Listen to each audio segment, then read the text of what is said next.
Motivate News on the hour, every hour. The Labour leader Jeremy Corbyn claims the Conservatives' tax plans are in complete chaos. It's after Theresa May failed to back a senior minister who said higher earners won't face an income tax hike under a new Tory government. The Lib Dems' Sir Vince Cable is the former business secretary. He says if the Tories rule out income tax rises, they'll have to find the revenue from elsewhere to meet their spending commitments. If they don't increase income tax rates, don't increase value-added tax or corporate tax, what will happen is an income tax increase by stealth by raising national insurance, which of course hits people lower down the income scale. They haven't denied that. The fund set up to help the Manchester terror attack victims has reached £7.2 million just a day before the benefit concert. Ariana Grande is back on stage in the city tomorrow, less than 2 weeks after a bomb went off at the end of one of her concerts, killing 22 people. These people say seeing security stepped up for the show makes them feel safe. I think the police are doing an absolutely amazing job. When you see the police presence, then it's our safety that they're looking after, and it can only be a good thing. Feel really safe, don't feel frightened at all. Manchester's brilliant. We stand united. 11 men remain in custody following the atrocity. Scientists say they've made the biggest breakthrough in a decade in treating advanced ovarian cancer. A new drug has dramatically shrunk tumours in some patients who were unresponsive to other treatments. In sport, Gareth Bale's on the bench for Real Madrid in his home city of Cardiff for their Champions League final with Juventus. It's goalless in the early stages at the Millennium Stadium. Andy Murray's into the fourth round of the French Open tennis thanks to an impressive win over Juan Martín del Potro. The world number one beat the former US Open champion in straight sets. And there's been a huge shock in the derby at Epsom with 40-1 shot Wings of Eagles winning it for trainer Aidan O'Brien. That's the latest. I'm Tanya Snuggs. Hello there. There's sunshine on the cards over the next 24 hours, but by the time we reach the new working week, outbreaks of rain turning more unsettled, some of which may well be quite heavy. In the meantime, this afternoon, showers over many northern and western parts will tend to die away through the evening. One or two showers still catching western parts through the night, but on the whole, a mostly dry night, particularly in eastern parts. Some clear spells and temperatures dropping beneath those clear spells, potentially to low single figures out in the countryside. It could be a chilly start for some, but plenty of early morning sunshine. Those showers will soon get going once again across many northern parts, and once again they could turn thundery, particularly over Scotland.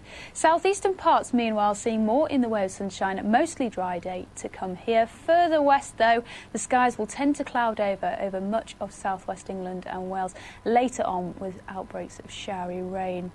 Temperatures rising to around about 20 degrees Celsius highs in the southeast. Now let's take a quick look into the next few days, because I said there was rain on the cards. It's spreading southeastwards through Monday and Tuesday. In its wake, there will be some showers. They could be heavy and blustery, potentially some thunder too. But by the time we reach Wednesday, more in the way of settled weather at first, some sunshine around, but yet again, another weather system arriving from the southwest later on.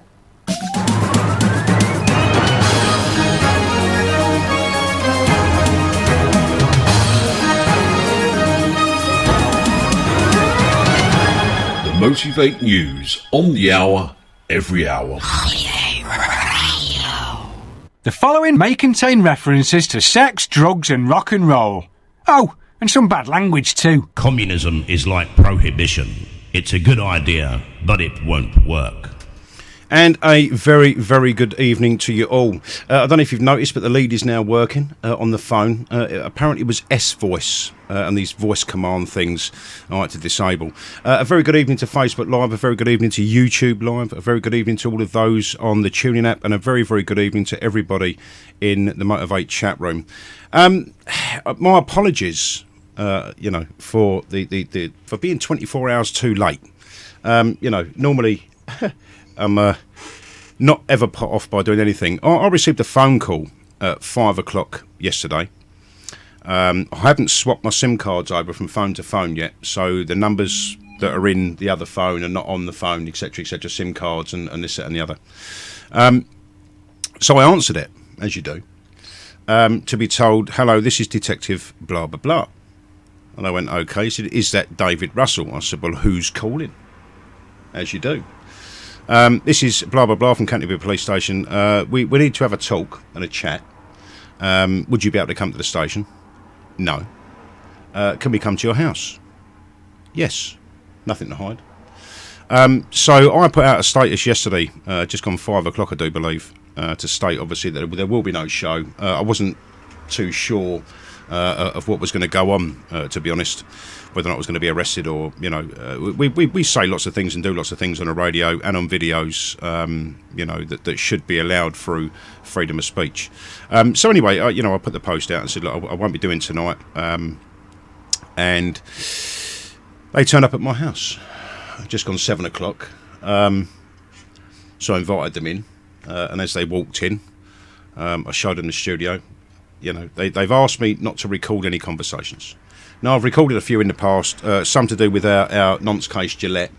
When the police turned up, my stuff was set up in the hostel. We were homeless last year. It was set up in the hostel, and my microphone was there. I turned the screen off and just left it recording. That's fine. I didn't mind that. That was for my own protection. I once also recorded a reporter from the Kent Gazette. And when he walked into my front room, he said, what's the iPad doing? I said, I'm going to record this. Oh, please don't put it on the internet. He said, you know, you could imagine. To which I said, no, you know, this is for my own protection. And if you're going to do anything in the paper that isn't what we've talked about, then I've got proof of what I said. And I've still got the recording on the other iPad there. So anyway, I showed him the studio. We walked in, we sat down. All of my children that are in the garden with the grandkids. And we sat down and he said, listen, we've had a complaint. A complaint? Right, okay. To which I said straight away, if there's been a complaint, has anyone backed it up with a statement? And he didn't answer. They sort of looked at each other. I was on the 3-seater, they were on the 2-seater in the front room. Made a cup of tea. Left them to their own devices while I made it, talking to them through the kitchen door, as you do.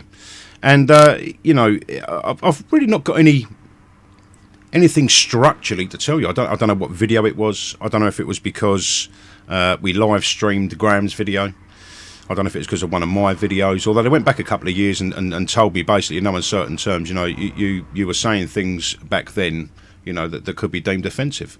To which I replied straight away, you know, surely if no one offends anybody, then no one's got the right to be offended. I have the right to offend, they have the right to be offended, unless someone writes a statement to that fact. Then surely under common law, loss, harm or injury, who's suffered loss, harm or injury, etc, etc. So as you can imagine, I sat down in the front room, cross-legged, not recording anything. They've asked me not to. I've respected that. This is somewhat of an uninformal visit, all right? And we got talking about the state of the country, about Labour, about Tories, about the NHS, about housing. You know, just like I talk to you guys, I talk to these policemen,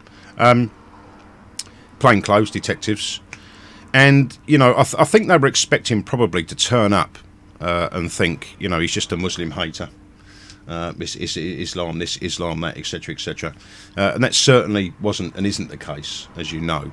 But certainly after Manchester and after all of these other things going on with the 3,000 on the watch list, and it's 23,000. You know, I told the police last night it's 400,000 at least, and they looked at me shocked.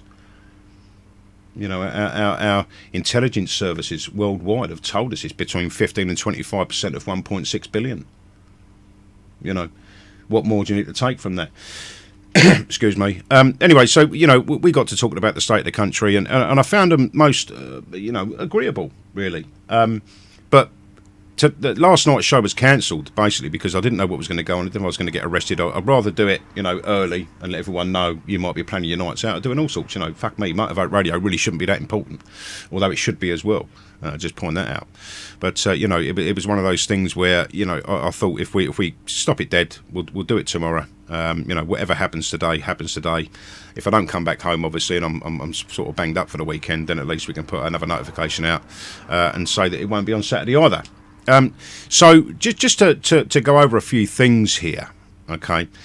Yes, I've put some videos out that some people might not like. Don't care, really. You know, I have these thoughts form in my brain, and they come out of my mouth. Who can actually stop me doing that? Really? You know, so we're supposed to suppress our thoughts. This is the mind control that's going on with the government and all sorts of people at the moment. And you know, Motivate isn't that. Certainly, Facebook Live isn't that. Nor is YouTube, unless you play a tune, apparently. So anyway, you know, we got to the point where I think I knew what was going on. You see, our Mr. Moore, that does a Tuesday night show, has actually put an application in to the courts, telling them, in no uncertain terms, basically, that he wants his right to bear arms. And it is a right. It is as simple as that. It's never been repealed. None of this in the Constitution and the Bill of Rights has ever been repealed. Now, whether or not that had something to do with it, whether or not it was the 555 video we did, myself and Graham, you know, whether or not it was something else I said, but they definitely went back a couple of years. I mentioned a couple of other videos, you know, so to complain about one, you would expect them to say, well, actually, it was that video, it was this, it was that. And they didn't really say anything. So I've been sort of, you know, last night I sat there with little Reggie, you know, and we watched a bit of telly, watched Batman and Spider-Man. Beautiful. Spent a bit of time with the grandkids. And I sort of sat there mulling it over in my mind, wondering what this could be about. And it's the only conclusion I can come to. Because what they were saying basically was that although you might be saying what you're saying, sort of stay on the right side of what's lawful. All right? Stay on the right side. You know, and bear in mind, I wasn't recording it. If I would have recorded it, it wouldn't be played to you guys, all right? And I could have said, I recorded everything, but I'm not going to play it to you. I didn't record them. There's no point. There was some mutual respect shown between these guys and myself. And I think they came down to probably try to ascertain whether I was just a Muslim hater. You know, some people on my posts talk about burning mosques down. Absolutely ridiculous. And they wonder why they get bans. You know you are, right? You know you are. We had a chat about it. You know, these things that you say are logged and recorded. You know that. Motivate Radio, they're aware of Motivate Radio. They're aware of what we talk about and what goes on. But I think, actually, you know, they were expecting to come down and me sort of hit the roof. And, you know, I was very hospitable. No biscuits, though. A nice cup of tea, but no biscuits. So that's what happened last night. All right, I'm not going to go into the do's and don'ts and all the gear that goes on. There's no point, as far as I see. They came down. It was almost like a shot across the bow. And I think, personally, it's because of Graham, you know, and myself, and putting that application into the courts. Is what I think. And maybe, you know, maybe they want us to help. Maybe they want that to go through. You know, maybe, you know, don't get yourself arrested. You know, there was a lot of mixed messages coming through. And all the while I was talking to these guys, they were just sort of looking at each other and looking back at me. You know, 1.6 billion, 10%, not 15 to 25. I won't overestimate, just in case I'm wrong. You know, 10% seems like a good thing. You know, in our country, 4 million Muslims to 6 million Muslims is at least 400,000 that want to kill you. You know, and they were sort of processing the information when I was talking to them. You know, it wasn't a stupid thing. Do you understand that? You know, it's hard to put into words. If they'd have said to me, look, it was this video, you've done this, you've done that. You know, I could have gone, right, okay, then that was 2 years ago. You know, we've all evolved and we move on, and you know, we educate ourselves. You know, but it just seemed to be. It's very, very strange. Ladies and gentlemen, it was very, very strange. You know, they might even come back and say, well, listen, over what you said, we're going to do you for this. You know, I don't know. I really don't know. But it was an unofficial visit, apparently. You know, they warn me a complaint's been made. Well, unless somebody's made a complaint and actually made a statement, you know, unless you're threatening harm or whatever or loss, harm or injury to somebody else where the CPS can then take over. Sorry, I do apologise. I can't move the camera down anymore. The phone has got the charger plugged in. I've got a little holder up there. It won't tilt anymore forward, so you can't see me when all the love arts are going. But don't stop them. Please share the video. Because this is the Saturday Night Live rant show. So just to give you a little rundown of what's gone on, I believe it's over, the application that's gone in. I don't think they're too happy about it. You know, maybe it was the live video that I did when I put out Graham's video 7 times on the trot. You know, and just keep putting it out there. It's hit 10,000 people so far. So, you know, they wouldn't pinpoint and tell me exactly what the complaint was made of. So it's almost like you know, when you get pulled over in your car and you've got a brake light out, that's an excuse for these people to pull you over and come up and question you and search your car and do all sorts. So what they've done in actual fact is use that as an excuse, I do believe, to come in and see what went on. And you can't see the whole studio. I've probably taken a few photographs of it in the past. You know, it's a little bit more, looks a little bit more professional than just sitting on a table with a laptop and a microphone, obviously. They saw that, and I pointed out the equipment that we got that Graham purchased for us. Not that I told him it was Graham, obviously, but not that it matters now, really. So that's why last night's show was cancelled. For me to carry on, and say, well, listen, that's fine. They left it at about, 8:30, called it a 9. I think Chick messaged me, Ego messaged me, is everything okay? I went, yep, no problem at all, but I'll talk to you tomorrow. And that was that. So it might even have been because Liverpool was happening, today. I don't know, not that I went, but I do salute everyone and absolutely everyone that went to Liverpool today. Against great odds again, and I've got a little something here I'm going to read to you, which I found absolutely disgusting. This is from a guy that messaged me. I've just got home from Liverpool. God, that was a rough one. People hit with darts in their face. A lefty got glassed. Flashbangs were thrown at us, as well as a couple of tons of bananas, apples and a few oranges with razor blades in them. All right, as well as the usual cans and bottles of piss. I think we all got hit a few times. The lefties must think we are chimps, the dizzy twats. And I think there was a dozen arrests, mainly lefties, but not 100% sure as yet. These are the actions of the left. They have become somewhat of a militia, really.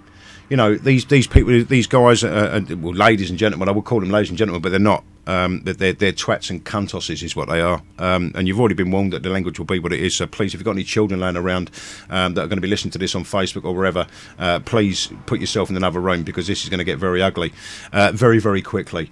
You see, our police, and I even told the police last night, it's about Dover. It's about the way our patriots are treated, and the fact that the Dover newspaper actually, believe it or not, put up a picture of the left all standing there with their masks and all the stuff, and went trouble at EDL demo, and made that look like, because they know how bad that looks. That's the left for you. That's how they know how bad that looks, and they put that up as being the EDL or anyone else that was there at Dover last year.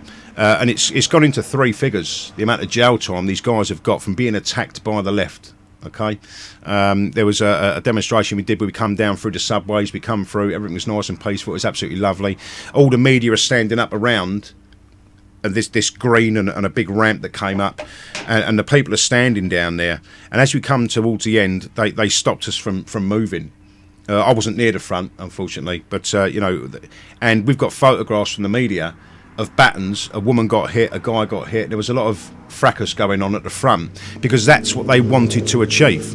They wanted to achieve that. They wanted to go, look, it's been a really peaceful day, we can't have that. So what we'll do is we'll put them down through the subways when there was no need whatsoever, and as they come out, we'll try to, we'll do something and provoke a reaction. And that's exactly what goes on every bastard time. Now, it's okay for these guys to where are the media at the moment that are walking around the aftermath of what went on, with all the rubbish and all the oranges and everything else that was thrown with razor blades in them? Where are the people reporting on what was thrown by who? You see, these people are very, very dangerous. Very, very dangerous.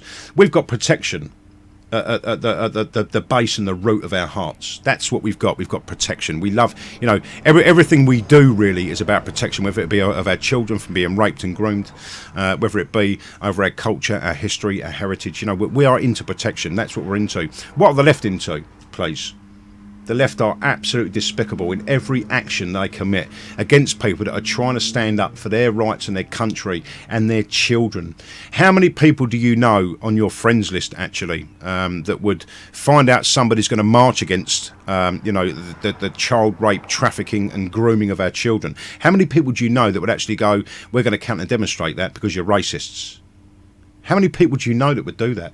I don't know any, to be honest, and I'm glad it's that way. What a despicable, horrendous, disgusting fucking thing these people do. And in actual fact, from counter-demonstrating you, it doesn't matter what group you are. If you're standing up for rights, Chelsea, up in Sunderland there, I've got no doubt at all if a big march went off, then you're going to get a load of left there, even though she was raped by Islamists or immigrants.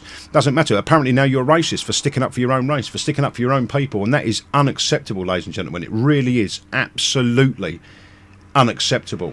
But that's what these people do. They sit at home putting razor blades in oranges and bananas and apples to throw into the crowd. And there are women and children in the crowd as well. You know that, I know that. Not many, but there are, because people feel that it has become somewhat safe enough to actually bring those children to a demonstration and to show that it isn't just bald, middle-aged men that might be racist. Absolutely, the idea has spread and the knowledge from these people has spread so far right now that they feel the need to actually stand up against what's going on. And these people want to throw bags of piss, bottles, cans, Who in their right mind? Have you ever... Listen, I'm just going to say this to you. I've done door work, I've done this, that and the other. I used to carry a couple of bits and pieces on me. Wouldn't even think about carrying a Stanley or a razor blade or putting these things in fruit to throw at you. I just would not do that. What is the mentality of these people into a crowd of unknowns? Why would you do that? Why? Our country is and the PC Brigade and the Fabians and the lefties and all of these people that have tried to actually force us down a route. And unbeknownst to us, really, until we all woke up, probably, a few years ago, Tommy, from waking us up with Luton and what he thought was going on and what he knows is going on. We've had the BNP and the National Front here for a long, long time. Very, very toxic to some people because, anyone that isn't white, basically, that's what it used to be. We've had our eyes opened to the problems that we face in this country, and it's hard then to close your eyes and just forget about it. And it really is. I don't do this because I want these to go out. The police were here last night because of certain things I said, apparently. This is not what I envisioned my life to be. But I've had children.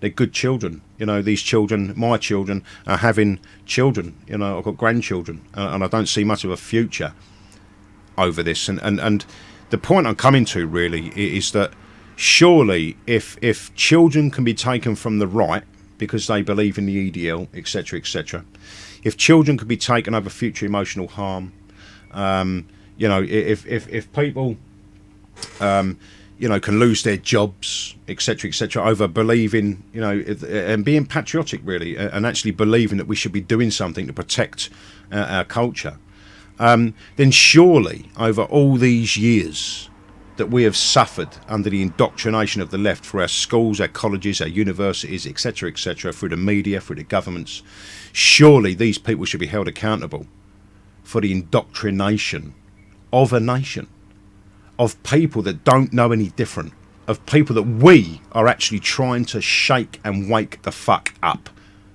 You see?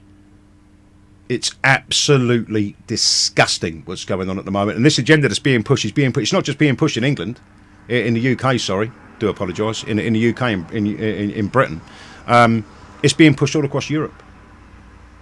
It's being pushed absolutely everywhere, and how can we get away from it? There will be a court case that comes sooner or later, and I said it a few shows ago, this genderless crap. Where you've got a 7-year-old identifying as a girl when he's a boy, that's going to cause future emotional harm. I don't see people taking children off of parents because they believe that their child can dress, in shorts or a dress if they're a boy or a girl or whatever goes on. It's absolutely horrendous. And, it was only Graham, I think, that pointed out the Fabian Society. And it wasn't until I actually, heard the Fabian Society that I saw it on the TV. And the BBC actually portrayed them as being a think tank. A think tank. These people are not a think tank, all right? Have a look at their coat of arms. Just go onto Google, if you don't mind. Go onto Google at some point this evening or tomorrow, whenever you want. Go onto Google and just put in images, just put in Fabian Society, and you'll see their crest. And it's a wolf in sheep's clothing. Need I say any fucking more over the degradation of what's going on in Europe and our country right now, and right away across the West? We've got to let these people in. We must allow these people in. I'm fucking sick to death of it, to be honest. And I am absolutely sick to the back teeth of this fucking namby-pamby nonsense. And it's namby-pamby nonsense. Listen, if you're born with a penis, you're a fucking boy. If you're born with a vagina, you're a girl. If you've been given some sort of choice to allow yourself to choose to be something else, then that's not my fucking fault. It's the governments, it's the media, it's these people pushing that agenda. The LGBT community are actually pushing for LGBTP, pedosexual. Come on, ladies and gentlemen, please.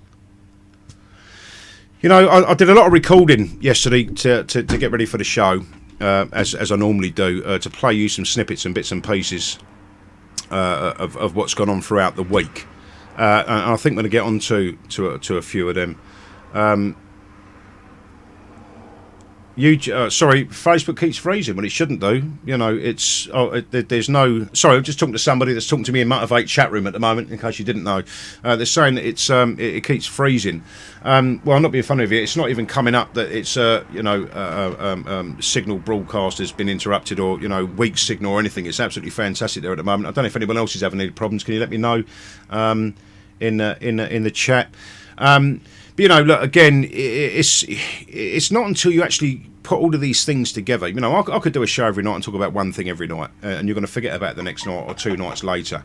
On the Friday night show or the Saturday night show, as it is tonight, to actually put all of this together in one show makes you think about what we're doing and how easy it is to forget what happened yesterday or the day before. Let's not forget Manchester was only just over a week ago. What do we know about Salman Abedi? We know loads about Salman Abedi and the fact that his old man was in Libya fighting. These people stand there. They sell with this stupid stuff and think that nobody's going to find these people out. It's absolutely ridiculous. It really is. The news being the news, I think we can all say safely, really, that it goes in one ear, it goes straight out the other. No one gives a flying fuck about what goes on. There are many that do, don't get me wrong. There are many, many people that do actually care about what goes on. But there's a lot that don't. And these people will vote for Labour.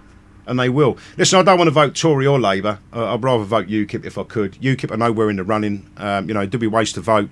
In certain constituencies, you might get a UKIP's. You don't know what's going to go on yet.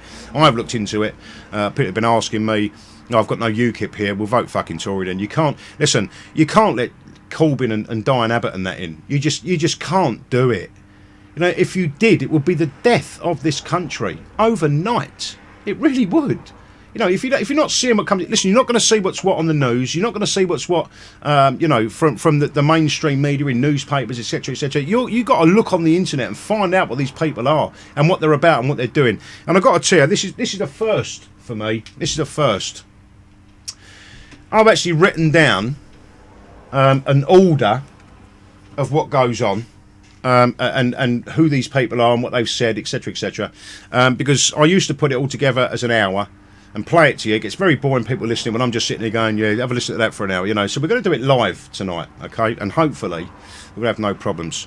Again, I've got to thank Dazza. What a great little 2-hour warm-up that he just did. Not that we've demoted him, because he is the one. He is Neo, right? He's the one. I don't know if you've heard Daz's shows. And I'm going to tell you, because there's a lot of radio stations out there you listen to all day long, and you're indoctrinated to a point. You hear the same tunes over and over. The Katy Perrys, you hear the same thing over and over with the adverts over and over and over all day long. Subliminal. Motivate runs all day, every day. All right, and it might not be to your taste. Some of the music that's played during the day, we play everything from drum and bass down to garage, down to house, funky house, this, that. We play all sorts. Even Slipmat sends me his mixes and we put it on Motivate Radio. All right, that's what we do. But during the evenings, we have DJs on there. We have Monday night, Tuesday night, Wednesday night, Thursday night, Friday night. We're all full up. And Daz's show on a Thursday, as well as Ego's show on a Wednesday. It's just great tunes you don't normally hear on the radio, and we're not getting a lot of looking at the minute, but this is hopefully the last show from myself on the old site, right? And I'm only saying the old site, even though, Rex did what he did for us to get us out of a sticky spot. The new site, believe it or not, it's available on every phone, every tablet, every PC, laptop, you name it, on any platform, be it Internet Explorer down to Firefox, Google, on Android, iPad, iPhone, Huey, or whatever these phones are now. It's going to be available to all of you, all right? There will be no grief trying to I've got no sound. You know, I've got no this, I can't get in the chat room. The chat room's going to be open to absolutely everybody, all right? And everyone, I do believe, has got a Facebook account or a Twitter account. You can sign in with those only, and that's it. No more snides in the background giving it all the fucking gear, trying to divide people and split them up, because that's what goes on most of the time. You know what this world's like, especially if you perceive it to be on the right. Bitching, fucking moaning, starting trouble between each other, you know, and hiding behind fake fucking names in a chat room to stir the pot. Thing of the past as from Monday. So make the most of it tonight. All right, make the most of it tonight and motivate. So, as I said, we're going to do it live tonight. We've got the first clip, which is I've not even queued any of these up, by the way. So we'll have to sort of play it by ear for a second. This is Amber Rudd and Andrew Marr talking about barring jihadis from returning to the UK. She actually has no idea whatsoever of the numbers that have come back. And I think I did a video a year and a half, 2 years ago, telling us that it's 1,500 to 2,000 already. These people are already back. Let alone the people that have left in between that and come back. This is what they're counting. Maybe 600, they don't know. And did you know, actually, that the barring system, the banning system to not allow these people back in the country has only literally, so far, up until now, in a week, only banned one. All right? OK, we were talking earlier on during the paper review about where Abedi had been, and we know that he's been to Libya. We think he may well have been to Syria. How many jihadis have come back from Syria to this country, do you think? We don't know the exact number. What we do know is that in engaging with the intelligence services and with the police and with the border force, we make sure that they have the tools to track them and keep them out where we can. Is it possible to tell where somebody has been when they come in? I mean, somebody comes through Heathrow, we don't know where they have been. They might have come in from Paris or Istanbul or wherever. How can we possibly know if they've been to Syria? Well, it's all intelligence-led. And, we have very good intelligence services who help to collect that information to make sure that we do follow and track the right people who might be dangerous. Because the government has done one thing that could help you in this regard, which is to introduce temporary exclusion orders. Yes. How many of those have been used? Well, I'm not going to give you the exact number, but I can say we have started to use them. Because it was zero until very recently. It is no longer zero. It is part of the toolkit that a Home Secretary has so that we can keep people safe. It's not zero, actually, it's one. The grand scheme of things, it's 23,000 dangerous people running around our streets, and I believe the figures are much, much larger than that.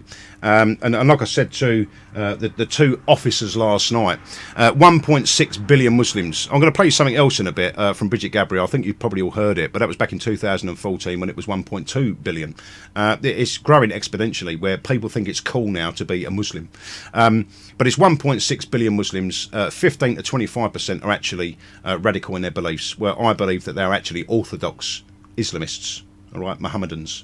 And for that being said, 10%, just 10% is 160 million worldwide. So now equate that 10% to our own country, if we can say that it's 4 to 6 million Muslims, then on the lowest denominator, it is literally 400,000 that want to promote this ideological way to live under Sharia. All right, 400,000 isn't 3,000 or 23,000. All right, and these people, stop the angry faces, please, ladies and gentlemen, if you don't mind. It puts a kibosh on the live feed, and if you're there doing it on purpose, then fucking crack on. We're on other platforms as well tonight, YouTube, TuneIn and Motivate Radio. But please, I know you're angry, I know what goes on, but don't do the angry emojis. All right, Facebook pick up on that, and you'll see the numbers start dropping. And it isn't because you're all going, it's because people now can't watch the video because they stop you viewing it. All right, that's the amount of censorship we're under at the moment. So at least 400,000 want to kill you. All right, or at least live via the trilogy of books. Okay, the trilogy. It's not just about the Quran. A lot of people harp on about the Quran. It's not even really about the Quran. It's about the Hadith and the Surah. All right, written by Muhammad and other imams and fucking clerics. Right, that's what goes on. And once you point that out to people, I don't want to tell you that it's 15 to 25%. Just imagine 20%. 320 million. 800,000 in this country. Just think about that for a moment. All right? And then we've got the likes of our politicians saying to us, and Facebook telling us and our police telling us on notifications that if you say anything bad about Muslims, we're going to come and fucking find you. Well, listen, you need to go and find these people and leave us alone. Is what you need to do, because we're pointing out the truth to you. When you already know the fucking truth, go and find these people. Leave us the fuck alone. You know, freedom of speech. They're well aware of Motivate Radio. Well aware of it. Well aware. And you know, it's funny really, I upload the show to something called housemix.com, alright? And I'll kid you not, in actual fact, from all the times that I've uploaded anything whatsoever, there's always one download. Just the one. Who's downloading that? Security services? Who's downloading that? The police? MI5? Who's downloading it to see what we're saying? Well, good, if you are. Play it back to your office on full blast to get the scale of the problem. You fucking idiots. And she's telling us our security services are great at what they do. They're obviously fucking not, because Manchester would not have happened if that cunt was on a watch list. He should have been out and deported. I don't care if he's British born. You take the family and that man and you fuck him off to the country of origin. That's what you do. Sorry, that's what you do. Alright? And let me go on to Diane Abbott. She copped a fucking grilling, a proper grilling from Ian Dow. Listen to this. That's simply not true that he never met the IRA, is it? He met with Sinn Féin. He met also, I've got a list here of meetings that he had with the IRA. Why wouldn't he admit that to Andrew Neil? Because I think that his understanding is he met with them in their capacity as activists in Sinn Féin. And, you know, it's not... But he met with people who had been jailed for bombings. In 2000, he shared a platform with Brendan McKenna at an event commemorating Bloody Sunday. McKenna was jailed for his role in bombing the British Legion Hall in Portadown. In 2005, he shared a platform with Raymond McCartney. McCartney was a member of the IRA. I could go on. I've got a lot of these things here. That was a deliberate... Well, I was going to... I will say it was a deliberate lie, wasn't it? Because he has met the IRA. I think we have to distinguish from being on a platform with people and conducting private meetings. I'm sure... How can you possibly do that? I would not appear on a meeting, on a platform, with anybody convicted of terror offences. Would you? I think... I haven't knowingly done it. Well, Jeremy Corbyn clearly has. That's the point. I think we have to distinguish between conducting private meetings and supporting violent attacks and actually being on a platform. Bear in mind that Tony Blair met on very, very many occasions in the end with people who were involved in Sinn Féin and people who may have known about terror attacks, but that's what he had to do to bring about the peace process. In the year 2001, you voted against prescribing Al-Qaeda as a terrorist group. Why did you do that? I voted against a whole series of, it wasn't just Al-Qaeda, it was a series of prescriptions, because there was a concern, not just my concern, but a number of MPs' concern, that we had to be careful before making a whole series of groups illegal, because some of them... we didn't think it was reasonable for some of them. Al-Qaeda was one thing, but it was a list of groups that was involved in that particular piece of legislation. But I think when you do that, and Al-Qaeda was well known as a terror group at that time. It didn't just emerge from 9/11. It had been carrying out attacks all over the place in the years up to that. And I think a lot of people will wonder why you, Jeremy Corbyn and John McDonnell voted against them being banned. Because it was part of a whole list of groups. And I don't think it helps the debate to try and imply that in some sense Jeremy, John McDonnell or myself support violent terrorism and atrocities. It's not a case of alleging that you support them. Nobody's doing that, but I think it is quite right that if you are to become Home Secretary, if Jeremy Corbyn is to become Prime Minister, that you are asked about your record on these things. For instance, you said in 1984 regarding the IRA and Ireland, every defeat of the British state is a victory for all of us. I mean, a lot of people will think, well, how on earth can somebody who is maybe about to become Home Secretary say those kind of words? Now, it was a long time ago, okay, but it indicates, well, what does it indicate? What does it indicate? It was 34 years ago. A few years later, I became an MP. Just like you, I have moved on in the intervening 34 years. But if you want to demonstrate that I'm in favour of atrocities and violence and terrorism, you're going to have to... No, that's not what I'm doing at all, Diane. Than that. That's not what I'm doing at all. I'm asking you questions about your record. That is what interviewers are here to do. And I'm saying that it's 34 years ago. You've moved on from 34 years ago, and so have I. So you think we shouldn't count that at all? No, I'm just saying it is 34 years ago, yeah. So when you were a Labour councillor and you said, though I was born here in London, I couldn't identify as British, you would say that was a long time ago.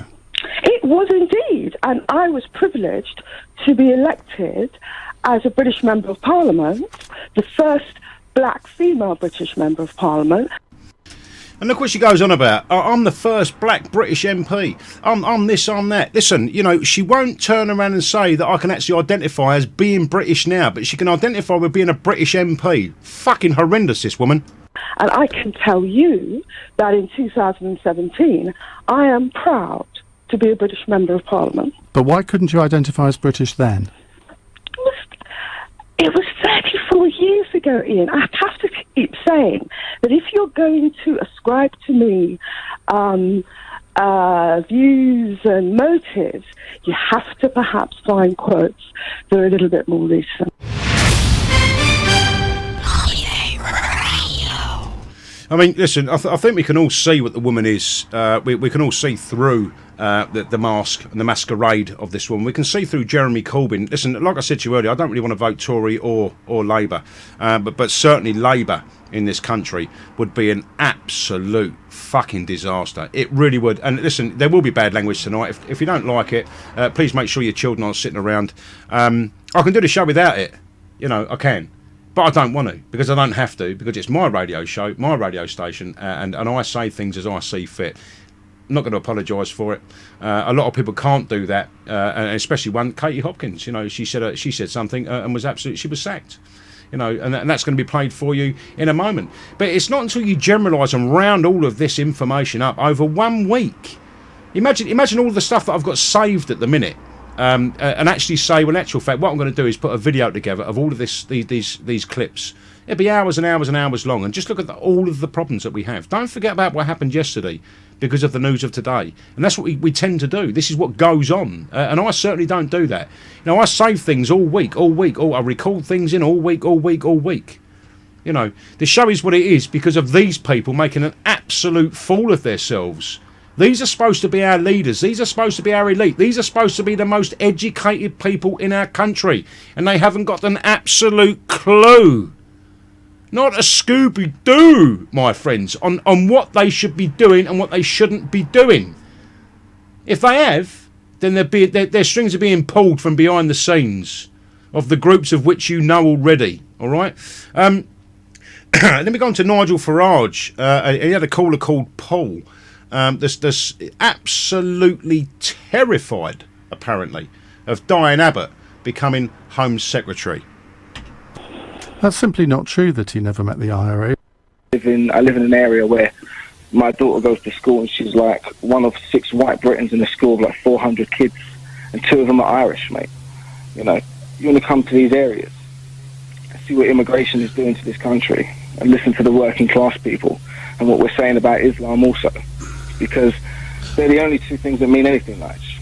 And no political leader is tough enough to talk about it. They tiptoe around it. And we need a leader right now. We're going off into the world. We don't need to hold people's hands in Europe and pay money, and it's just nonsense, mate. But I mean, Paul, Theresa May, set out her campaign saying she would give Paul, people like you in Walthamstow, strong and stable leadership. Do you think that's not really the case? No, that's a lie. I've got a 9-year-old little girl, and I pay above so much for like temporary accommodation. And this is what's happening to British people in these areas, people like me. We're forgotten. And I work a full-time job and I look after my kids. And we are being forgotten in this world because it's all to do with votes. Mass immigration is votes. That's it. Because they'll want more of the same. Paul, let me ask you something. Yeah. Let me ask you something. What would you like our immigration policy to be? No more. That's it. No more. I mean, literally, enough's enough, more. yeah? That is it. Enough's enough. You come to these areas, you see the population of the schools and the people. We nearly got the same population as France. And France is nearly twice the size of us. I mean, people are saying, why is the NHS costing so much money? Why is there no place in schools? Why are there no homes? Nobody's scratching their head and going, there's too many people. If I had a 20-bedroom house, Nigel, and I had 60 people living there, I'm not scratching my head going, oh, you know what, I need to buy next door. I need to make myself poor and get another mortgage and buy next door because I need to hire these people. No, some of them got to go. We need somebody with a backbone who's going to say, you know what, we're not taking it no more. This is why, like, you middle-class people are, like, tiptoeing around issues. And it's like, no, immigration, Islam, stop it. People are dying. Paul, you've given a very, very heartfelt plea, and I thank you for your call. And it's a plea that many in the administrative classes and the middle and upper middle classes in this country will sneer at. They'll sneer at people like Paul, but actually it's worth remembering, in virtually every opinion poll, nearly half the country think Paul is absolutely right in what he's saying, and he's living on the front line of it. And let's get motivated.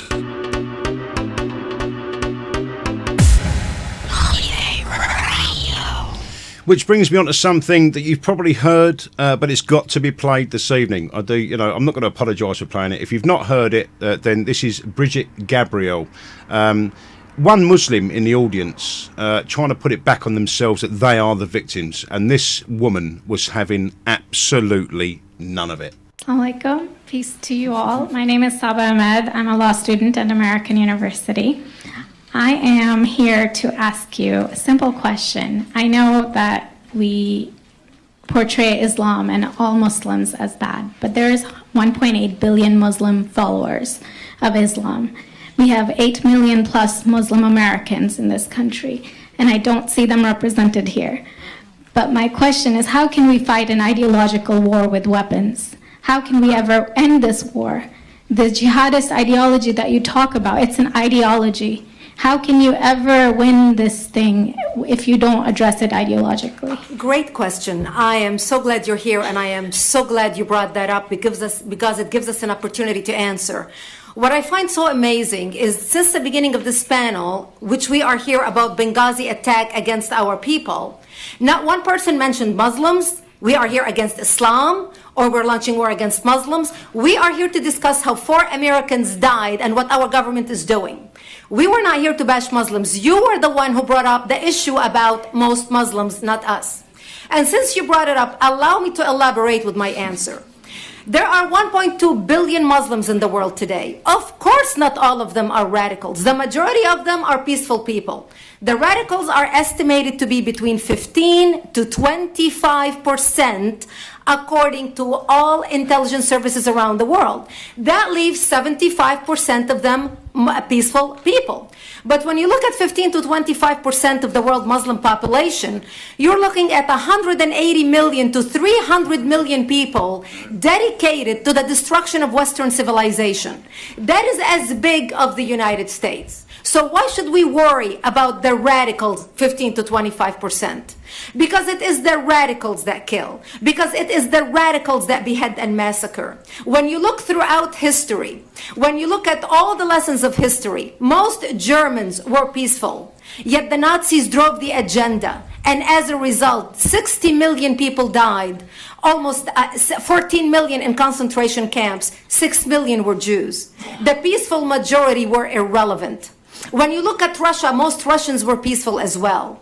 Yet the Russians were able to kill 20 million people. The peaceful majority were irrelevant. When you look at China, for example, most Chinese were peaceful as well.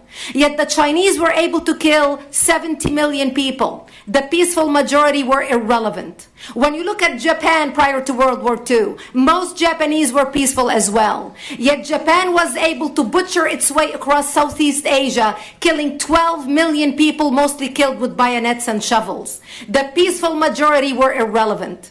On September 11th in the United States, we had 2.3 million Arab Muslims living in the United States.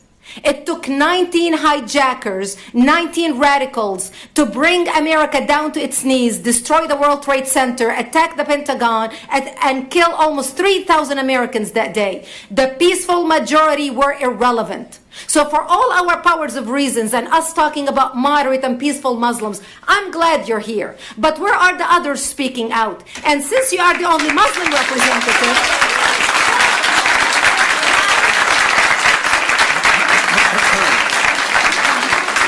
applause till the end.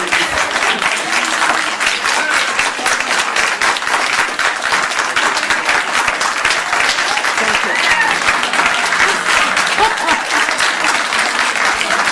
Thank you. And since you're the only Muslim representative in here, you took the limelight instead of speaking about why our government, and I assume, are you an American? You're an American citizen. So as an American citizen, you sat in this room and instead of standing up and saying a question or asking something about our 4 Americans that died and what our government is doing to correct the problem, you stood there to make a point about peaceful, moderate Muslims. I wish you brought 10 with you to question about how we can hold our government responsible.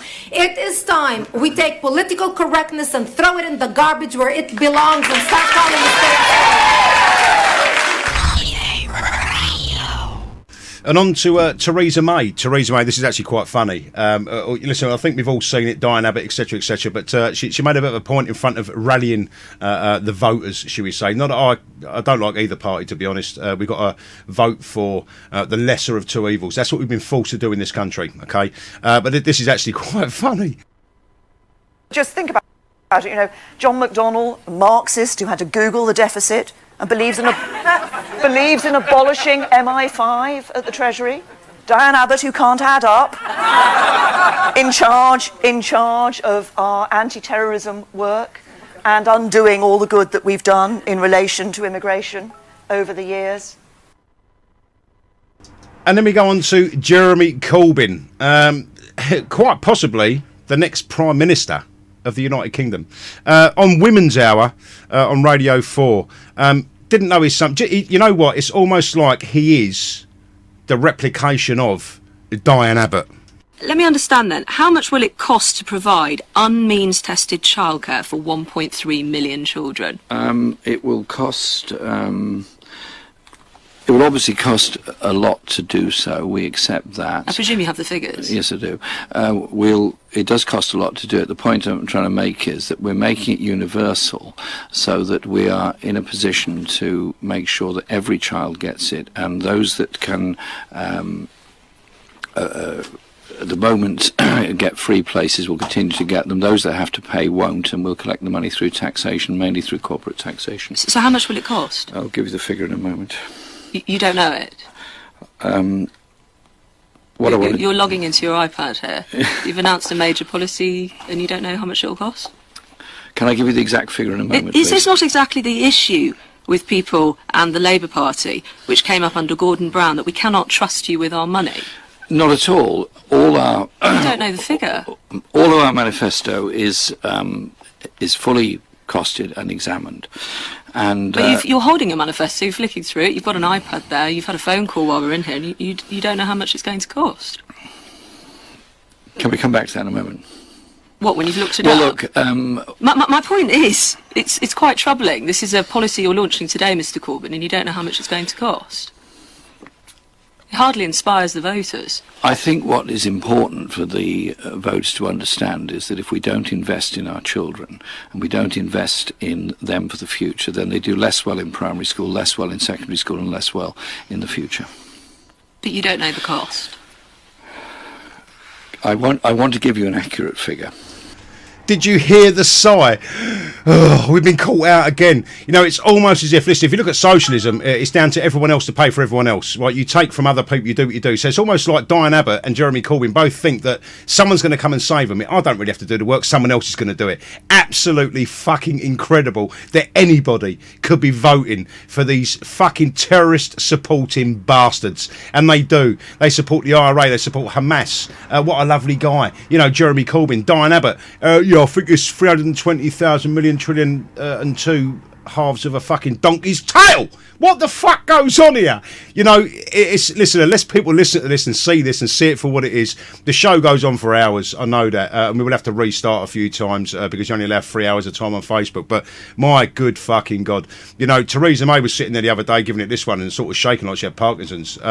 You know, but she's all we've got for Brexit. That's it. That's all we've got for Brexit. I'll tell you what I'm going to do quickly, just in the run-up to the news. We've got 4 minutes, right? I'm going to give out as many shouts as I can. Dave Fisher, George Russell, Laura Cooper, Stephen Borelli, Darren Doherty, Andrew Buckley, Ashley Carpenter, Sarah Demain, John McCulloch, Ali Moulton, George Russell, Kevin Waldrum, Ruth Blake Way, Eileen Bedford, Leslie Fisher. I'm going to probably repeat some of these, but don't worry about it. Chris Rumbold, Darren Butterfield, Jason Terry Hunt, Rich Hobbis, Dave Fisher, Darren Butterfield, Mike Kelly, Maureen Grant, Chris Rumbold, Mike Kelly, Carla Westwood, Jason Terry Hunt, yeah, we done him, Carla Westwood done, Dennis Northey, Stephen Garrett, Stephen Langer, Mr. Lang. Fucking fantastic show, by the way, the other night on Dogs of War Radio. Well in, my friend. And if anyone wants to find that, keep an eye on Stephen Lang's page for the Dogs of War show.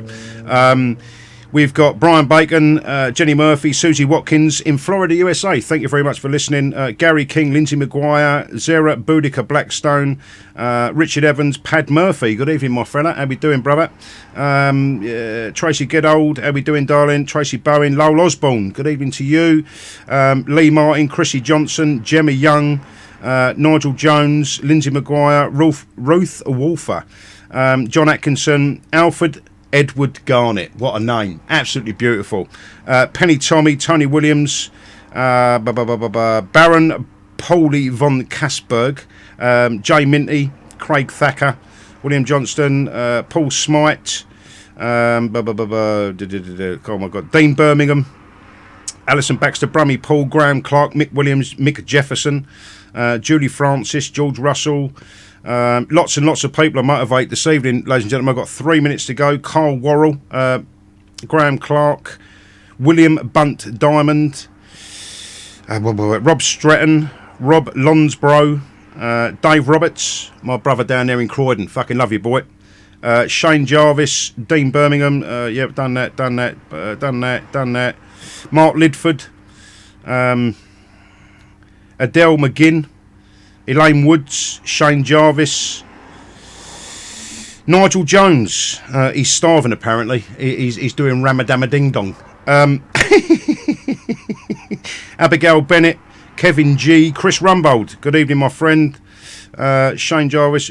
I'm going to keep repeating these names. I know I am. There's too many of you. Ian Fowley, Anita Dolly Grinham, Gav Fenn, Lee Martin. Not freezing here. Fine, Dave. Thank you for that, brother. Tell Facebook to put the heat back on. No, it's already on.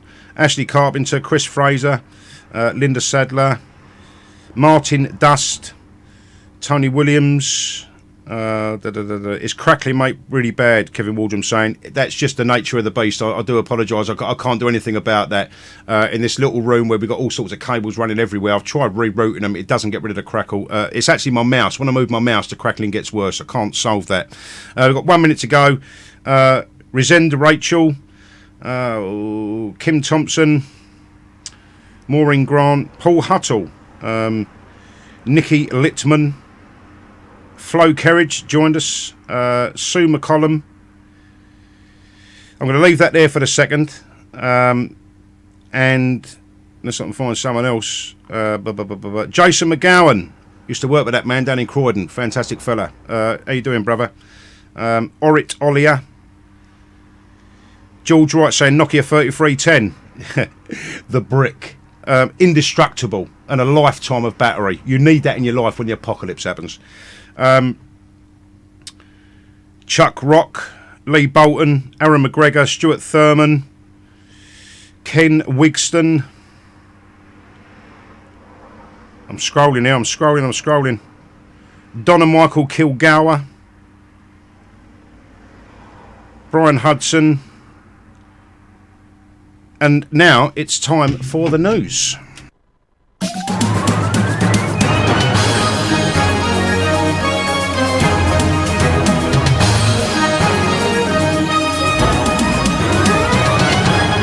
Motivate News on the hour, every hour.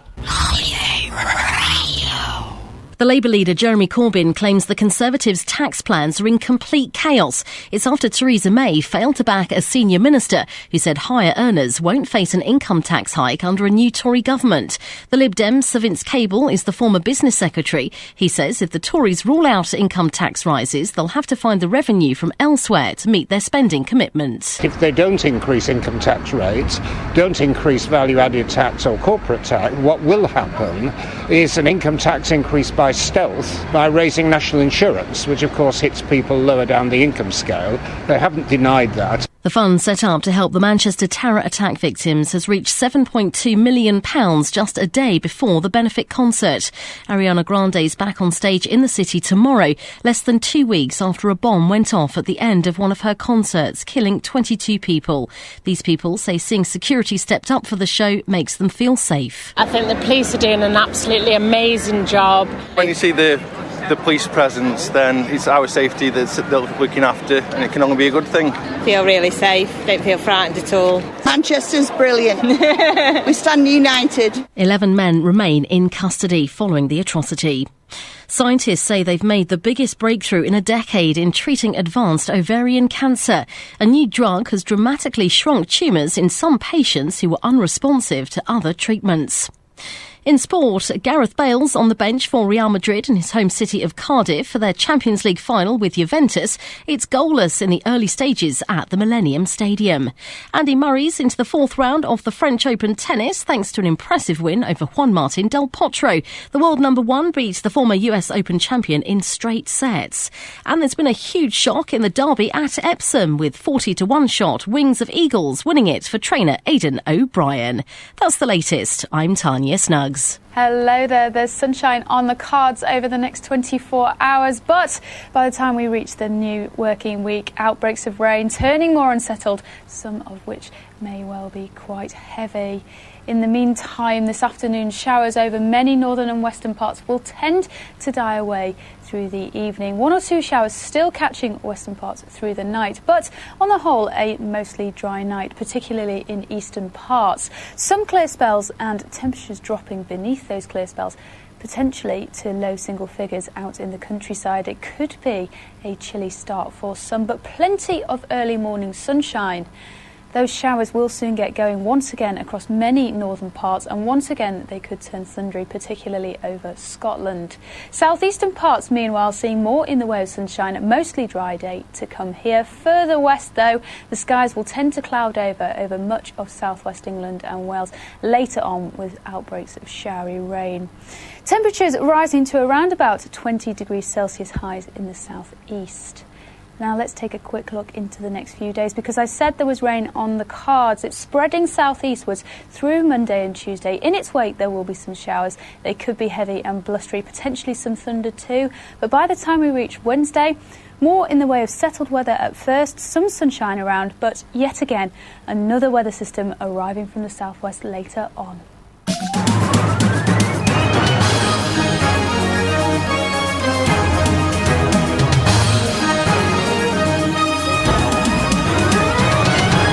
The Motivate News on the hour, every hour. The following may contain references to sex, drugs and rock and roll. Oh, and some bad language too. Communism is like prohibition. It's a good idea, but it won't work. Let's get motivated.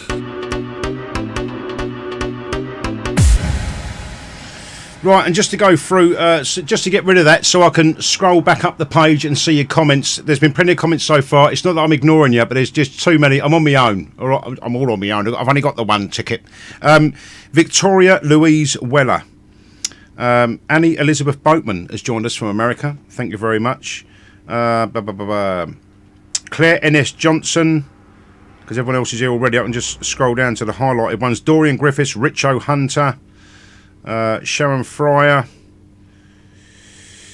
Ian Brody. I know that man. We met. Do you want to explain why? And Spartacus Philip Snowden has just joined us. Otis Bloodworth, Kevin Maguire. Oh, the Snowman. Love that man. He is my Kemosabe. And I think Joe Craft, Lowe Davis. And they keep going and coming again. Listen, it's no problems my end, apparently. So, Dylan Mac New, Carolyn Hunter, Christine Louise Bramhall, Mick Sellers,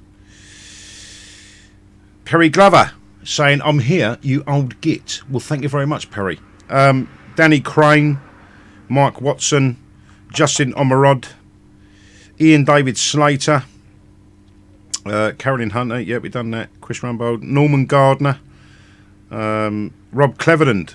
Oh, Rob Cleverland, my friend with the fucking guns. We've been shooting, and what a fantastic, beautiful experience that was. Probably, apart from getting married and having children, one of the best days of my entire life. The smell of cordite in the morning, walking around the woods with shotguns. It was absolutely off the wall, if you're into that type of thing. Kevin Waldrom's joined us. Too much sunshine to down his head. Thought it was cancelled again tonight. No reason to cancel it tonight. You heard what went on earlier on. Laura Powell, Jenny Murphy has just joined us again. Rich Hobbis, Matty Eastwood, and that's it. I'm caught up. Fantastic. Right, okay. So now what we're going to do is Nigel Farage has actually talked about, the fifth column that's appearing in our country and actually doing more harm than good. So what I'm going to do is play you that quickly. Look, we've been very, very good over the last decade and more about worrying what's happening in the Middle East and North Africa and Afghanistan. And we've been very busy intervening in all these places, and we've been almost negligent in the growth of jihadism within our own communities.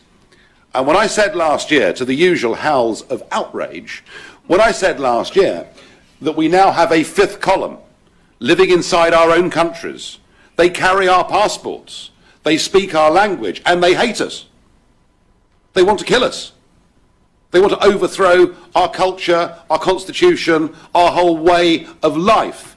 My own view is we should worry a bit more about what's happening within our countries than what is happening across the rest of the world. Across the rest of the world. And that's exactly what we should be doing. Put our own people first. Our priorities should be in order. And they're not. And these are the governments. These are the elite. These are the people that have been to Eton, Cambridge, Oxford. These are the people apparently that are fit to run a country. And I don't think they are. You need a certain amount of common sense. I know people that are very, very clever, but not an ounce of common sense, not an ounce of logic, not an ounce of reasoning. You need these three things to be a great leader. You need these three things need to shine through. You can't just be indoctrinated to a point where you believe that you are something and I can do so much good because I'm very clever. I've got lots of qualifications. You need logic, you need reasoning, and you need common sense. And it eludes our elite. Right now, I'm going to see what happens. This is Facebook Live, obviously, that we're on. We're on YouTube as well. YouTube will be fine if this does go off. Now, I do know that Captain Scar and the Liar Liar tune, which I'm going to play for you next, because it's what a great thing to do. It's absolutely fantastic. You're not allowed to play music on Facebook if it's been copyrighted. Okay. Now, I don't believe at the moment that they've had time to do that and copyright it and do the thing. Right. So we're going to play for you next. Captain Scar.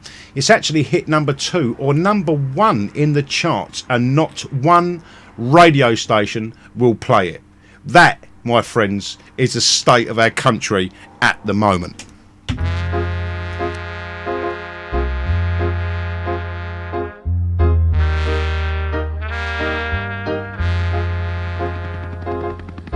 We have a mission to make Britain a country that works, not for the privileged and not for the few, but for every one of our citizens. And together, we, the Conservative Party, can build a better Britain.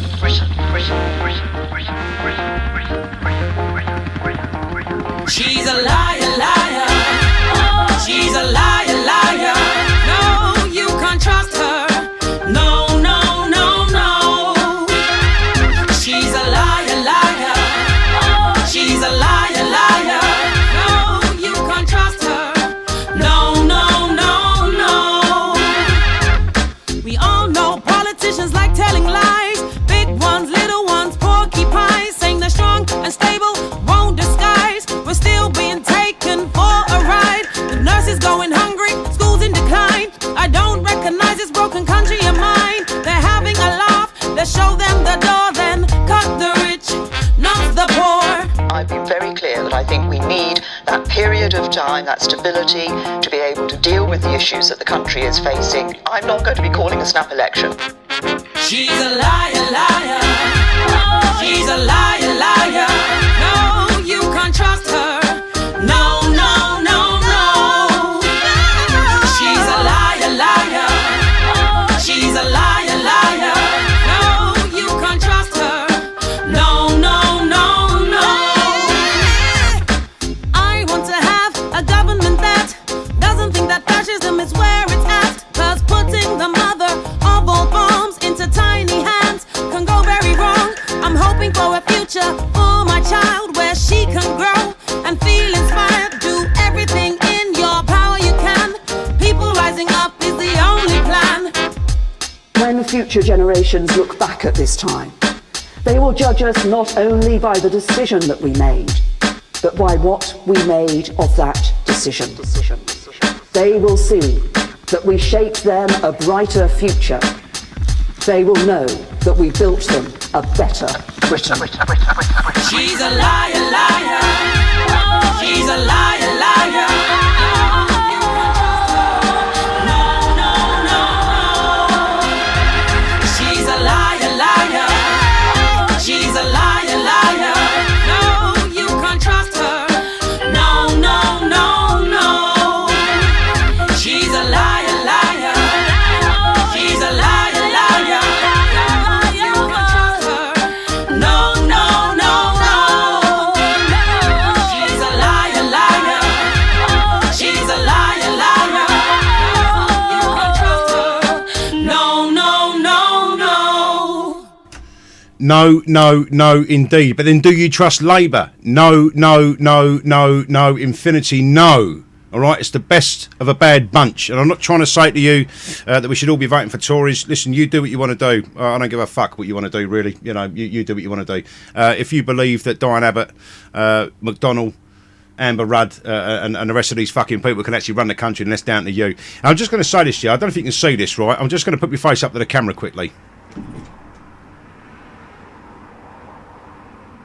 Now, I went to the doctors the other day because I come up with this little rash on my face, and I've got to tell you, I've always had like a right nice clean complexion, never suffered with spots, never suffered with fuck all. And the doctor went, I don't know what that is. So he took a little skin scraping from it, a little biopsy, so to speak, put it in a tube, it's been sent off, and apparently I'm allergic to bullshit.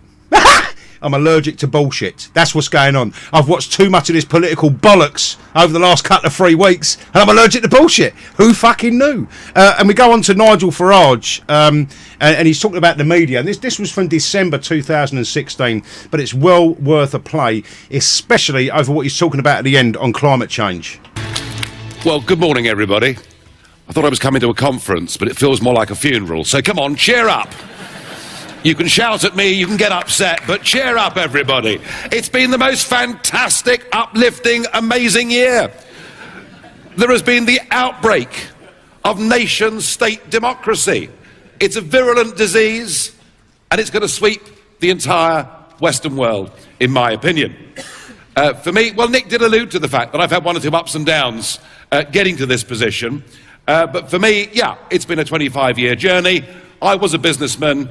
I got into politics because I felt that our political class were completely out of touch with the people, that, frankly, that drank in my village pub. Just ordinary folk who were all pro-European, but none of whom actually wanted us to be governed from Brussels. So that was my motivation to get involved in this. And I think, yeah, 2016 has been the year of political revolution. It's been the year of the outsiders. But remember, what made Brexit happen and what got Trump elected were a lot of little people who don't normally vote at all, but have simply had enough and want to vote for change.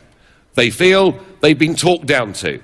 They feel they've been sneered at. And I think what this conference needs to face up to is it's not just the political class that increasingly is treated with contempt by the broader public across the West. Actually, the national broadcasters are becoming, and the rest of the media too, are being, I'm afraid, viewed in the same way. You are now on a par with the political class. How about that? It's not a great place to be, is it? And the internet poses you a real challenge. Now, let me be clear. The internet, from my perspective, we would never, ever have got UKIP off the ground. We would never have been any more than a little fringe party had it not been for YouTube taking off in 2007 and 2008. At a time when whatever I did in the European Parliament in Brussels or Strasbourg, and those that have seen what I do there, I make very helpful, positive interjections and contributions. But the chances of me getting covered by a national broadcaster, by a national newspaper in 2008 were just about zero. Despite the fact I led UKIP into coming second across the entire United Kingdom in 2009, I simply couldn't get any coverage. There wasn't a story. People thought what happened in Brussels was boring and didn't really connect with ordinary people's lives. So nobody has made better use of social media and the internet than me. And of course, Trump has done exactly the same thing. So I think the internet can be very liberating. I think the internet means that governments simply can't lie to us anymore in the way that they used to. But the internet equally can be a very bad thing and a very dangerous thing. And through the internet alone, if people's trust goes away from you guys and goes completely to the internet, there is a genuine and real danger that perhaps very dangerous or bad ideas will take hold. So I think that the broadcasters and the media in the wake of 2016 need to press the reset button. I never thought I'd say this, but I think you have got to be more responsible and you have got to be more representative. Because at the moment, you're probably talking to less than half of the population in all of your respective countries. I don't want traditional media to disappear, but I do think traditional media needs to move outside of its metropolitan comfort zone.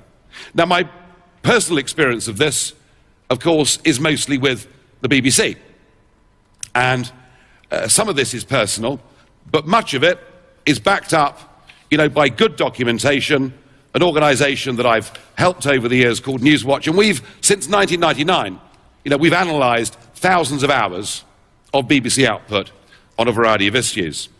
For me personally, getting involved in politics, getting elected to the European Parliament back in 1999, one of the first things that happened is there was a joint production between Arte and the BBC. It was a series to be shown on BBC Two called Desperately Seeking EU-topia. And for 4 months, I had a fly-on-the-wall journalist with me, which, of course, as you all know, is the dream position for your industry to be in. So, yeah, I was caught calling Romano Prodi a wanker and one or two other things, which does tend to happen when you forget that it's there. But it was really interesting. So the story was about a 35-year-old politician just been elected from a no-hope party, a party who, through 624 hours of election coverage in 1999, the BBC had given UKIP 4.5 minutes. And yet, we'd won 3 seats, and we'd won 7% of the national vote. So for 4 months, they followed me on my first day in the European Parliament and getting the documentation and meeting other MEPs. Anyway, the BBC's contribution to this was about £70,000. But it was decided that the BBC would not show the programme. And there were questions asked in the House of Lords and elsewhere. And no, the BBC said that the content would be too damaging. So in the end, they relented. And they showed the programme at 10 o'clock in the morning on a channel called BBC Knowledge. I think it's now disappeared, that channel. And I think the viewership were 3 old ladies and 6 cats. But I did tune in to watch it. And I kid you not, before the transmission it said, viewers must be warned that during the course of the next hour, Mr. Farage expresses some very extreme opinions. I mean, God help us. All I was saying is we should govern our own country. We should be a democracy. We should control our borders and maybe think about linking out with a bigger, wider world. So I found from the start that it was very, very difficult. And to be honest, when it came to coverage of the European issue, from 1999 until 2012-13, the BBC's bias on this issue wasn't so much deliberate, it was actually bias by omission. They didn't think that issues like open-door immigration, as a result of EU membership and former communist countries joining, they just didn't think that that was a particularly relevant issue to talk about. Now, I want to be fair to the BBC and to the other UK broadcasters, and I will say this, that throughout the referendum campaign itself this year, the BBC did everything it possibly could to make sure there was fair and balanced coverage. And you won't hear a single complaint from any of us on the Leave side about how that was conducted. The trouble is, folks, it's all reverted to type. Since June the 23rd, there have been a whole mass of programmes about Brexit. And I'm not even just talking about the Today programme or the 10 o'clock news. I'm talking about Farming Today. I'm even talking about the food programme, in which there was a long Brexit special telling us the disastrous things that could happen to food prices as a result of voting Brexit. There has, and I've got a series of letters here with Tony Hall, the DG Director General, in which he's been challenged by Lord Pearson of Rannoch to name a single programme that has been on BBC radio or television since June the 23rd that has discussed the exciting new possibilities of being a free country that can make its own decisions. So I've looked at this and thought about this.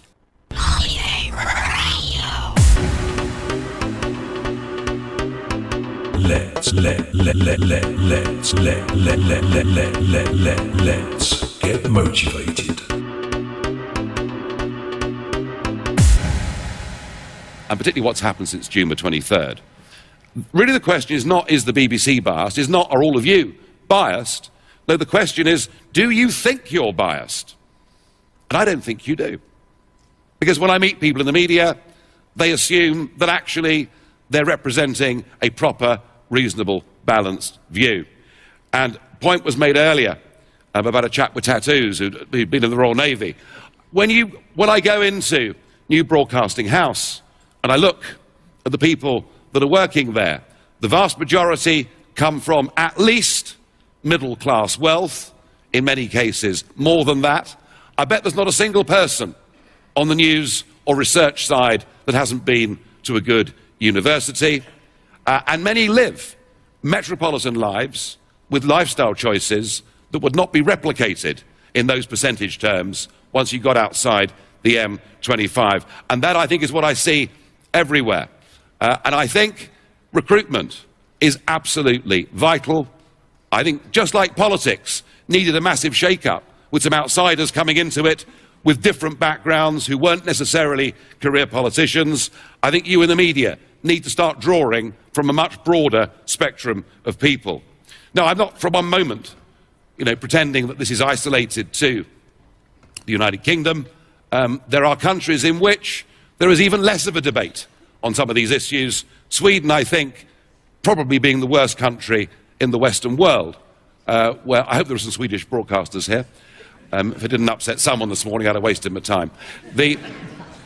Sweden, where you cannot, through the Swedish media, have any intelligent debate about immigration, about crime statistics, and they're almost completely in denial about the growth of this political party that is now polling over 25% in the opinion polls. I was in Stockholm 2 weeks ago, and I went with Václav Klaus, the recent president of the Czech Republic, and we gave a speech talking about the future of Europe and the vision that I have, which incidentally is not that I want the whole thing blown up and consigned to the dustbin of history. I want a completely different kind of European project where nation states work and trade together as close neighbours. But I have to say, in that visit to Sweden, neither President Klaus nor myself received a single request for a conversation with any Swedish media. So, I picked out the BBC this morning, Nick, because that's personal experience. But I would say also that there are some big issues that you guys need to think very hard about.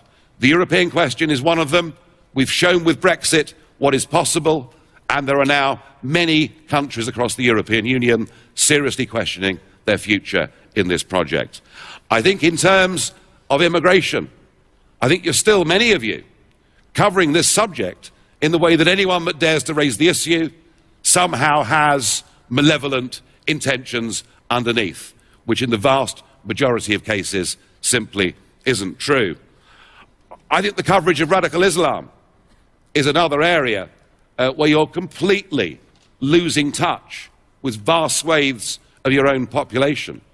In fact, it happens in politics too. Dear Hillary couldn't even bring herself to say radical Islam. She couldn't even use the term. And lastly, where I believe you're really getting completely out of touch is on your coverage of the issue of climate change.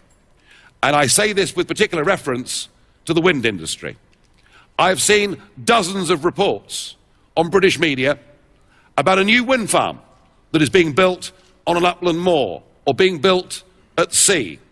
We're told how wonderful this is, how it's going to reduce CO2 emissions, and this new wind farm will power a city the size of Birmingham. And what we don't get told is when the wind doesn't blow, it won't even power a single kettle. What we don't get told is that none of this can be done without vast taxpayer subsidy. What we don't get told is that actually wind energy and renewables has led to one of the greatest transfers of wealth from the poor to the rich that we've seen in modern times. I haven't heard any of that in the United Kingdom, and I doubt there's much of it in your countries too. And increasingly, people are wondering why their electricity bills are as high as they are. So I do think this industry needs to press the reset button. And finally, I have to say that on Trump, it wasn't just you that was wrong. Everybody was wrong. But I had a very good bet at 5-1, and I've enjoyed 2016, even if you haven't. You have got to change. Otherwise, you'll come back here in 5 years' time, and there'll be fewer of you. Thank you.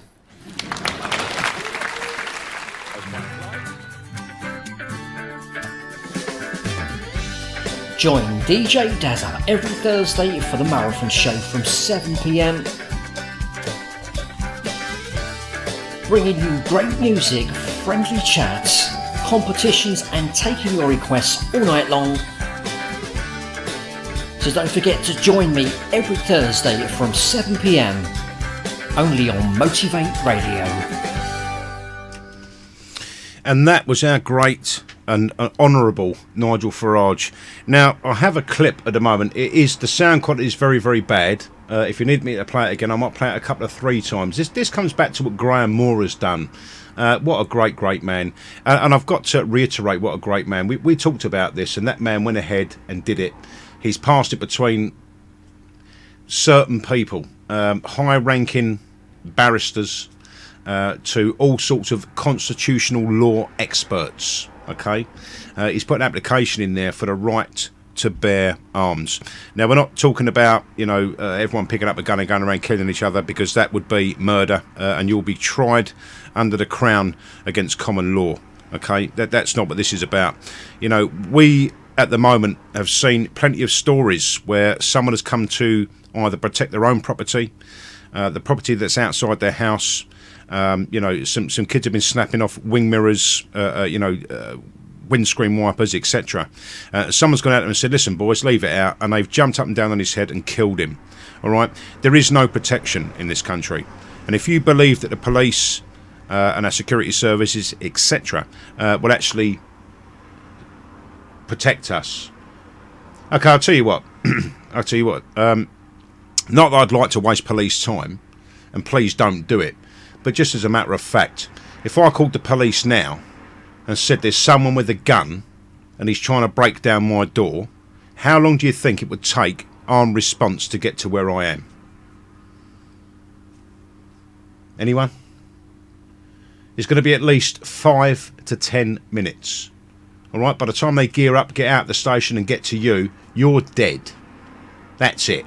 All right, if you want to protect your property, protect your wife, protect your children, you're dead. These people can't do that, but they'll clear up the mess afterwards and then prosecute someone if they catch them. That doesn't solve the problem of violence in our country at the moment. And we've seen people offing each other with knives right the way across the country so far. Absolutely horrendous. These people obviously can't fight. And to anybody that picks up a knife, because you've got all of that, you big fucking hard man, in front of all your friends, you're the one to go and stab someone else and kill them stone dead and deny parents their children, deny that man life, then you're nothing more than a fucking wrong 'un. And I hope what's coming to you comes to you. All right? But we need protection in this country. And even Nigel Farage has said, and in the next clip, which was taken from somebody off their mobile phone way back in the audience, you can hear him. I'm going to turn it up a little bit for you, so actually the gain's right up at the moment, so you can hear it. Nigel Farage said that he will don khakis and pick up a rifle. This is how serious the man is, and we can talk about the fact that this guy, Nigel Farage, our fucking saviour, our St George, really, has left UKIP to their own devices. He's had much more airtime. He's been on all sorts of TV programmes that he would never have been on, all right, if it was down to him being the leader of UKIP. He has, not Donald Trump is his friend. I mean, who else can actually say that from England or the UK or Britain, Great Britain at the moment? Who can say that? He was the first man in because he trusted Nigel Farage. Nigel Farage trusts Donald. This relationship that's been born from Brexit to Donald Trump's campaign is absolutely off the wall, and you could not have done that while you were heading up UKIP. That man's had much more freedom. He's got a show on LBC. Would he have a show on LBC at the moment? I don't think much of it, to be honest, which is just my thoughts. I listen to alternate media. I don't listen to the mainstream. I don't really like what he does and the way he does it. He asks a question, he gets someone on, they answer the question, they go, and someone else answers the same question, and that's about it. He doesn't speak his mind, and until the last 2 minutes. Love the man, absolutely love the man. But there's things this man. Would he have been able to go on LBC? Would he have been, Donald Trump's best friend? Would he have gone to America and backed up the situation with Trump and, told the people about Brexit, etc.? He wouldn't have been able to do any of that if he was tied to the party and a manifesto. He left. He left for the right reasons. If he's going to come back, he will come back. And I've got a good feeling that if May throws this election and Labour get in, that man's coming back and he will head up probably the most obscene form of retaliation from UKIP that anybody's ever seen from a political party. That's what I'm hoping. But just listen to this, all right, quickly. I enjoyed my trips to the States with Trump in the White House and everything else. I've enjoyed my life. But if they don't deliver this Brexit that I spent 25 years of my life working for, then I will be forced to don khaki, pick up a rifle, and head for the front line. And just once more, if you didn't catch that, if they don't deliver the Brexit he's fought 25 years of his life fighting for, he will don khakis and pick up a rifle. And that comes right back to our Mr. Graham Moore and the right to bear arms in this country. That in actual fact what they've done is licensed our right, which is completely unlawful and completely unconstitutional. So just once more, this is our Nigel Farage. It's someone standing back with a phone. Very hard to hear, but it is him. I've seen the video, all right? This is an MP3 recording. Please just have a listen. This is how passionate and adamant that man is that Brexit should be delivered in the form that it was supposed to be delivered in. I enjoyed my trips to the States with Trump in the White House and everything else. I've enjoyed my life. But if they don't deliver this Brexit that I spent 25 years of my life working for, then I will be forced to don khaki, pick up a rifle, and head for the front line. And just to finish that little segment there, I'm going to play a tune. If we get kicked off, then you know we get kicked off. I'm sorry, I won't be silenced. I could probably pull the lead out, and you on Facebook Live can't hear it. But what I'm going to do basically is turn around and I'm going to play a tune. Fantastic track. He talked about khakis, and I'm going to do this.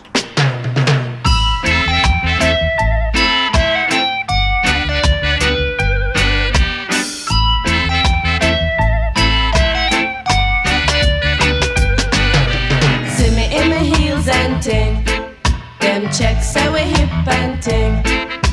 True them no know and ting. We have them going and ting. Nah pop no style, all strictly roots. Nah pop no style, all strictly roots. See me on the road and you not call out to me. Do you see me in my pants and ting? See me in my altar back. Send me give you a heart attack. Give me a little bass, make me wind out my waist. Uptown top ranking.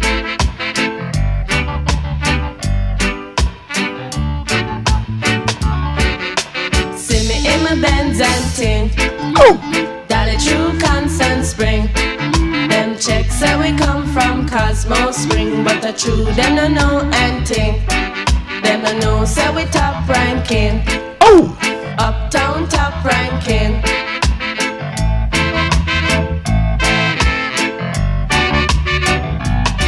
Should I see me and the ranking dread? Check out we jamming and ting. Love is all I bring. In army khaki suit with the rifle. Nah pop no style, I strictly roots. Nah pop no style. We chuck it and ting in our khaki suit and ting. Love is all I bring in our khaki suit and ting. Nah pop no style, I strictly roots. Nah pop no style, I strictly roots.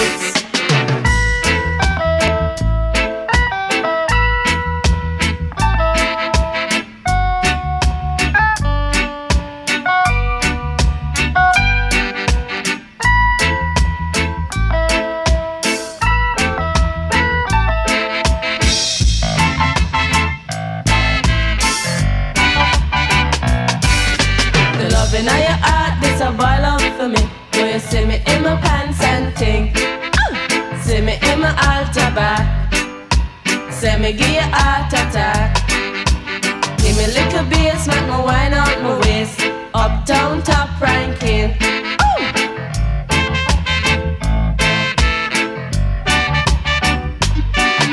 See me from the road and you not call out to me. Do you see me in my pants and ting? See me in my altar back. Say me give you heart attack. Give me little bass, make me wine out my waist. Give me little bass, make me wine out my waist. Love is all I bring. In me khaki suit with me rifle. You gotta love Nigel. You gotta love him. Straight talker, straight shooter. Come on, there we go. I strictly rules. Trust me and the ranking dread. Check out we jamming and ting. Love is all I bring. In my khaki suit and ting.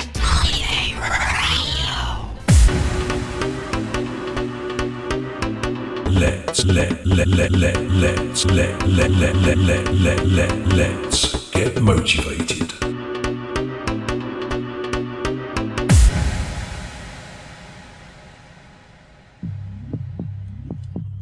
Here and Beyond with medium Mark Howard discussing the paranormal, conspiracy theories and spiritualism. Join Mark every Monday from 8 p.m. at www.motivateradiofm.co.uk. Right, okay, we've got someone in there now saying about London Bridge. London under attack again. I'm going to have to check this out. Just give me 2 seconds, ladies and gentlemen. I'm so sorry. Let's get some armed police at London Bridge incident. Transport for London say trains have been stopped in both directions at London Bridge station amid reports of a stabbing. Okay. Well, until that... Listen, you know, some things start off as a stabbing. It's some guy with a machete shouting Allahu Akbar. We know what goes on. You know, basically he went to Allen's snack bar and couldn't get a bacon sandwich. You know, this is absolutely fucking... You know, this is what we did. This is the fear we live with because we can't absolutely and utterly, literally, fucking defend ourselves. You know, can you imagine the guy in Westminster when he came driving down over all those people when we're all armed and we go, fucking have a word, if that isn't an accident, shoot the cunt. Shoot him fucking dead. Shoot him dead. It might not have saved the people... You know, listen, it isn't just about your own protection, it's about other people's protection. The right to bear arms is in our Constitution, it's in our Bill of Rights, it's never ever been repealed, ever. All they've done is licensed our right. Just imagine all the girls that have been raped and fucking groomed and trafficked and the people that have had their heads jumped up and down on. You know, I'm going to say this to you, if you Google one of the safest countries in the world, it's Switzerland. Alright? There are states in America where the crime rate's very high, gun control is very strict. Where there's no gun control, the crime rate drops. Trust me on that. Please Google it for yourselves. Okay? Google it for yourselves. Well, I really hope it's not. I really, really hope it's not. Because I'm fucking sick of it. I know we all are sick of it. Our government, our armed forces and our police can't take care of the problem. We need, in this country, to be armed. And if it ever went the way I think it's going to go, and these are only my thoughts only, all right? I'm not trying to talk anyone into doing anything. This is all bullshit. I'm not doing that. I'm telling you, I believe every mosque, or 70% of mosques, hold weapons. We're not allowed to search them. You're not allowed to take a dog in there, all right? These people are being preached to from the Middle East with this Eastern idea of what Islam is. We've all seen what the Eastern idea of Islam is. Listen, I'm sick of it. I hope to God that within a couple of 3 weeks we can all just go to a gun shop and buy a fucking gun. That's how adamant I am about it. If you want to be a stupid cunt and walk around with a gun and just shoot people, and that's down to you, and you'll get done for murder under common law against the Crown. You know, that's what will happen to you. All right? That's not what it's about. It's about it's your own personal protection, and then the government really have some form of backup. They've left it. Brian, give me 2 minutes, brother. I know that was you because it come up a certain area. Listen, we can't keep walking down this dark alley without a torch. We can't keep walking down this dark alley expecting people to attack us without being able to protect ourselves. It can't happen. You know, we don't walk down the dark alley then.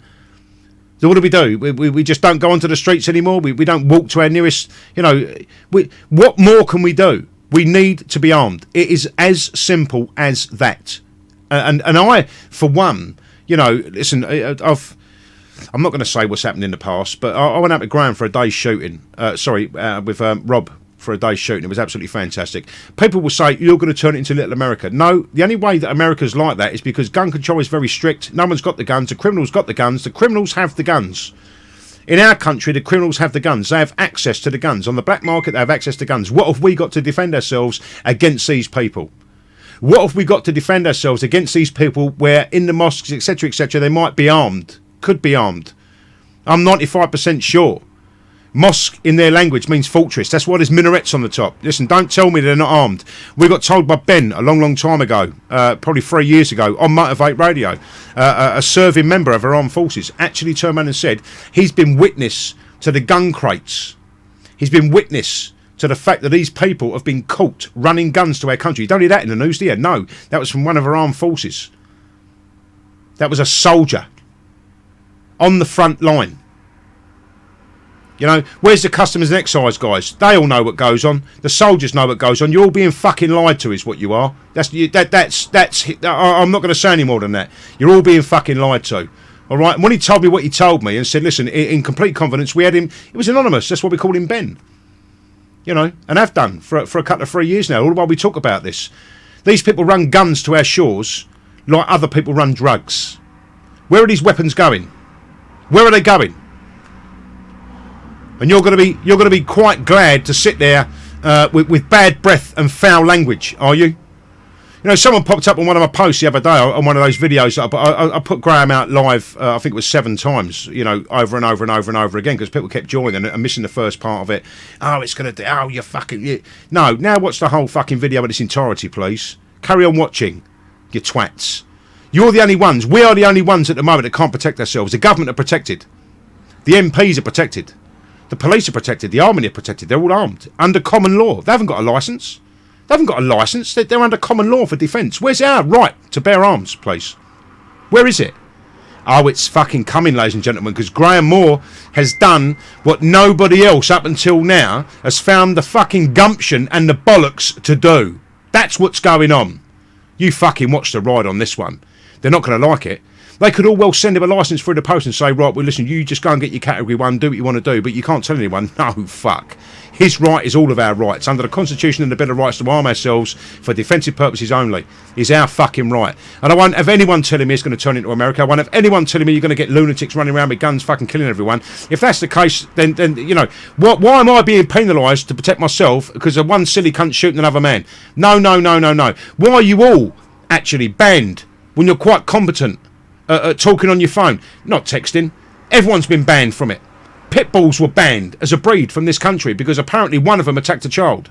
You know, why are we dealing with this? The minority, all the time. I'm fucking sick of it. I am. And I hope to God, actually, that they're not going to put up too much of a fuss. I think that's why the police were here last night, to be quite honest. Because that application's gone in. You know, the videos we've done together and done this, that, and you know, and some of my videos a little bit over the top sometimes. I won't apologise for it. That's how I felt at that time. You know, emotions are running high, anger, temper. You know, I won't apologise for any of it. I actually deleted a load off my Facebook. You know, I deleted a load off of YouTube to try and, you know, reduce the harm that I might bring to anybody else by joining with these other people. You know, how can you defend yourself? What are you going to do? What are you going to do when someone comes to your door with a big fucking machete or a gun? What are you going to do? Call the police? If these people kick off, the police won't be able to get to your house because they'll be going to everyone else's fucking house. In fact, there won't be enough police to take care of the business, full stop. That's what goes on. All right? That's where I'm coming from. That's why we need the right to bear arms again. We've come so far. And back in the 50s, 60s, 70s, it was fantastic in this country. And what you've done in actual fact is import the third world. You've imported the third world and their cultures to the point where we've got people running around with machetes, fucking knives, gang culture. You know, I can't walk down the street in London without someone bumping into me that wants to stab me up because I bumped into them. You know, maybe they bumped into me. What am I going to do? What are you going to do? How can you protect your family? How can you protect your children, your grandchildren? How can you protect your property? You can't. You simply can't. Because when you ring the police, they say, right, yeah, okay, we'll get someone out to you. 10 minutes later, you're fucking dead. You're bled out. You're gone. You're finished. I want the right to bear arms. For defensive purposes. There are too many fucking bad people out there. Too many bad people. And the good people can't protect themselves against the bad people. And the guns are on the market for the bad people to come and rob the good people. That's it. Sorry, that's it. There's no updates at the moment. Not that I can see. I was just going to go back to Frederick L. Height. Said, I don't know if this will help you. I had skin issues for 10 years. And my Muslim doctor told me to stick my head in the bucket. No, I'm only joking. But it was a Muslim doctor, Well, most of them are. We don't demonise all Muslims. You know that. Told me after about 8 that it was herpes of the skin. You're telling me I've got fucking herpes? That's not very nice, is it? I used to suffer with dermatitis. It was on my arse cheeks and all that game. I'm scarred up from it. So if you want to post for a calendar, it's not going to happen, ladies and gentlemen, especially the fucking ladies. It's one of the vitamin D deficiency. So I got a micronutrient blood test, and the patent results, they then confirmed that I was lacking. Started tanning on blue sky days only, and since haven't had any issues with my skin. Well, you just said it was herpes. So sunshine cures herpes. So what you want to do, if you ever get a dose, is get out there and open up your thing and get your wacky, your tallywhacker out, and just shut a bit of sunshine. Well, anyway, thanks for the information.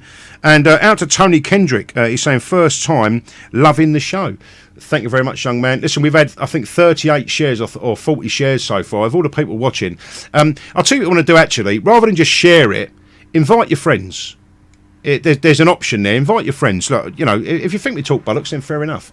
And that's how it will be. We're just going to go through some of your comments quickly. Graham is chomping at the fucking bit to get on. I'm surprised we're still on after playing a couple of tunes. Evening to Craig Thacker, Angela Howell Holden. I'm just going through Richard Evo Evans. I'm just going through a few. David Blackmore. Dave Witcher, Davey baby. Oi, listen, there's a slot open for you, brother. There's a slot open for you. And we've got to talk about what you need to set yourself up. Dave Witcher is coming to Motivate Radio, ladies and gentlemen. How fantastic is that? Give me all the thumbs. I'll tell you what, give me all the hearts. If you know Dave Witcher and what he talks about, give me all the hearts, please, right now, across the screen. Fucking absolutely, that man is an absolute diamond. We've got people going out and coming back in again. Judy Francis joined us. Stephen Lang's rejoined. That must have been down to some sort of sock jihad. I'm not going to say no more than that. We know what sock jihad means, don't we, gentlemen? Sticky bomb. Gary King, brother, stay safe down there. Ruth Dean. Lee Martin's with us. Good evening, Lee Martin. I might be missing a few names. I'm just going for the highlighted ones that have just joined us. I do apologise if I'm missing you out. If I have, then ask me to give you a shout, and I will do. Greg Palmer, Alfred Edward Garnett. What a fucking great name. I love that man. Listen, I went down and I met Bretton first with that man, right?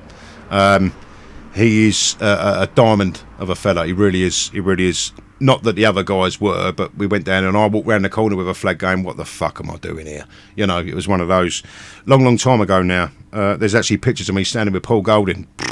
I do apologise. We have guns, lots of them, says Frederick Earl Height. Yes, we have, but unfortunately, we're not allowed to carry them in the street, which is a bit of a shame. Ian Sayers has joined us. Michelle Reed and 85 others just shared your video. Well, that's strange. 85. I just read it on Facebook. It was 30 something. Thank you very much. Davey, white van hits 5 or 6 people on pavement. That's from Kevin. People mowed down on the... See, this is just never going to fucking stop. Don't tell me this now. It's going to... I'm just going to go right into one.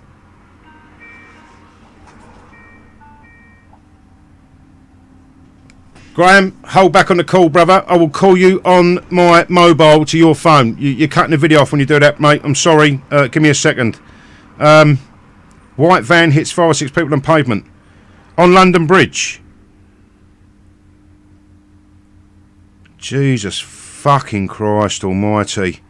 You see... Sorry, give me a sec to gain my senses here. More than 10 people injured. Van got away. Thanks for the updates, guys. You know, listen, when I'm doing the show, I've got my set thing. I do what I do. I don't really get, you know, my phones are being used for other things. My iPads are being used for other. I don't really get any news. Thank you very much for bringing that to my attention. I'm going to look on the news channel now. London Bridge.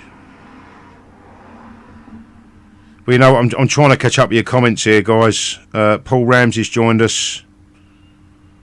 Clifford Mitchell over there in the States, I do believe.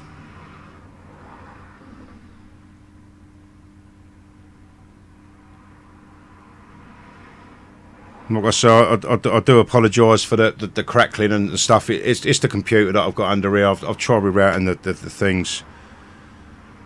Jesus fucking Christ! You see, now if now isn't the time to be armed. See, all I'm getting on Sky News is reports of a stabbing. Oh no, hang on a minute. Car and knife attack, they're saying now. Car and knife attack. Witnesses said a white van veered off the road before hitting pedestrians. Police have confirmed they are dealing with an incident and asked people to avoid the area. Armed police have been at the scene.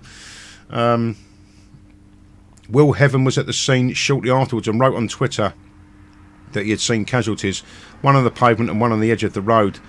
London Ambulance have said we're responding to this incident and more information will follow when we have it. You might as well go on to... Oh, excuse me. You might as well go on to an American news source. They seem to know what's going on before we do because they hold it back, don't they? Our own news fucking sources. So they don't want to create some sort of pandemonium and panic between the people. Sky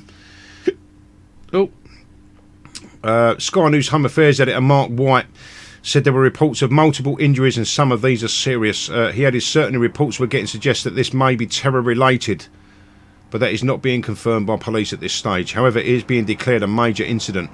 London Transport Police say London Bridge Station is also closed.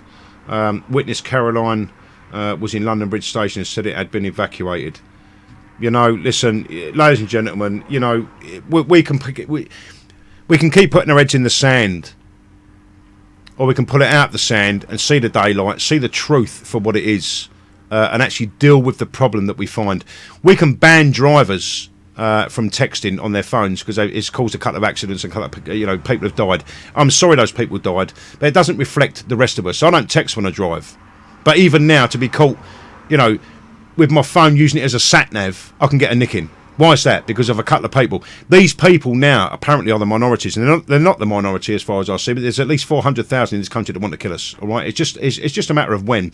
We're all at risk. All of us are at risk. The government have failed in their duties to protect the people. That is what goes on. I'm sorry, but that, my friends, is the absolute truth of the situation. And I'm devastated again. You know, how many more times are we going to have to do this? Now, what do we do? Take to the streets with what? Again, you know, bad language, foul breath. What do we do? How can we combat this problem? How can the government combat this problem when they're actually worried about mob rule? How can you do that when there could be 400,000 to 600,000 people in this country that want to kill us? The armed forces and the police don't even come to 200,000. How can we combat this? It will take the people as a militia to combat this, and these people knowing that we're armed. It's as simple as that. And I'll tell you what I'm going to do. Jesus fucking Christ. I know my mic's still on. I had something else to play you there, and it was the one I should have played you earlier. It was written down wrong. It was the pro IRA Labour. I think I've got to carry on with the show, guys, until we get some more information. Obviously, you know, what do I do? What do I do? Do I stop it? You know, out of respect for the people that could have been killed? I don't know. Or do we give the details out live on what we're doing at the moment? I'm fucking beside myself. And you know what? It doesn't matter that you might have a baseball bat, you might have a big sword, you might have this, that, and the other. What the fuck are you going to do against these people when it comes down to being one of us? What are you going to do? Just answer me that.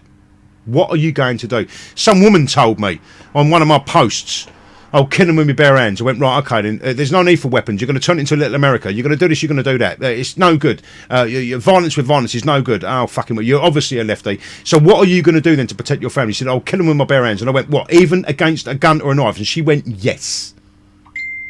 Well, you need to get in a UFC fighting ring then, bitch, and earn yourself some hundreds of thousands of fucking pounds. Because there's no way you can fight some cunt with a gun.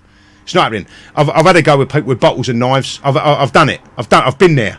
I've done it. I've been in that situation. All right? It's not nice, and not everyone can do it. Especially if you've not been around violence all your fucking life. And I've got to say this to you, even some cunt with a machete, you know, it becomes very difficult to protect anybody when your fucking arms are laying in the street. And this is what we're dealing with. This is the mentality. This is the mindset of these people that we brought into our country. Not us, sorry, that Labour opened the fucking floodgates to. Look at Europe at the moment. Look at Europe. Look at Europe and what goes on, and the no-go zones and the riots and the burning of police vehicles and the fact that, you know, they one of their apartments catch fire and the fire brigade go in to fucking hose them down, and they fucking petrol bomb the fire brigade. You can't even enter some of these fucking places in France anymore. How much of the rest of Europe's like that? Is this not an invasion? Really? You can't see it. You know what? You can't see it because you're not fucking looking. You're not seeing it because you're blinkered by the BBC and Sky and ITV and Channel 4 and Channel 5 and BBC 2 and all these other fucking channels there that are telling you, just sit calm. Don't look back in anger at the 22 that just died. Hug. Fuck that.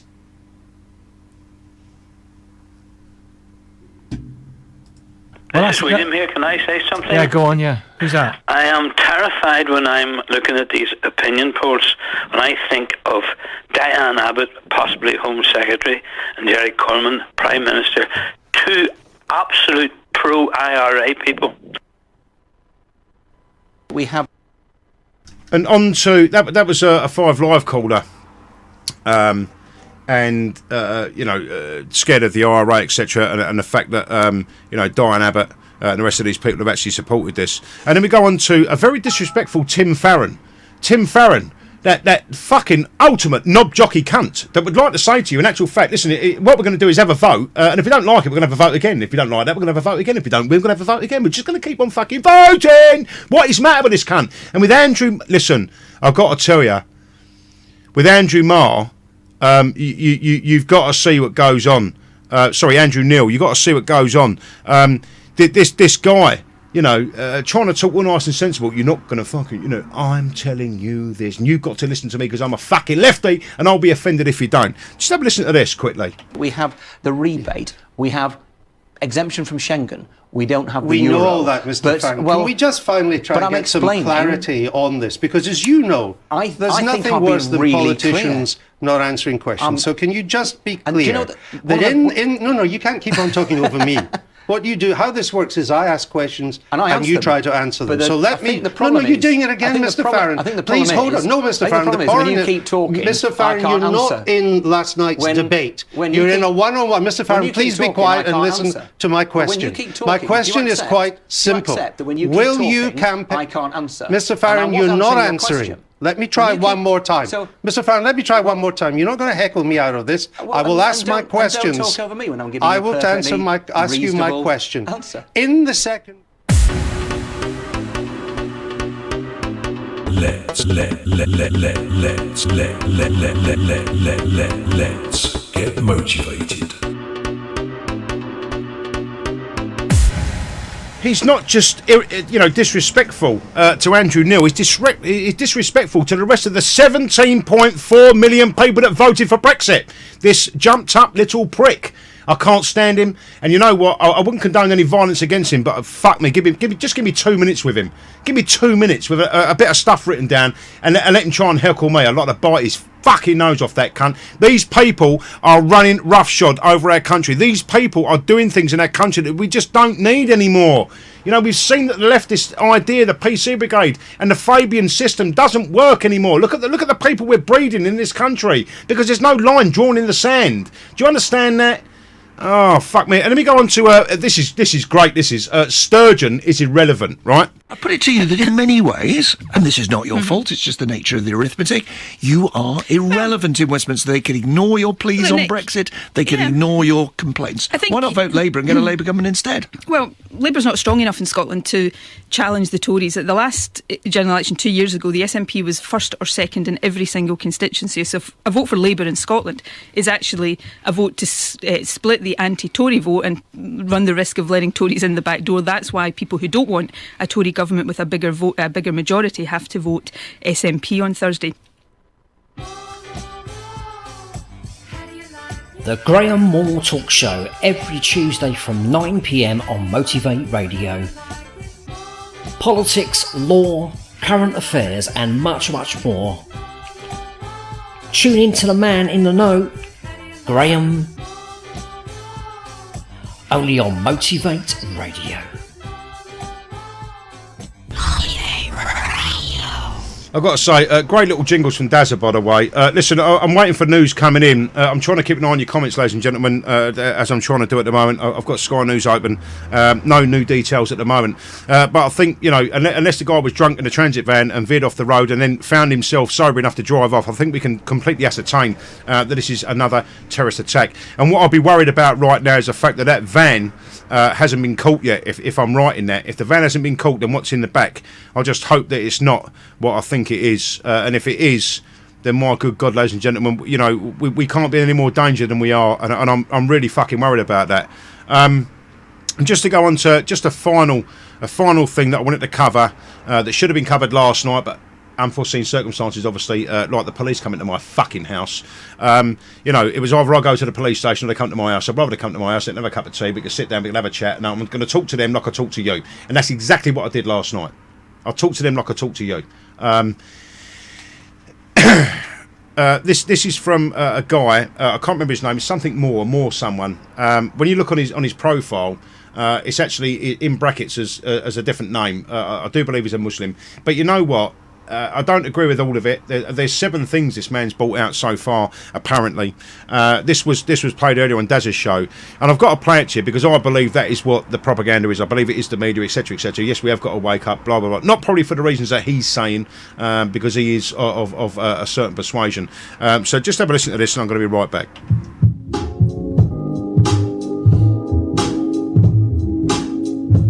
Number 7, yeah?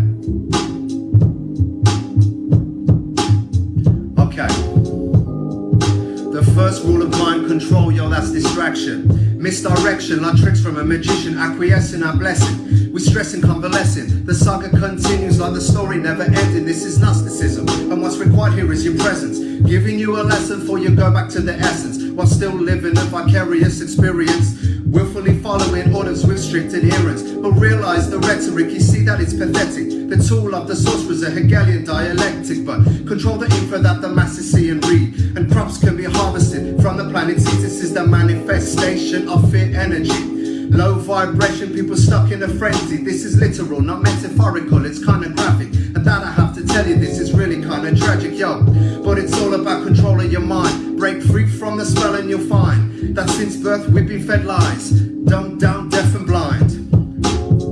Now, we could call it television or television, or maybe you prefer we named it Hell-O-Vision, cause they don't call them programs for no reason. As you continue to tune in season after season, you get home from your left brain jump and switch on the hypnosis box and watch news that is geared to the right brain. Propaganda seeping in your mind once again, where the disinfo pours into your consciousness. The words you hear are hollow, lacking any substance. They're made to keep you stuck deep in cognitive dissonance. The zombie apocalypse is living right among us. They induce us with useless materials and knickknacks. Try to seduce since youth with views and false facts, causing confusion with the Mandela effect. Social engineering, while our rights we acquiesce, yo. Cause it's all about controlling your mind. Break free from the spell and you'll find that since birth we've been fed lies, dumbed down, deaf and blind. It's just a sign of the times. Now, all of this takes place subliminally through language, fear and deliberate symbology. Like I said before, it's all projected through your TV, but you're under my control, so you probably won't believe me. This engineering starts early from the womb, bonded up in slavery every day till the tomb. But to many believe and accept that which is not true. and refuse to accept that which is true. Is that you with no ability to see through the manipulation and the lies they force upon you? Soon they'll take away free speech, you're hearing me? And that what happened in Nazi Germany? Next on the list was Stalinist Russia, programming the masses with a change of culture. I wonder what it's gonna take to break free from the slumber and break free from the chains that they got our minds under, y'all. Cause it's all about control of your mind. Break free from the spell and you'll find that since birth we've been fed lies, dumbed down, deaf and blind. Too many voices silent to the crimes, yo.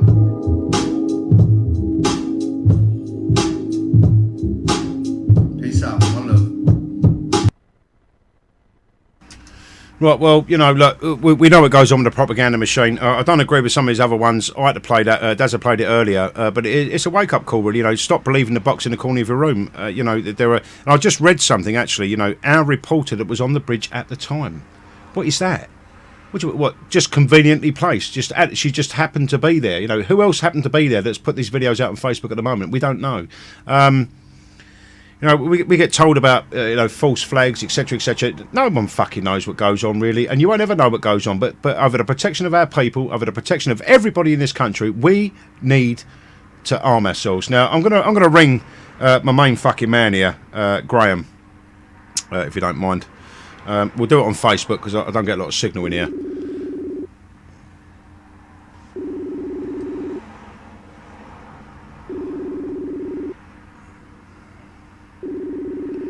Let's hope his volume's nice and high. Hello? Hello, Graham. Can you hear me all right? Can you turn it up a little bit if you can? I'll tell you what it is. Well, I don't know about turning it up. I can try.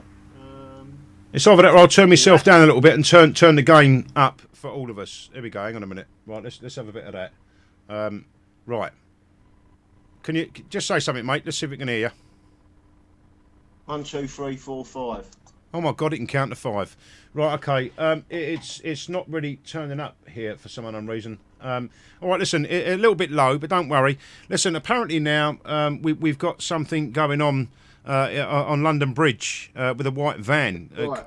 Have you seen any more than I have? Listen, I'm trying to do a show where I'm trying to look on ABC News and Sky. No, I've seen it. But basically, we're getting conflicting reports, but the ones that are coming in strongest are the ones from Fox News in America.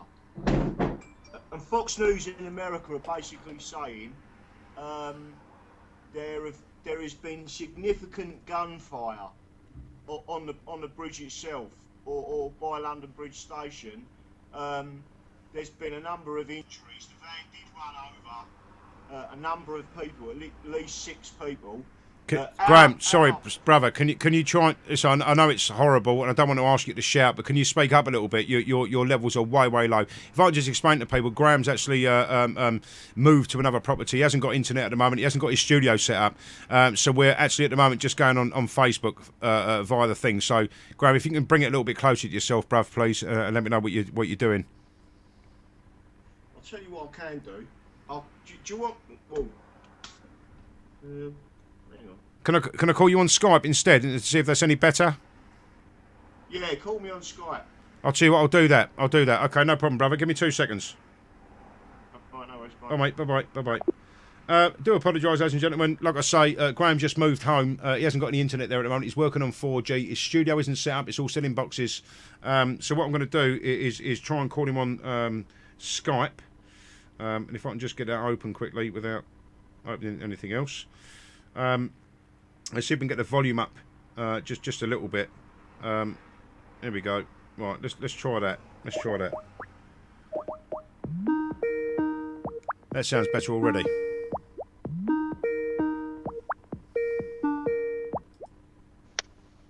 Can you hear me? That seems to be a little bit better. Yes. All right. Well, if that's still on my iPad, but I can switch to Skype on my computer when it boots up, but it ain't booted up yet. Just if you can, just get a little bit closer to the mic, Graham, if you can, please.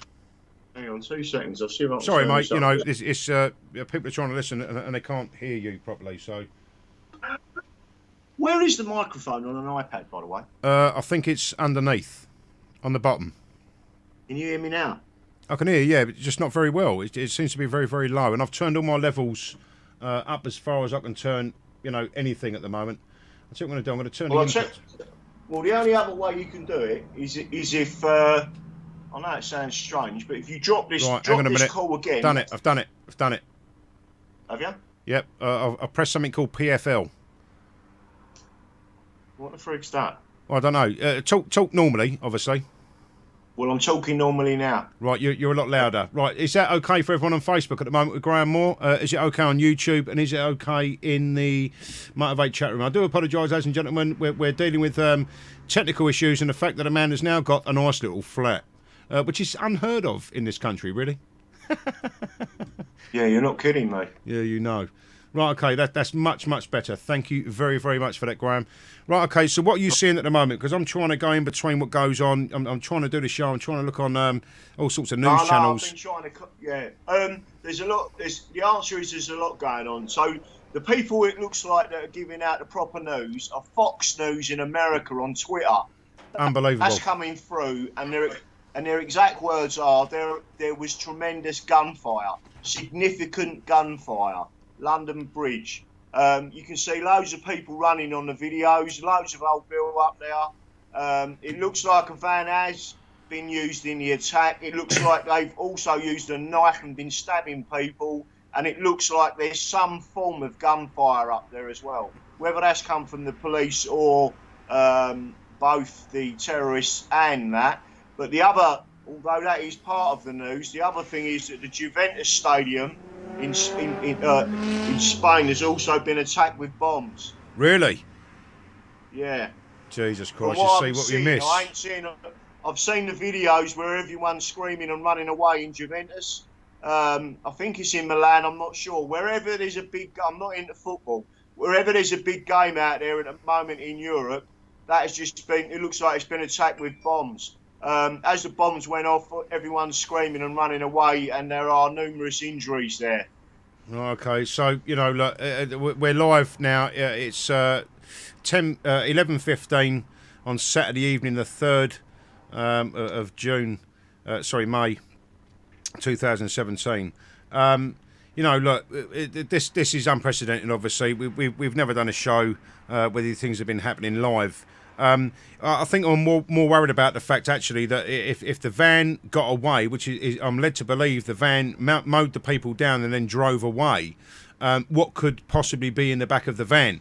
I think that their first port of call, as well as the victims on the bridge, should be to find that van. And we've got loads of CCTV around London, and I think that van needs to be found, and fucking quickly. Because why would they use a van when they can normally use a car? They're using a van, as far as I can see, for a purpose. And that purpose I can only imagine at the moment is because it's packed full of explosives. Maybe. I'm just. One of the things that I'm worried about with situations like this is where they use a van, either one with explosives or two, if they attempt to kidnap a police officer or soldier, member of our armed forces. Like that in the van. Yeah.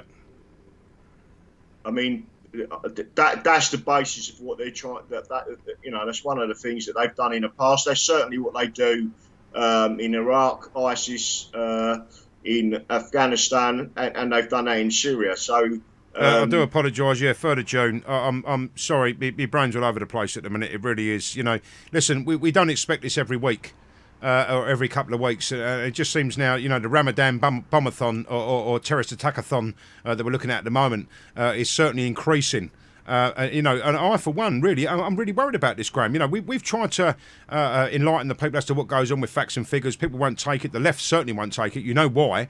Because they won't go against anything that might someone can call them racist over. But let me just say this to you, all of you on the left, all of you that you've wanted this immigration, all of those of you that stand with Islam, be it you gay or anybody else, you, my friends, have blood on your hands yet a fucking again. You no good traitorous bastards to this country. You don't care about anybody else but yourselves, and the easy fucking way, the easy subject that you would rather tackle. The easy subject, not the hard subject that we all tackle every day. You want to go down the easy road. There's breaking news there again. The London Bridge incident, this has come from the Telegraph 1 minute ago. Reports bomb disposal unit has arrived at London Bridge as injured are being given CPR. Jesus Christ. So do we know what's happened to the van yet at all? No. I mean, there's no more news on that. Hopefully, we'll find out a bit more in a minute as it's coming in. But there's certainly more information coming in on Twitter.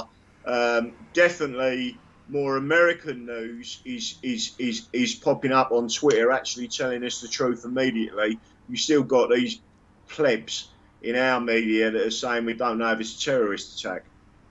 Well, listen, I don't. You know, we can't actually rule out the fact it's a terrorist attack. You know, someone might have veered, panicked, drunk in charge of a van, white van. I mean, you know, it's sort of unheard of at the moment that someone would take a van and do that, unless there was something else in the van that they you know, their ultimate goal. Once everybody's focus is on London Bridge, they can go and do what they fucking want. That's what I'm thinking at the moment. I do apologise for saying it, ladies and gentlemen, but that's what I'm thinking.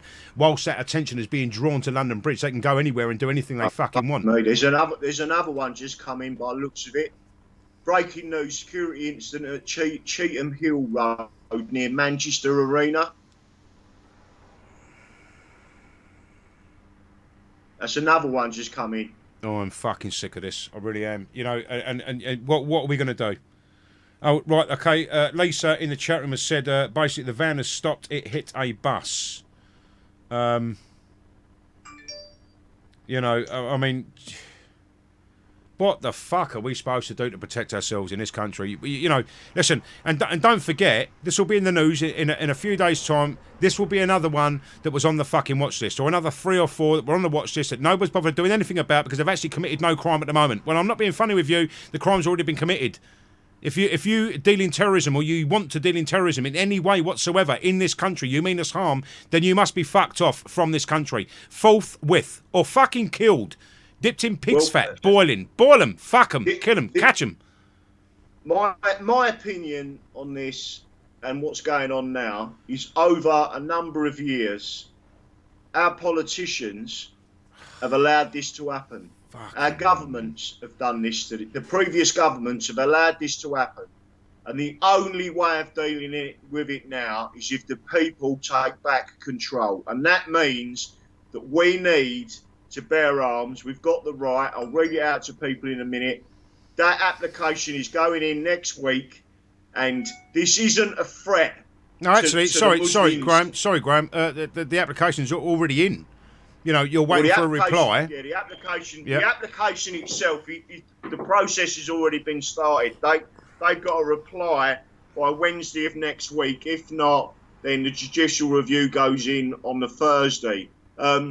This isn't, and I want to explain to people, this is not about us going out and murdering Muslims. This is about the people. We need at least, listen, we've said it already, and I'll say it again. In my opinion, there's at least 400,000 jihadis in this country. And the only way, and it could be up towards 1 million, the only way we can deal with these people, if we've got 5 or 10 million of us armed that are ready to confront this as a situation, yeah? And if they want to leave, they can leave. But at the end of the day, we ain't rolling over for them. Our government has caused this. Previous governments have caused this, and they have in effect been either so incompetent or traitorous towards us. And a message to Sadiq Khan: go fuck yourself. Well, listen, I've got to say, the amount of messages I'm receiving on Facebook, ladies and gentlemen, thank you very much for letting me know. You know, this is, look, you know, it's not even fate, really. You know, I mean, last night I had 2 plainclothes police officers, detectives in my house, talking to me about certain videos and certain radio shows that I've done. You know, I don't want to say any more than that, really. I've not even told you, Graham. I've not even told Chick exactly what was said. But, you know, at the end of the day, they walked out, they saw the studio, they know I'm not fucking about here.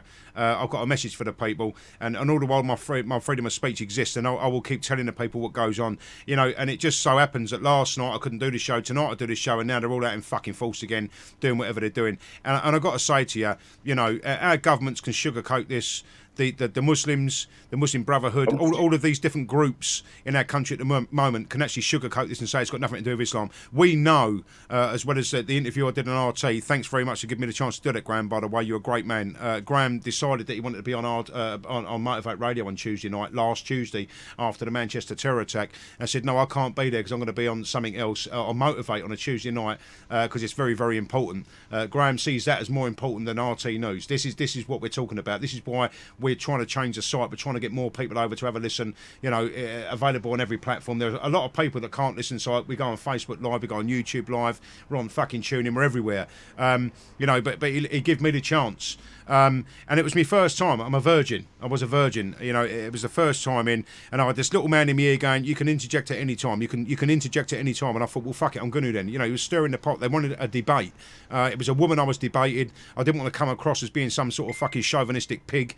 Lots of reasons as to why. I thought I did pretty well, actually, for the first time. But you know what? Straight after the Manchester attack, you gave that up. You give it to me. You did your show. I come back home. I listened to your show. We've recorded it. We put it back out. We're doing all of what we can to try and enlighten the people as to what goes on. And the left just want to run around at the moment, coming against other groups that are going against terrorism. I mean, you just can't you can't make this up, Graham. You can't make it up, brother. How can you go against anybody in this country that is actually protesting about terrorism? Bretton First and the EDL were down there after the Westminster attack, and the left were out in force, counter-demonstrating these people, actually, that were out there counter-demonstrating against terrorism. These people, they are terrorists themselves. You know that. They're domestic terrorists. These people should be outlawed. I totally agree. These people now, I've said it, and I've said it on the video. England is under attack, and it is because of our common law, and England is the mother of common law. Sharia law is what they're trying to implement. That is what's happening in this country, and these people that have allowed it to happen, including, and people need to be warned, Sukuk, which is Sharia bonds. They have bought Richmond House with Sharia bonds, and that is going to be our temporary parliament. Sorry, Graham. I don't know if you're looking at the chat at the moment on Facebook. Borough Market. I don't know where that is, but there's been gunfire now as well. Gunfire there now as well. Borough Market is one of the busiest places in London. I was going to have a stall there doing food. Just coming up, believed to be terrorism. What more can we say? Listen, this isn't fucking Sky News. This isn't your BBC and your ITV and your Channel 4 and your Channel 5 and all these other cunts out there that would like to tell you that something else has gone on. And please, just hold your thoughts for a moment, because it probably isn't Muslims or it probably isn't Islam. I'm sorry. I think we're all ready. Who's the culprit? And it's Muslims. And it's fucking Islam. It's unprecedented that it's happened tonight on this show. Listen, we can't cover it. We haven't got people out in the street like these other people have fucking lying to you, but I wish we had. If anyone can get out there, actually, if anyone is in the London area of London Bridge, Borough Market, wherever you are at the moment, if you want to give me a call, please give me a call. My number is 07984 466 505. I'm just going to repeat that again. It's 07984 466 505. If you have any information whatsoever, then please give us a call. I'm devastated again that we've any of us at any time are going to be victims to this fucking death cult, because our government are inept. Our government can't do the job they're employed to do, which is to look after the people first. They've cut the police force. They're about to call the army into the streets, a standing army in our streets. What? That's illegal, is it not, Graham? Yeah, no, it totally is. It is unlawful to have a standing army on our street. But at the end of the day, what the people have got to realise is that they have lost control of the rule of law. And at the end of the day, we need to take it back. And the only people who can take it back is us. Because these incompetent fucking idiots have allowed this to happen. And the only way we can... And when we go to court next week, right? Yep. All we got to say is literally, you tell me how you're going to defend me. You fucking can't. So what right have you got to say that I cannot have a firearm? They you haven't got a right. They can't protect us, brother. You know that, I know that. Listen, if someone come to my house armed now and I rung the police from upstairs in my bedroom and they kick the door in, they're not going to be here. It's going to take them 10 minutes, 5 or 10 minutes. You're dead within the first 30 seconds. You know that. If you're going to try and protect your family and your homestead, your children, etc., etc., then you need something in your house. And bad breath and foul language isn't going to do it. You know that. I know that. We all know that right now. And we live in a perpetual state of fear. Perpetual state of fear, my friend. And if that's the case, then I'll tell you what, I'm not being funny of you. Under common law, and the fact that I believe we are, consenting to be governed, then I'm going to arm myself. I'm going to arm myself anyway. Fuck them. What can they do outside of the remit of common law? What can they do if it's not been repealed? Please tell me that. Acts and statutes. What can they do? I was just trying. First of all, my son, I think, is working up there, so I'm hoping he ain't up there. I've just checked someone to see where he is. Fucking hell, Graham. The direct answer here, and I've got to tell everyone this, right? Common law is what we have always lived under for the last 1,000 years. Yep. And these people have tried to take it away. I mean, in Scotland, they've got Roman law. In Europe, they've got Roman law, right? It ain't the law that we live under. America lives under common law. New Zealand lives under common law. All the Commonwealth countries are under common law. Yep. Now, what they don't want is common law gives liberty and freedom. You've said it a million times yourself. No loss, harm or injury. Yep. That's it. Not all this fucking bollocks what they're trying to control us with.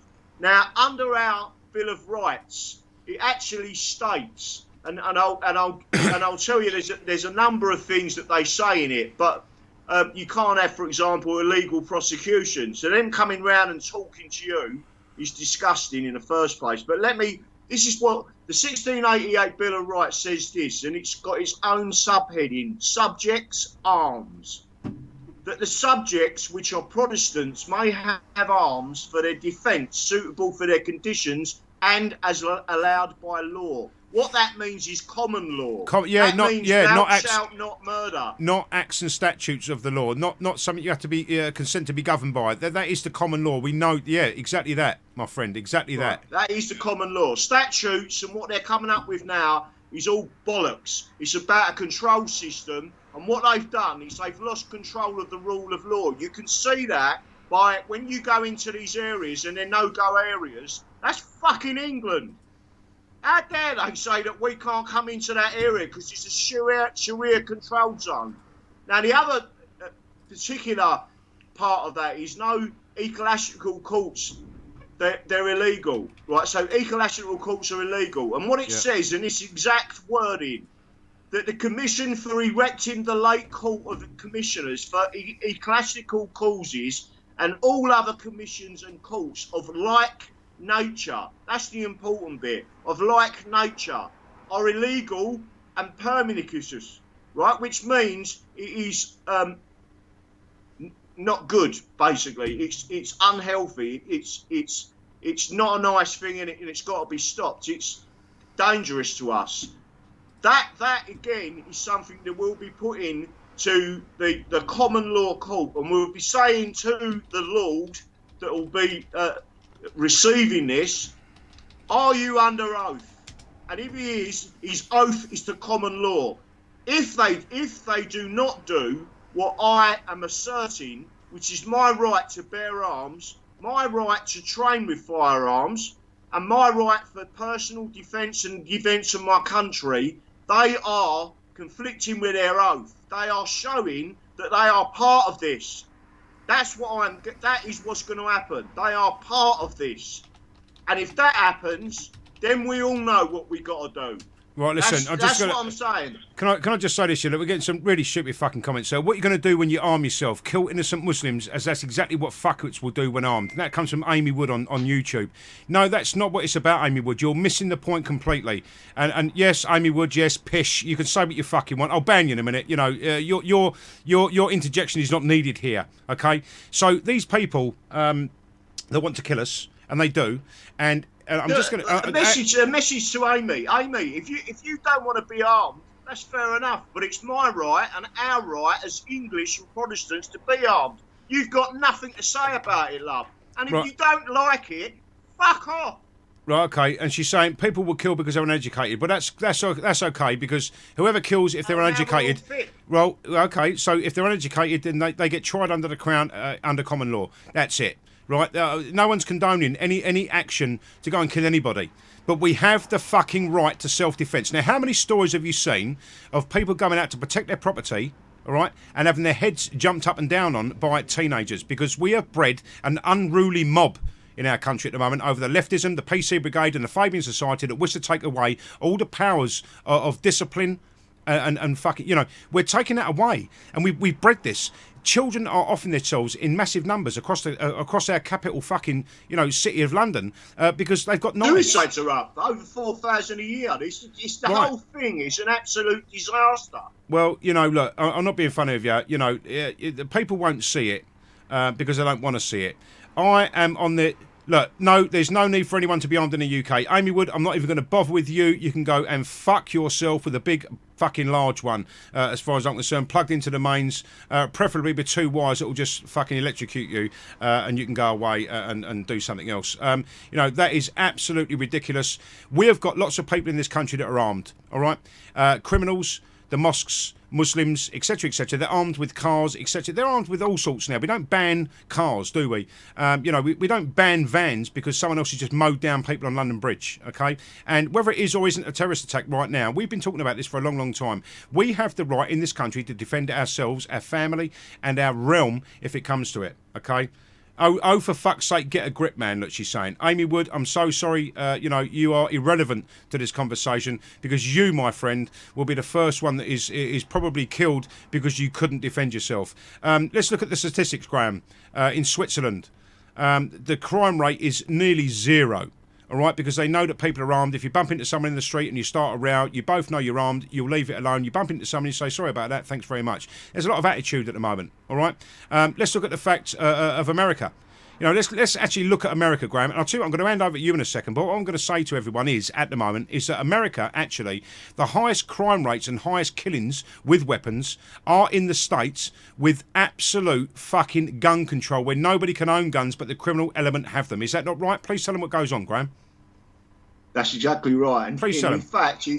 In fact, in Miami, they brought back the right to have carry permits. In other words, you could carry a firearm and concealed permits as well. And believe it or not, overnight, violent crime went down by 75%, by 2/3. And all of the people that I'm talking to in America, Graham, this is fact. Yes, this is fact. So the likes of Amy Wood. The likes of Amy Wood would like to go out there armed with bad breath and foul language to hopefully not get killed against people that are armed. And the criminal element are armed. We can't defend ourselves against those people. You know, that's where we're boiling it down to. And I think it is, and we know it is. It's in our constitution. It's in our Bill of Rights. Nobody can take that away. Although they've tried over licensing, they've tried to license our right. And I think now is the time. And you know what? I've got to say to you, they say strike while the iron is hot. And you struck this before Manchester. You already, you know, it was already in place. You're already going to do this. You're already going to put it into the courts. Well, the courts now have got until Wednesday to reply. If they haven't got to, you know, if they don't reply by Wednesday, then Thursday, myself and Graham are at the courts putting in the rest of the paperwork. All you've seen so far is the application, ladies and gentlemen. You haven't seen the paperwork yet. It is absolutely and been poured over by 2 high-ranking barristers that I will not and can't name. All right, it's gone to the Constitution group on Facebook. It's gone to other people, and they've sent it back. It is absolutely fucking watertight. No argument, she's saying. Well, all right then, Amy, you just crack on. I'll let the other people in YouTube deal with you. I'm going to turn it off and go back to Motivate Radio because people like you would want more immigration, probably. You know, and let's look at our failing social infrastructure. But it's the government's fault because we don't pay enough tax.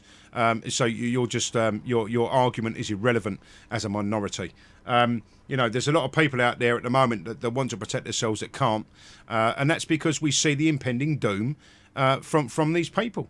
You know, and Ramadan, it's well known. You know, day 8, Ramadan, Bombathon. There's people who've been putting up pictures on Facebook. I think I saved 1 to 7 so far. I've not saved today's, and I could read them out to you. You know, let other people post it up in the chat room. let's do something else on Facebook. Let's have other people there. Actually post it on Facebook. So, listen, I'm not trying to blind anybody. I'm not trying to tell people what to do and what I wish people would do. This isn't about going out and killing anybody. But if I'm in the street and someone runs at me with a fucking machete shouting out Allah Akbar, I've got the right to fucking shoot him, because I'll be fucked if I'm going to die before I can defend myself. What is that about? How can these people justify the words that they use? I just don't understand it, Graham. I just fucking don't understand it. No, I'm still here. I'm just trying to find this book. Can you hear me? Yeah, just about, mate. Just about. Well, keep talking. I'm back with you in about 2 There are people amongst us, mainly the left, mainly the tree huggers, mainly the people that would like to embrace a terrorist. The likes of Diane Abbott and Jeremy Corbyn, that haven't actually demonised or labelled any terrorist organisation as a terrorist organisation when they've actually been demonised and labelled as such later on. These people want to run their country. Don't vote fucking Labour. Amy would probably like to vote Labour. I don't know. I'm not going to put words in her mouth. I'm not even looking at YouTube. You're going to wind me up, Amy, to be honest. We've all got the right to defend ourselves. If these people are armed, what can you do about it? You can't do anything. And these people are armed. The criminal element are armed.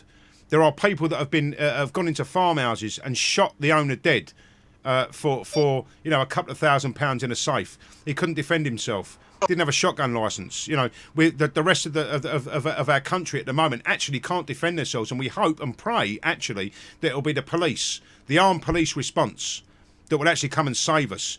And if someone's kicking my door in, right, and I ring the police and they get in, I'm dead 5 minutes before the police get there. So if you trust that your life is safe with the state, then you crack on. I want to be armed. And I'll tell you what, in all fairness, I've got to say this to you. I think after the visit last night from the police, and knowing how I stand on common law, etc., etc., I could quite well keep a weapon in my house for defensive purposes only, and they could not nick me. They could not, because I will not consent to be governed under these acts and statutes of the law, under the rights that they've taken away over licensing. I'm not going to do it, but you know what? I'll tell you, there are people living in areas around this country that are more susceptible at the moment to terrorist attacks than I am living in fucking Canterbury, right? But I've got to tell you, it won't be long before it spreads. And these people, I can't emphasise the fact any more than I do. These people can come to your house and kill you, and you've got no fucking way of protecting yourself. What are you going to do? Get a knife out of the kitchen drawer against a gun? Are you mad? You must be mad. The stats are in front of you. The stats are there for all to see. All right, anywhere that where there's complete and utter gun control and no one's got any guns, the criminal element are killing people like you've never seen. In the places where it's okay to be armed and you can bear arms, the crime rate drops. That's right. What are you believing? The fucking BBC? What are you watching exactly? It's crazy, absolutely crazy. We've still got people. Look, reports around 15 dead now. Really? The old Bill weren't there. Listen, we've got a major armed police presence in our streets. We've got army in our streets. Did it fucking stop that van mowing down those people? Did they? Well, did it stop them? It didn't stop them, did it? We got the army and armed police out there in the streets, and the fucking van still did that on London Bridge. Oh, I'm losing my fucking temper here now. I can't deal with fuckwits, Graham. I can't stand people that can't see the wood for the trees. I'm a very good carpenter. I'm just no good with wood. They've been led to believe a certain fucking idea, and I can't stand the fact that people have. You can't think for your fucking self that you need the state to think for you. You need the state to protect you. The state cannot protect anybody. We're seeing evidence of that right now. Exactly that. We're living in definitely. The serious effects. There's a book there's two books that people need to understand. One is it's called More Guns, Less Crime.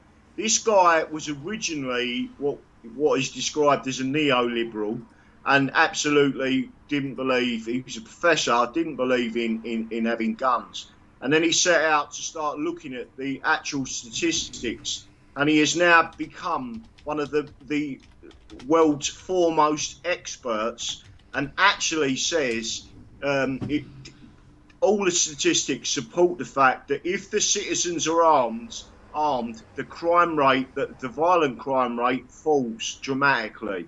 Again, don't just look at America, but I will talk about America, and I'll just talk about the state interfering. The only reason Chicago become a gun-free zone was because the American government interfered with free markets, and they brought in prohibition of alcohol, and in doing so they handed a complete industry to criminals, and that's where the mafia come from. That's where all the shootings come from, where they was protecting their turf and doing what they wanted to do because they was the only ones who had guns. And basically that's where it come from. And so the mistake was by the government in the first place, which was prohibition of alcohol, which then created the mafia, which then created a massive crime syndicate in Chicago. Today, any area, like if you look at Texas, for example, Texas has got one of the lowest crime rates in the world, and the why reason is that? for that is because everyone has they don't have you don't actually have concealed carry there. You actually have what's known as open carry. Open carry means your weapon must be on display, so that everyone walks around basically with a gun. Well, I mean, I was talking to a guy that was a police officer there, and he said to me, "Graham, trust me," he said, "we've got little guns for women, and we call them get off me guns." And he said exactly. He said there is very, very, very few rapes in Texas. Texas have now, because they are fully armed, they are the only state now that has completely banned Sharia. It looks like they're going to ban mosques as well. And the reason they can do that is because they're armed, which means that jihadists and the Orthodox Muslims and the Mohammedans will leave Texas and they will take their problems somewhere else, which is the strategy for this country. If we was armed, as we are entitled to, and we have the right to be as English Protestants, we are not going to go out and slaughter Muslims. It isn't about that at all. What it is about is protecting the innocent Muslims against their own communities where jihadists live amongst them, where they live in fear of their own lives, where they live in fear of being ostracised by their own communities, where little girls are having their clitorises cut off in this country, where our government created a law, a watered-down law, when we already had a law to deal with it. It was called grievous bodily harm, GBH, with intent, Section 18. It carries a life sentence. And a conspiracy. That means you can get life for doing that. And what did our government do? They come up with some namby-pamby law called female genital mutilation. Yeah? That only give a 10 years. How many people have been convicted for all the hundreds of kids that are being mutilated in this country? How long have we got to put up with our children, what they refer to as kafirs and sex slaves, being raped? How long have we got to put up with this for? And our government and our local government, and in particular Labour, have hidden it and allowed it to fester. How can anyone in Rotherham allow the Pakistani flag to fly over the town hall? That is absolutely disgusting. Well, you know what, brother? Honestly, it defies logic. You know that we're in this position. It defies logic that people are still actually, you know. I don't know if I can add this call, actually. I'll tell you what I'm going to do. I'm going to put that down so I can still talk to you. And what I'm going to do is I'm going to call somebody else in if I can find out how to do it. Yes, add a call. Let's add...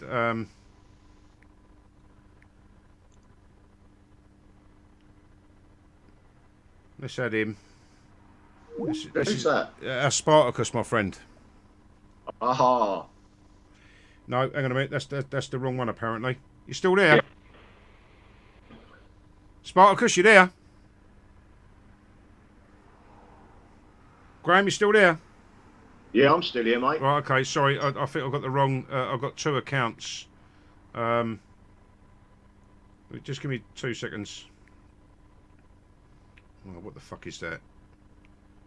I'm only on a phone here, ladies and gentlemen. I do apologise, but not that much. Let me get rid of that. Add. They've now got another incident in Vauxhall as well. So it's not just in one area. Unbelievable. You know. That's 3 areas now. Right, hang on a minute. Let me just. I'm just trying to find the right. Here we go. Let's add Andy into the call if we can. Our Spartacus. I'll stop for long, mate. I'm watching this news and I'm watching you. Like, I'm flicking between the two at the moment. I've got the TV on, the radio on, Spartacus. You on everything. Listen. Your identity is hidden at the moment, Spartacus. Can you tell us what you told me the other day, please? What's that? I can't remember. Refresh my memory. About the green light. Oh, the green. I can't tell you anymore, mate. I really can't tell you anymore. I can't. Right. Okay. I'm not allowed, mate. If I tell you anymore, mate, I can get hung, drawn, and quartered. Right. Okay. You know what I mean? Okay. Yeah, we understand that. So let me just say, this is a lot more serious than anyone believes it to be, for argument's sake. Yeah. And you know, the whole of our armed forces are on fucking red alert. That's all I'm going to say. All right, I didn't get you in trouble there, but you're on red alert. Everyone's on red alert at the moment, you know, and it's coming to the point where they know a lot more than we do. All right, you know, and to know that again, to know that they know a lot more than we do, and they're hiding the facts, they're hiding the figures, etc., etc. Then you can understand exactly what's going on, can you not? Yeah, you can, but I mean, we get limited information as well passed down to us. I mean, we get it's a snap bang effect. Something happens, we get a phone call, and we've got to go, and we get the information as we hit the ground. Do you know what I mean? Yeah. It's, you know, we know about as much as you. I mean, I'm learning more off the news than what I am from anywhere else, and it's shit when it comes to that. Do you know what I mean? But that's just the way it is. But anyway, I'm trying to get hold of you quickly because there's just been a second incident in London Borough Market. Borough Market, yep, I heard that just now, yep. And there's a third incident in Vauxhall. Vauxhall, yeah. Jesus Christ almighty. You know, I'm just going to say this to both of you and everyone listening right now. It will only take, you know, if we say there's 400,000 at the lowest possible estimate at 4 million, 10% are radicalised. I believe they're Orthodox Islamists, to be honest. They're Mohammedans. You know, if that's the case, then there are 400,000 ready. All right? Our armed forces and our army can't take care of that. We've got not even 200,000. 200,000 to take care of double that on our streets in this country. Our actual number is 75,000. Just to... Right, okay. Like, well, you know, first of all, it's 3,000, then it's 23,000. You're saying 78,000. I'm telling you, it's much more than that. I know that over intelligence. No, I'm on about the armed forces. It's 75,000. Right, okay. Right, okay. Sorry, I misheard what you said there, Spartacus. But then again, what you got to see is we've got 130, 140,000 police, 120,000 police. So it's not even 200,000 on our streets that are armed, and they're not all armed. That's the thing. No. The police aren't all armed, so it's less than that. To take care of a problem that way outweighs anything that you can go against. Mm. Well, you know, it's a tricky one. Well, it's not tricky, personally. I'm fucking, you know, kill them all and let the fucking gods sort them out. Do you know what I mean? But, you know, that's well, just if they want to go to the hellfire, brother, I'm here to help. Do you know what I mean? Fuck them, mate. I don't give a fuck. I'd send them to Odin and let him rip their fucking eyeballs out me. Do you know what I mean? Well, see what I'm going to do quickly. I'm going to just. Can I just leave you two talking for a second? I need a bit of a toilet break, so you crack on, you two, all right? Just for give me 2 minutes. What I was going to say is with the Manchester bomber, what they should have done with these remains, and they should do with these remains, is literally intern him with pig blood and pig offal, and that will serve as a warning. It's a strange one, but it works, and it worked in the Philippines prior to the First World War, and there was no attacks for 42 years. This is a cult and a weird type of psychology that they live by, not what I live by, and the only way to do it is to deal with them in that way. Well, yeah, exactly. Burn the fucker in pig fat and then fucking cremate and then fucking mix his acid with pig shit and put him back into the fucking ecosystem. Exactly that. And not only that, to publicise that, it'd work. The only issue you've got is once you actually do that, you could get the rest rise up with almost immediate effect. In effect, you need the people to with their right to bear arms to be ready to use the arms. But again, what I'm suggesting is not going out and slaughtering Muslims. It's to back up our armed forces, our police, and to stand there and say we're not tolerating this. Now, if they want to leave and go to Sweden or go to France, bearing in mind it's still freedom of movement, if they want to go the other way and go there and go to Brussels and do what they got to do, they can go there. But we don't want them here. No, not a chance. I'm sick of it, mate. I'm waiting to find out what the official line is, and then I'm going to obviously rip it apart and decipher it myself, because you know how they speak in code and lies and manipulation and all that shit. Because this is just. Well, it's getting beyond a joke, mate. Excuse my French, guys. I'm not scared or nervous. I'm just kind of shaking with anticipation at the moment as to what the fuck's going to go on. Anger, my friend. Anger. But my car is now tooled up to the max. So is my house. Do you know what I mean? I'm not taking any chances. I've been busy in my spare time. I'm just not taking any chances now. And unfortunately, myself, I've taken it on myself to take that kind of reaction to it, because as you've seen tonight, it can happen anytime, any place, anywhere, and you just have to be in the wrong place at the wrong time. Well, listen, I think that's the right way to tackle it. Let's not light fucking candles and change our profile pictures and tell everyone that it's got nothing to do with fucking Islam. Let's get away from that. Let's get our heads out the fucking sand and actually challenge our fucking elite to actually tell the truth for a change. Listen, if it's no different in Saudi Arabia, the Middle East, fucking Iraq, Raqqa, fucking Syria, Lebanon, you name those countries where ISIS or Islam exists. You've only got to see the fact, really, that, back in the 70s and 80s, these people were on the beaches in bikinis, and they were. Listen, anybody out there right now that doesn't believe what goes on, go and have a fucking look for yourself. Google it, images. Go into Google Images and just have a look at Libya, Iraq, Syria, Lebanon, fucking, you name it, any Middle Eastern country where they are mainly Islamic now. Have a look. On the beach, at the people on the beach in the 1970s and 1980s. What happened? Fucking Islam happened, my friends. Islam happened. Exactly. What the fuck more do you need to see? The whole of Europe's up in arms and on fire at the moment. The fucking Middle East are beheading people and chopping people's hands and feet off. And stoning people for adultery. Oh, it's fucking, honestly, and people just won't get their... No, I can't fucking see it. I can't see it. You're fucking dumb, the lot of you. And our elite... If you don't know what's going on, then you're not fit to run the country. If you do know what's going on, then you're inept and inadequate in your power of position and fucking trust, and in which case you need to be fucking removed. Simple as. Job done. Oh yeah, definitely. I totally agree with you. This government has failed. I put it on your Facebook live feed. We are now in a perpetual state of civil war. Oh yeah, without a doubt. Exactly. And at the end of the day, the police aren't going to do anything. Look at where the soldiers were deployed. They were at key locations for the government. That's where they were. It was fuck all to do with the people's safety. It was to protect key locations. And if you just happen to see something happen to a civilian, then obviously you need to act on it, because your orders are to protect life. Right. Listen. Let me just put this one out there. Right. The army. Although you swear an oath, the army and the police, although they swear an oath, are not licensed to carry weapons. They're not licensed to be armed. They arm themselves for the protection of this country under common law. That's it, simple. And what they've done is taken that away from the people and allowed this to fester in our country because these people believe we're not armed. That's it. That is fucking it. No, we are licensed to be armed. We've got dispensation. Right, well you shouldn't be. Well you shouldn't be, because under common law, right?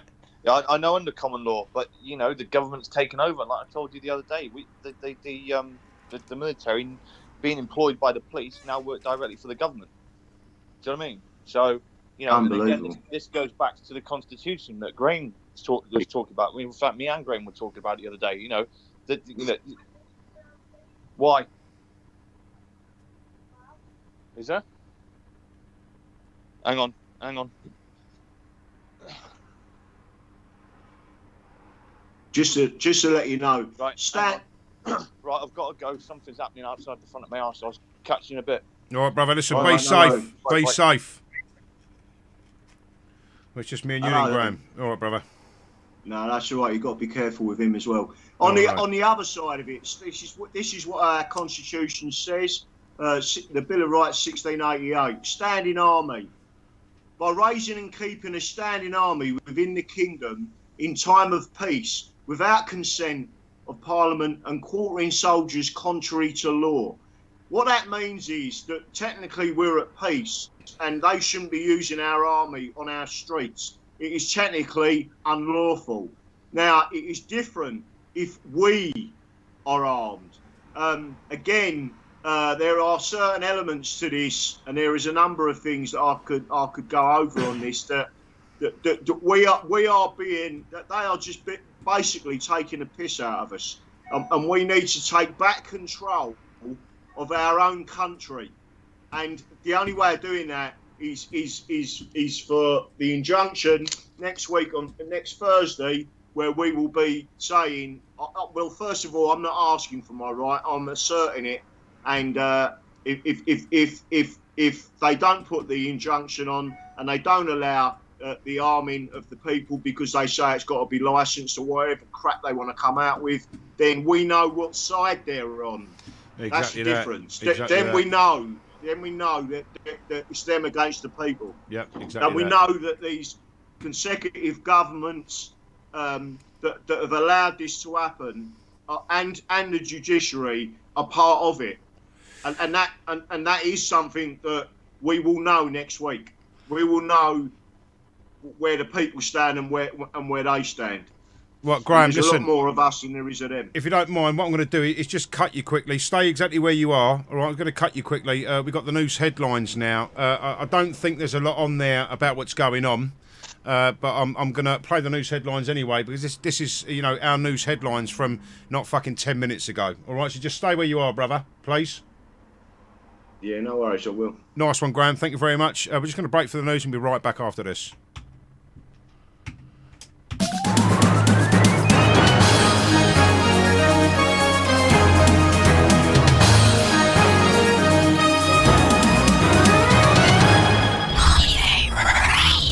The Motivate News on the hour, every hour. Police are said to be dealing with what they're calling a major incident at London Bridge.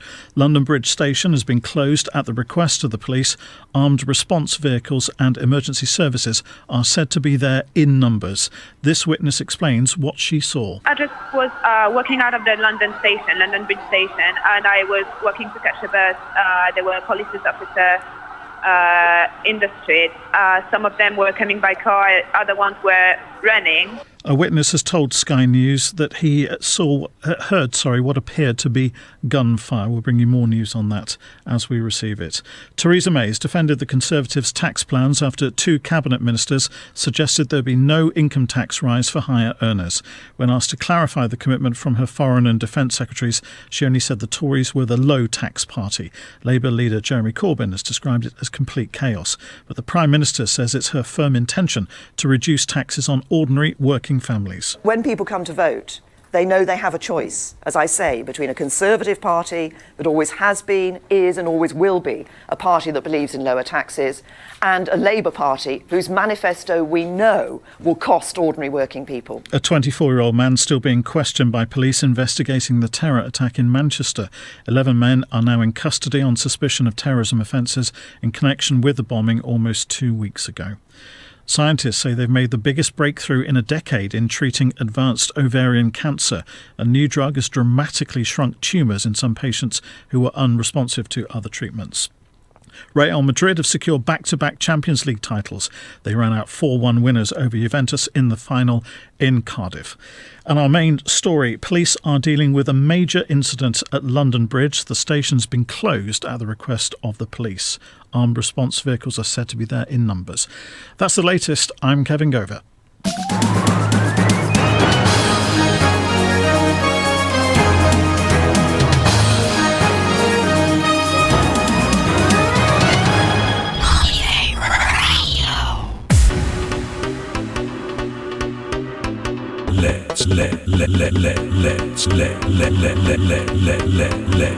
get motivated.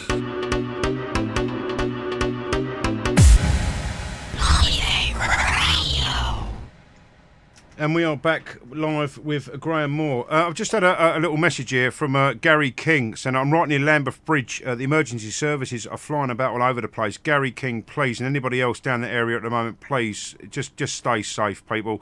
You can't expect the expectable, should we say. Always expect the unexpectable. So, just please be safe down there, brother, if you don't mind. And anything you've got, if you want to give us a call, if anything's happening, then please do. Everyone in London at the moment, it seems to be that our capital city is under attack.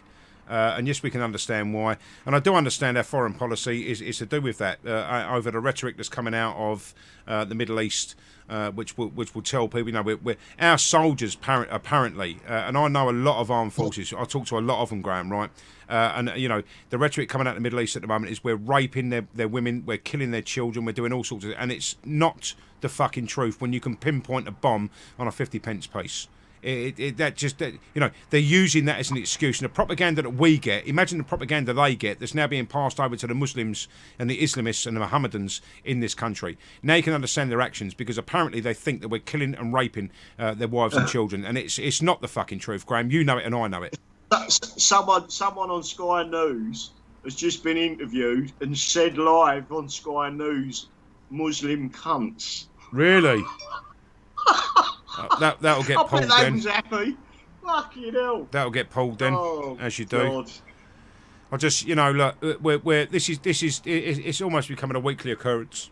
And I'm just going to say this to everybody listening. Are you desensitised enough yet? Do you think now that we should just accept this? We should just accept this then, as our fate. We should just accept this as, as fucking Sadie Traitor Khan has turned around and said, we should just expect that from living in a capital city. No, you expect that because you've imported these people into a capital city, and maybe over our foreign policy and the rhetoric coming out, I don't know what's going on, or maybe it's just the Islamism that goes on and these hardcore Orthodox Islamists that believe in the fucking trilogy of the books, maybe that's why they're doing it. Nobody's looking at the books. No one's looking at the text that they've got to actually drive them to do this. I honestly, I just can't get me fucking head around it, Graham. I honestly can't. These people must know what's going on. Our security services, our MI5, MI6, the fucking government, they must know what's going on. They can't be that fucking stupid, really. They're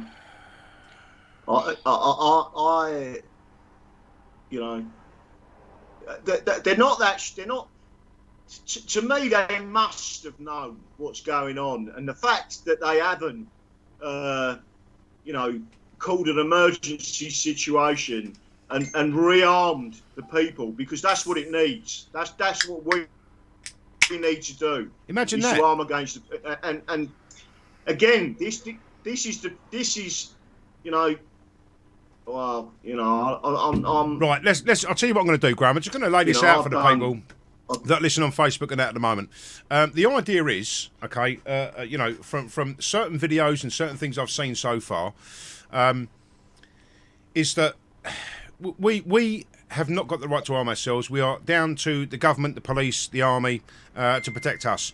It's well established, I think, in this age and these day and times. The actual fact we can't actually protect ourselves. They can't protect us either. Okay, they can't protect us. Now, this isn't about all being armed to go out and do commit murder. Murder is against the crown. It's against the law. It's against God. Right? I shall not commit murder. That's as far as it goes. Responsible gun owners are something. They are one thing. Now, I've got no doubt at all that we might get some people out there that are going to get guns and do something fucking silly. Does that mean that everyone's banned from it because of the actions of a few? No, I don't think that should be happening, because we always go with the minority.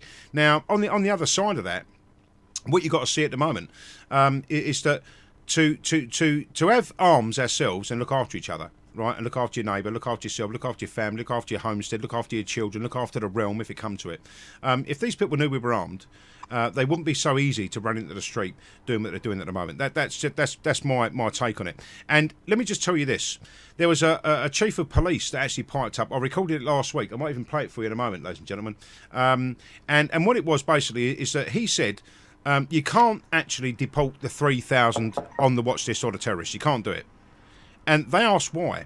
And he said, because there'll be a backlash from the Muslim community. Now, we already know, I think, that these people support the terrorists, okay? There's a moderate and there's a jihadi. The moderate will hold your feet while the jihadi chops off your head. It's a well-known saying. I'm not going to say that I agree with that saying, right? But that's what's going on. So, for want of a better terminology, if we can't protect ourselves against these people, then these people will keep killing. They will keep taking people's lives willy-nilly because they believe they have to do that because of the trilogy of the exactly books. That. Right? Now, what I'm going to say to you is that they will keep raping. That man, by saying that you can't deport the 3,000 terrorists on a watch list. These could have been the 3,000 people that have come back from Syria. Now, I put a video out a couple of years ago. If someone can find it throughout all the videos on both timelines, I wish you could. Because it was actually estimated between 1,500 and 2,000 had come back already. And that was nearly a year and a half, 2 years ago. So let's forget the fact that apparently we've had 300 or 400 or 500 or 600 come back again. That put the total as what it is, okay? Now, that guy said, if we deport the terrorists, then the rest of the Muslim community will come up in arms. There'll be a backlash from that. So that tells me straight away, obviously, that these people are supporting what these people are doing. It's in the Quran, it's in the Hadith, it's in the Surah. And on that fact alone, we have some form of mob rule, okay? We have mob rule. We can't deport the terrorists because the rest of the Muslim communities will go up in arms about it. So they already know that the problem is a lot more serious than what we believe it to be in the first place. All right, it really is. Or they go, you know what? There's 3,000 on a watch list. What we're going to do in actual fact is we're going to intern them. We're going to put them in prison. You know, Phil Campion, I really want to get him on the show. I've sent him a message. He hasn't got back to me. Maybe it's in his message request. He don't know where it is. Phil Campion had the right idea. And on Sky News with Phil Monahan, or whatever his fucking name is, you know, it was one of those. And he went, no, that's it. Line's been drawn. You've killed our fucking children. Now, he's ex-SAS. He talks all the armed forces. He knows what goes on. These people aren't raping and killing children. They're not raping and killing anybody. You know, they're going against the terrorist element of Islam, which is ISIS, which is Daesh, which is Boko Haram, it's Muhajirin. You know, it's all of these people there. But apparently now we can't say and do that because we're worried of the backlash. No, I don't fucking think so. Listen, if you're going to deport 3,000 people, then do it to prove a point. Once we're armed, do it to prove a point and see how the Muslim and the Islamist society reacts against that. Because as soon as we see that and they react against that, then we're going to know exactly where these people sit and stand. That should be proof enough for absolutely everybody. The left, the government, you know, everybody. The fucking media, everybody. Everyone's that's been speaking out about this for a long, long fucking time. You know, this has been years in the making. Years in the making. No one's listening. You're a fucking racist. You're a knuckle-dragger. You're a fascist. You're a bigot. No. Protection. Look up the word protection, people. Someone post it in the chat room on Motivate. Look up the word protection. It's a beautiful word.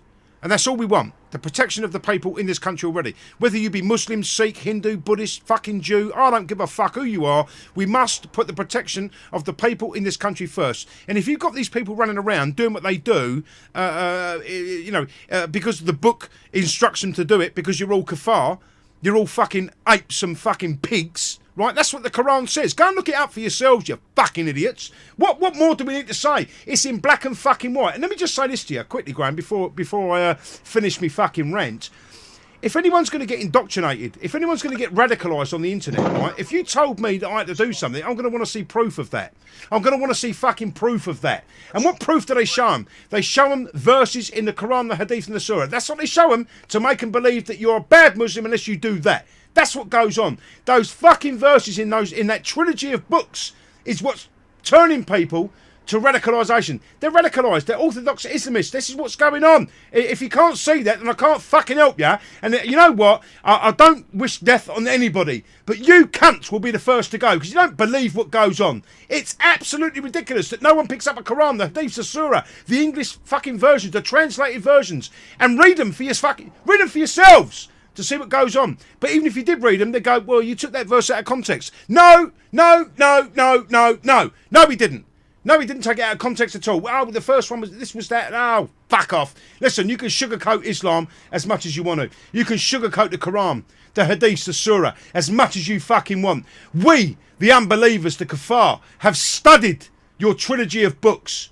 We know what it means. You can't hide it from us anymore. Technology is too great. The sharing of the knowledge is too great. And you are fucked now. You're fucked. And I've always said it, brother, from 3-4 years ago, these fucking people will be their own downfall. They will be their own downfall. My veins are hanging. I agree entirely. I agree entirely. I'll tell you the reason why in Islam, in the trilogy, they actually say that an apostate is worse than a kafir, right? And the reason why that is deaf to an apostate is because it's the only way they can keep the religion going. Can I just say this? Richard Atkinson. Richard Atkinson is in the Facebook just saying that the Talmud says the same. Yes, but the Jews don't act upon that, do they? The Jews don't run around blowing us up and fucking beheading us and doing this, that, and the other. The fucking Muslims are. All right? Forget the fucking Jews and forget the Talmud, right? Yeah, our Old Testament, our New Testament is full of horrendous shit. We've moved on. We don't kill people over religion. These people do. For fuck's sake, what are you not getting about that? Jesus fucking Christ, the Talmud could say this and the Bible could say that. The fucking hairy Christians of the world could want to kill people, but they don't. There's only one religion on this fucking planet at the moment that wants to kill anyone that isn't fucking Islam. Anyone that isn't an Islamist. Anyone that isn't a fucking Muslim. You understand? This is what goes. These people want to kill you. You're a kafar. You're an infidel. You're an unbeliever. Islam must conquer the planet. It says so in the fucking Quran, the Hadith and the Surah. For fuck's sake, stop putting it on the Jews and stop putting it on the fucking Christians, because us as people are not running around the country, around any fucking country, killing anybody. Sorry.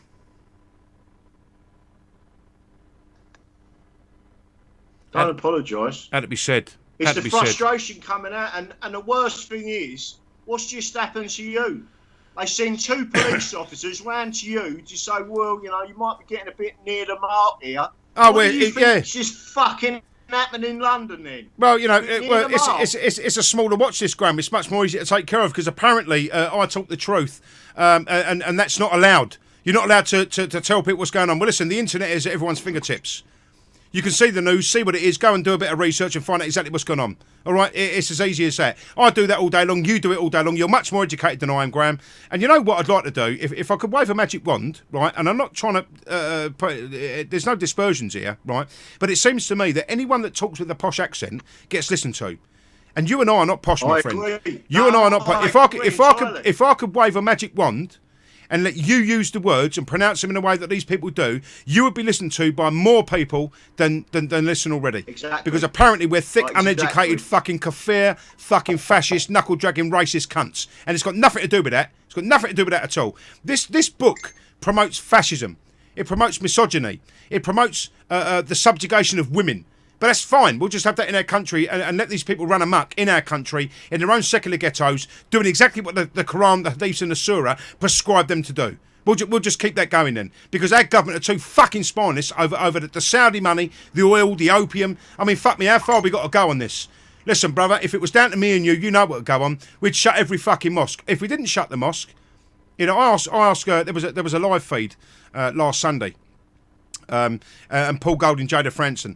I don't think she realised it was me. Yeah, but I don't think she realised it was me. And I told her and said, ask Paul. They've been cutting people's throats. What? They've been cutting people's throats in Borough Market. For fuck's sake! And we can't fucking arm ourselves? Brother, Jesus, you know, the innocents that are lost, it's like a tit-for-tat fucking war because the government want to do that. The government are allowing this to go on. I've got to turn the mic down a little bit. I'm shouting and screaming. I do apologise to everyone. Fuck me, really? Slitting throats. Oh, it's got nothing to do with Islam. Look at the Middle East and what they do. They chop off people's heads. They cut limb from limb. Oh, brother. No, I'm telling you now. I'm telling you now. Next week, right, I'm telling you, if they don't put the injunction on and don't allow us to walk into a gun shop as Protestants and bear arms against this, they are on the side of Islam. Exactly. And I have smelt this with Sukuk and the Sharia bonds and what they're doing in London by buying our temporary parliament. So when the politicians go in there, they cannot, under Sharia law, criticise Islam. And if people don't get what's going on here, right, I'm telling you now, we should have risen up when they did that to our soldier Lee Rigby, and we fucking never, and we should have done. You know what? I'm going to say this, already, and I don't mean to be, preemptive or whatever, but again, like we always do, and certainly on the interview that you gave me on RT, and I was the only one to say it, brother. She didn't say that. Our thoughts and feelings. Yeah, but what do? They come out and fucking nick us. Well, but our thoughts and feelings again go out to the victims again. How much more will we take until we just accept that is the norm every day? Listen, it's a bit of a silly analogy, but it's not. I've lost people in my family to cancer. Okay, now when I was 5 and 6 years old, my granddad. I remember going around and seeing him. He was 60-something years old. I used to drive his Ford Consul into the garage and all that. I used to sit on his lap.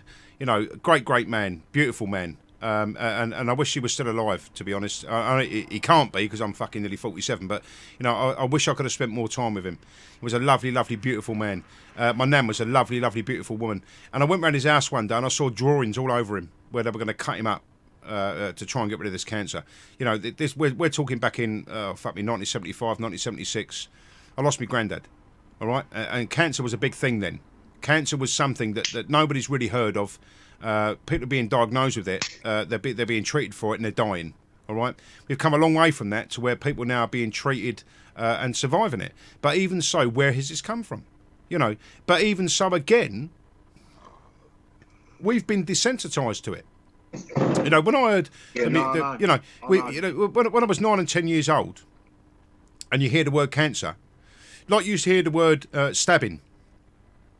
You go, fucking hell, someone's been stabbed. Oh my God, someone's got cancer.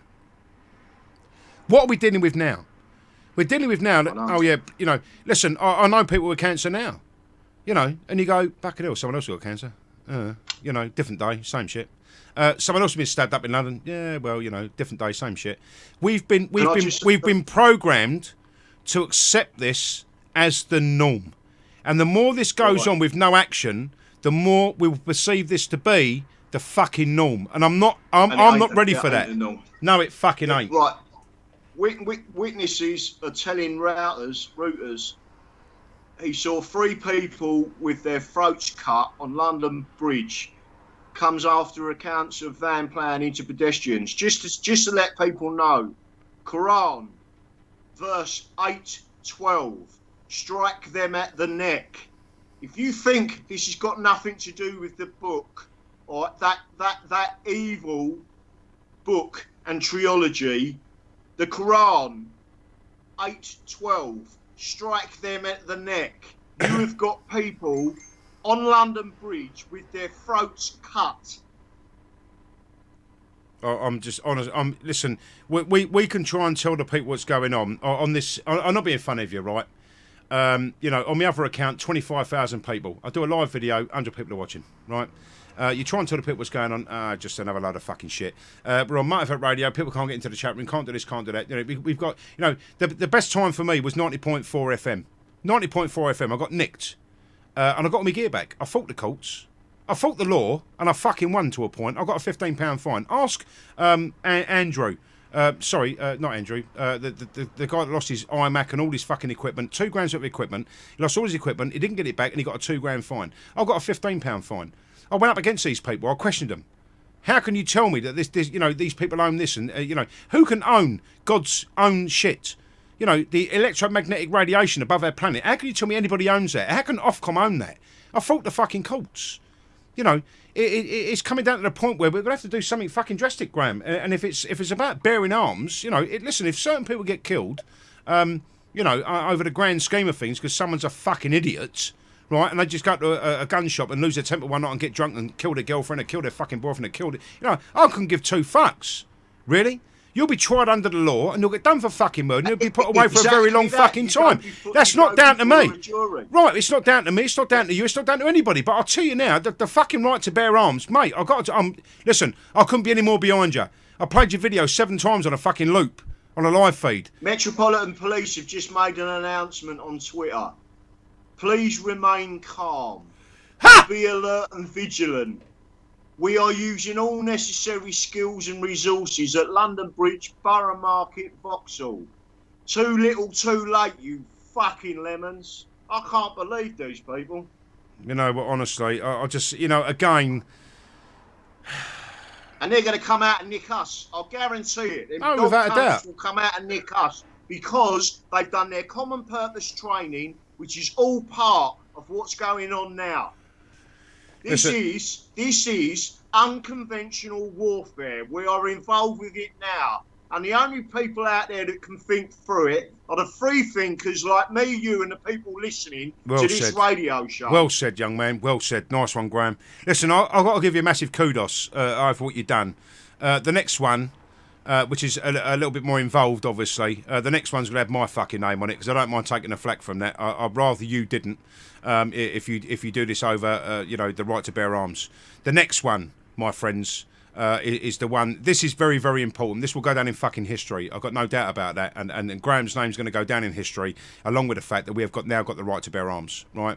But the next one, my good God, I'm going to be the most fucking hated man in Britain, and I will be. You know, and I don't give a fuck. I really don't. I don't care what people think of me. I don't care what people think about what goes on. You know, the freedom of religion that's afforded to these people must be removed. And we know that it's not religion, it's an ideology. There's no separation between church and state. That's where I'm coming from. And that's the next case going up. That's the next fucking case. And my name's going to be on that. I'll give a fuck what these people want to do to me. Listen, Salman Rushdie, you got nothing on us, brother. You got nothing on us because we're going to ruin, absolutely fucking ruin what these people believe they have in this country. We're going to ruin it. And if it comes down to halal after that, listen, halal should just fall by the wayside. You know that. I've said too much, but I don't give a fuck. Tonight is the night to say it. Listen, we're going to go to court and prove that Islam is not a religion. We're going to prove it. We're going to prove it in a court. We're going to ask them. Listen, we can get witnesses, expert witnesses that will have to be allowed into the country. They'll get fucking subpoenaed, right? We would have witnesses, and I'm not going to name who they are, but you must know who they are. You know, people that have been banned from this country, etc., etc. They'll be in the court as a witness to what we're doing. And what are these people going to do? Bring in an imam? What are they going to do? What are they going to fucking do? We must remove the freedom of religion from these people to stop them practicing what they're practicing around our country. We must stop it, and stop it now. And the gun thing, like Graham says, with these people having mob rule and these people actually needing backup, the government need backup. They can't do it. They can't deport 3,000 terrorists that want to watch this because they're scared of the backlash from the Muslim community. Imagine if we're all armed.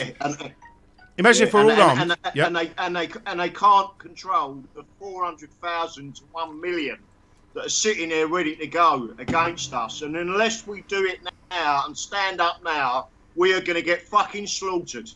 I know, listen, to people on Facebook that are just tuning in, you know, they're giving us all the thumbs and the loves. I love all of you. Thanks very much. There are certain people putting their lives on the line and putting their neck on the line by running around reporting and doing this and the other. You know, and I'll take nothing away from these people. I love Tommy. I did like what Britain First did to a point, but then, you know, empty mosque, etc., etc. I'll talk to Steve Lewis. You know, we know what goes on. We're trying to do things in a different way. I tried to tell the old Bill that last night. You know, we're doing things in a different way. You know, we did the video in a different way. We didn't go to the court. We did go to the courts, obviously, and you were there doing what you did in the courts. You know, but it wasn't while the court was open. Apparently, you can't take footage of a court. You can't do this. You can't do that. There's been no comeback from that, right? And unless that's why they come around last night. Maybe it was your application. For the right to bear arms. I don't know. Maybe it was the video that I put out. I don't know. You know, they wouldn't fucking tell me. So that tells me there was no complaint made. What they've done is gone, hang on a fucking minute here. You know, let's go and see him and see what he stands for. Now, I could have said, like the Kebs of our world, I'm going to burn down a mosque.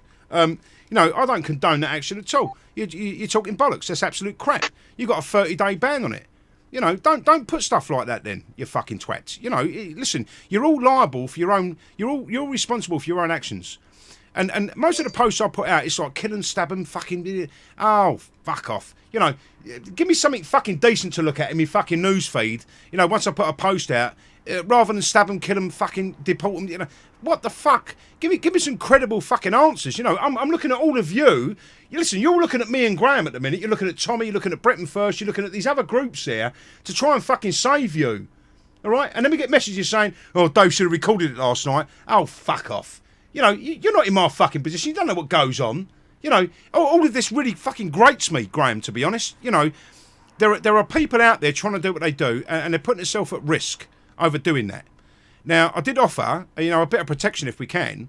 And would they have walked out? If I'd have gone to the police station last night instead of them come to my house, would I have been let out, do you think? Would they have charged me? If I was going, well, they're all fucking Muslims, fucking religion, fucking race of cunts. You know, well, instantly you think they're a race of people. You think that they are a religion. So in actual fact, over what you're saying on the radio or videos, etc., you're going to get a fucking nicking because you believe them to be a certain way. And that's like a premeditated thing. I don't believe them to be a religion. They're not a religion. It's an ideology. I don't believe them to be a race. We know they're not a race. And I always say it every time. I told them last night. If I'd have gone to the old Bill station and been like anybody else, I might have got a nicking. You know, I talked to them last night. You know, listen, I can't actually emphasise the fact that these guys, when they left, they shook me fucking hand. You know, it was, good night, gentlemen. They had a cup of tea. You know, only the one in a couple of hours. Because I'm not going to boil my kettle again. You're here to do something with me, and I didn't like that. But I talked to them. You know, I tried to make them see the big fucking picture. You can't just fucking demonise me because I'm talking about Islam. Islam is a killer throughout the Middle East. Muslims kill Muslims. The first victim of Islam is a fucking Muslim, right? You know, I told them all that. Right, I told them all that last night, and they walked out. They shook my hand. You know, they saw the studio for fuck's sake. I've got thousands of pounds of equipment in here. You know, this hasn't come fucking cheap, ladies and gentlemen. I don't do this because I want to be famous. I don't do this because I want people to go, oh, it's fucking Dave, he's a fucking legend. He should be our Prime Minister. I don't want any of that.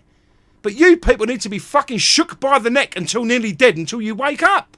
And not the people that are watching now, not the people that are listening on Motivate and tuning, because these people already fucking know. That's why the show is as popular as it is. And the Friday night show gets more fucking listeners than anybody else, because everybody knows what's going on, and not one cunt here will turn around and tell you why this is happening. And I'll thank you again, Graham. Listen, I've got to thank him again. That man was on RT News every fucking week for months and months and months.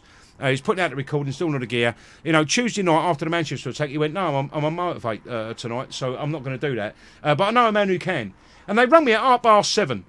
You know, my wife was fucking ironing my shirt and me fucking trousers. You know, you only see you from there up. I didn't even need fucking trousers, you know. But it was like, she went, she's pro-immigration but against jihad. That's what she told me, and that was a phone call from Russia, Graham. I normally wear stockings and suspenders when I'm on. Well, listen, I've seen the outtakes. Listen, you know, I don't want to make too much of a funny thing out of it, but you know, listen, Graham gave that to me. It's on YouTube. It's had 4,000 hits. I've never had a video go like that in a couple of weeks. You know, I think people have understood. You know that I didn't really want to. Batter a fucking woman over me words. And it was my first fucking time. You know, I didn't want to talk over somebody. I didn't know how long we were going to be there. I got there at 9:15, and we went live at 20 past, right? And she went, do you want a cup of tea? And I'm fucking sweating. I was fucking sweating. You know, I was, not that I should say it, but you know, I was speeding to get there on time. You know, and when she sent me the text back and went, I was so worried you wouldn't get there in time. Yeah, well, fucking so was I. You know, my right foot was on the floor in me fucking Scenic, right? It's not a sports car. You know, and we got there, we did, and she went, do you want a cup of tea? I went, yes, please. And she fit me up with the thing, and all of a sudden I got within 30 seconds of me being there, I had a fucking voice in my ear. Can you hear me? Can I just say that Donald Trump has just made an announcement, yeah? Go on. We need to be smart, vigilant, and tough. We need the courts to give us back our rights. Really? We need the travel ban as an extra level of safety. But it's important, we need the courts to give us back our rights. Well, let's just have a look at that. Donald Trump said, I'm going to stop people coming from X amount of countries where we believe that this terrorism is going to come from. And he's been shouted down by the left. He's been shouted down by the courts. He's actually been denied that by the courts. All right? Our country at the moment, Amber Rudd and these other people there have actually put in this thing where, actually, if you're going to come back from Syria or anywhere you might have been waging some sort of jihad, you're not coming back. But that's fine for us, but it's not fine for Trump. You see? This is the hypocrisy that goes on between the left, the right, the people in power. You know, everyone's too scared to speak out. Well, I, for one, my brother, are not scared to speak out. And I don't mind putting myself on. Listen, it is just a radio. I've been on fucking demos. I've done this and I don't agree with demos because in a time of austerity, ladies and gentlemen, if you just understand this one, demos cost us money. All right, it doesn't matter how you look at it. It costs us money. And when one town you go to, they've cut funding for this. There's homeless people, this and that. You go there, and the old bill tell the left you're going to be there. You've already done it on Facebook, and I saw this going on, and went, you know what? I don't really want to be a part of that anymore. I'll salute everyone for doing what they're doing. You know, Lee McMillan earlier and the others that went to Liverpool. Fantastic. Thank you very much, all of you, for your fucking service to this country. But again, we've seen, apples, oranges, bananas, all with razor blades in them, fucking bottles of piss and, all from the left. From the fucking left. This is about protection. These people are doing that to us. What the fuck is going on here? And I got to say to you, when I saw what was going on and saw that, I saw the newspaper reports. Yes, it's the media. I know what goes on. Anyway, it's cost £500,000 to police that fucking demo. Well, fuck me, And I've actually drove in on my first ever one at Rotherham. And they told us to park somewhere else. And we just saw van after van after van. Mate, listen, I've never ever seen that many police. Ever. Right? Ever. And we played England, oh England, a country so great, on the radio as we were going in. And we were nearly late. They had to rush us through Rotherham. They stopped the procession right round the town square, 3,000 odd fucking people, and got us right round to the front to walk them in. And it's not because I wanted to feel important, it's because, I got there a little bit fucking late because there was some sort of thing. But I also saw that the left were over there over fucking, they're counting demonstrating because we're trying to look after our children. I just honestly don't understand what goes on. It's the indoctrination to a point. It's the fact that there is no protection anymore. It's the fact that it doesn't matter what people do to look after their children, the gang raping, the trafficking, from any race of fucking people. If this was about white people, these people wouldn't come out. All right? They wouldn't come out and counter-protest. But it costs that council a lot of fucking money to police that demo.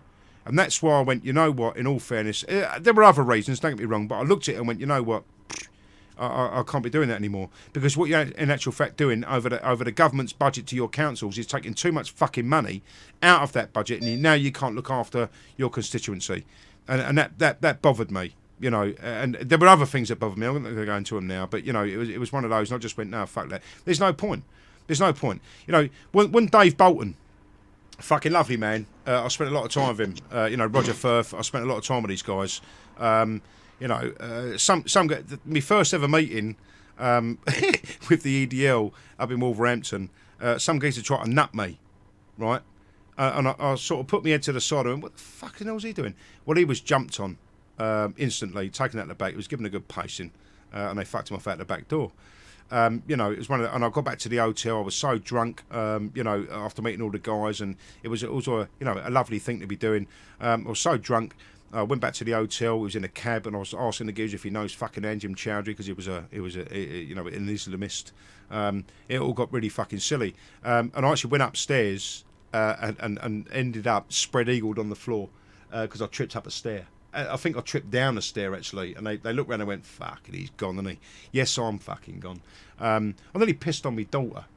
You know, she's in a bed by the window. I'm in a double bed. I went to go to the toilet. And she went, "Get that fucking thing away from me! You're gonna piss on me, Dad. What are you doing?" "Oh, no, fucking no." You know, it's this thing you get into that you believe you have to be demonstrating, you have to be doing this. And Dave Bolton, you know, what I'm going to say to you is Dave Bolton actually put together some of the best demonstrations that I've ever seen. They cordoned off the town centre, but still made the shops accessible to the people. You know, it was one of those. People could still shop and do what they do. You know, the economy wasn't damaged. You know, and I saw that change. You know, and now all of a sudden they're out in car parks out in the middle of fucking nowhere. They want a route, they can't get a route. Dave Bolton was the man. You know, he used to flirt with the old Bill and do all sorts. It was fantastic. And once I saw that had finished, really, I went, you know what? There's just no point for me because we're costing that council money. They've got a certain budget. That'll mean your roads don't get fixed. That'll mean there's homeless people because they can't build any houses. They can't do this and can't do that because you spent £500,000 policing a fucking demonstration. You know, and I don't... Listen, I can't take anything away from any of you because you all go and do what you go and do. But for me personally, that's, you know, I just couldn't do it anymore. And I went, what's the point? You know, you got the... Look at Dover, for fuck's sake. How many people went away for Dover? But it was the left attacking the right and they were putting up in the newspaper. That's what I mean. They're nicking us. The old Bill were doing what they always do. They're taking the easiest route, the easiest nicking. Instead of actually dealing with a problem, they will nick the people discussing the problem. And the only way of dealing with this problem is the right to bear arms. The Protestants in this country have still got that right, a common law right to bear arms. And that is exactly what we do. And literally, if we have to line the fucking streets and then back up the army and the police, yeah, we will. No one's saying that we're going to go out and slaughter anyone. What we're saying is there are millions of Muslims in this country that want to leave the fucking ideology but can't. We're backing them up as well. You see, I mean, this is the thing. You know, listen, we've had lots and lots of proof so far. And I can play you something in a minute. I'll tell you what I'm going to do, actually. I've got something lined up that I can play. And this was found very late on. Probably about sort of 8:45. I managed to record it in. It makes a bit of sense, but not. He's talking about 99% of the verses in the 3 books, or the 2 books, sorry. He's talking about the Quran and the Hadiths. And what he says is basically, you know, 99% of it is all just hate and this, that, and the other. I will play it, but what we're missing is the fact that, you know, the leader of Hamas, you know, his son, came out and spoke out against Islam and what it is. You know, we've had other people leave Islam and go to Europe. They come to our country. They've spoken out against Islam because they know what it means and know what it is. And everybody is disregarding these people that have more knowledge of what Islam is than anybody else. They've grown up with a lifetime of it until they leave it, and they're then threatened with death because they're an apostate. What other religion on the planet actually threatens people with death? What other religion on the planet actually threatens to stone anybody that's been raped? You must have. Now listen, I'm not being funny of you. And I'm not going to say I fucking would. Jesus Christ, no way. You know, but if I was going to rape somebody, there would be no witnesses. But in Islam, you need 4 male witnesses to say that you were raped. So it becomes adultery. If it becomes adultery, then you're stoned to death. You know, it's absolutely and utterly ridiculous. You know, Mein Kampf was banned. There is no difference that I can see between Mein Kampf and the Quran, the Hadiths and the Surah. I'm sorry, but that's the way it goes. That's the way it goes. We've got any updates at the moment? What's going on? Yeah, it looks like they've got a couple of suspects and they've grabbed hold of them. They're lobbing them in motors now. The old Bill have grabbed a couple and putting them in vans. Jesus Christ. Police arrests and drags a second suspect. I've also seen a video of the first suspect with armed police pointing. Literally, they're now pointing guns at him. He's got something. He's got a rucksack of some nature. He's got his full kit on, big beard and his pyjamas, and they're pointing weapons at him at the moment. It looks like they've arrested him. So there may be 2 suspects in custody at the moment. You know, yeah, look, Paul Smith's saying it right. It's all is okay now. Panic over. May's going to hold a Cobra meeting tomorrow. I know. I just read that. Fucking hell, what the fuck? Fucking Cobra meeting. Fucking Cobra meeting.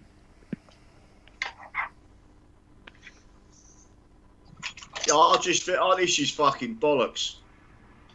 We need to do something, and like I say, I don't condone any violence. I do believe the last one, Manchester attack, apparently someone firebombed the mosque. No, they set light to the front door. That is for everyone to scream out Islamophobia. I'll be surprised actually if they haven't got the CCTV. It was actually Muslims doing that. That's been tried and tested in the past where these things have gone on, and these people have gone. Well, actually, you know, they've burnt down a fucking mosque. They've done this. They've done an Islamic community centre. They've done no. In actual fact, it's been proven that it was you fucking divs. This wanton need. To silence everyone with Islamophobic, this, that, and the other. You know, these people will do what they can. And they actually found on one of them that the window was smashed inwards. Outwards. There's another one that's just come through.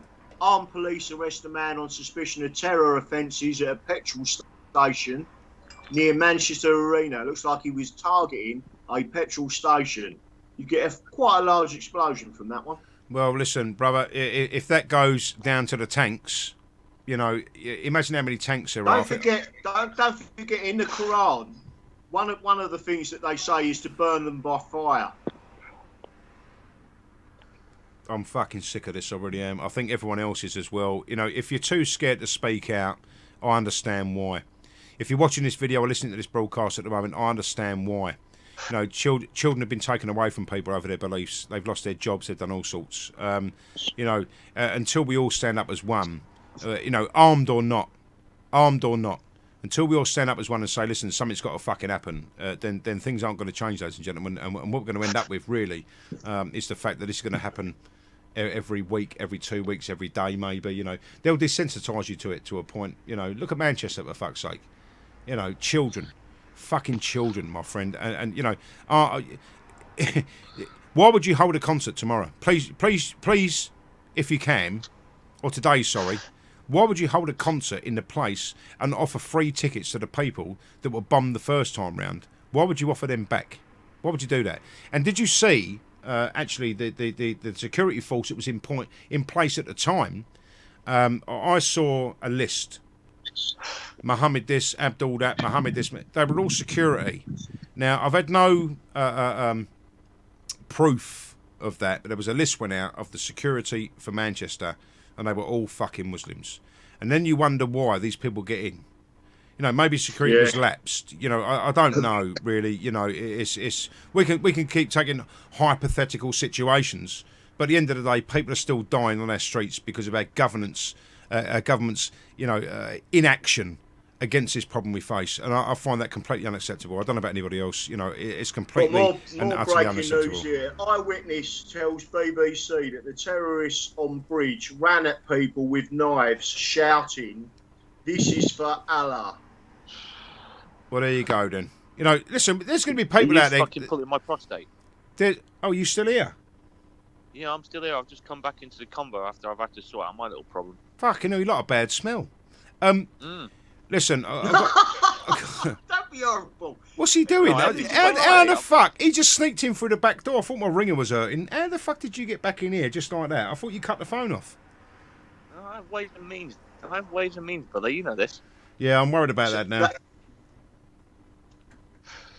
Don't be worried.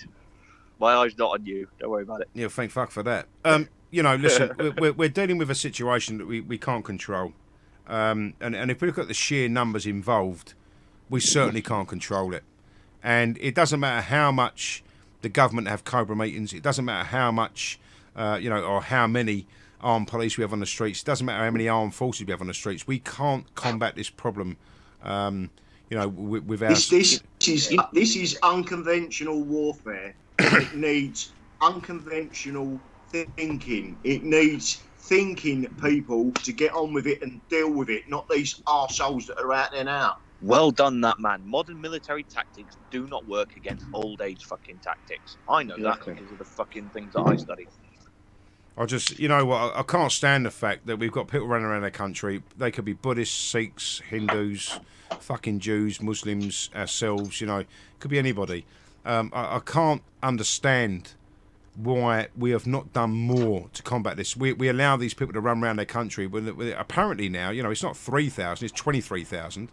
I've given you another figure. So has Graham. So has Spartacus there. It could be as low as 400,000 and as high as 800,000. In a community that small in our country, that is an absolute major problem. I'm sorry, but it is. Yes. And what are we going to do to combat that? What are we going to do?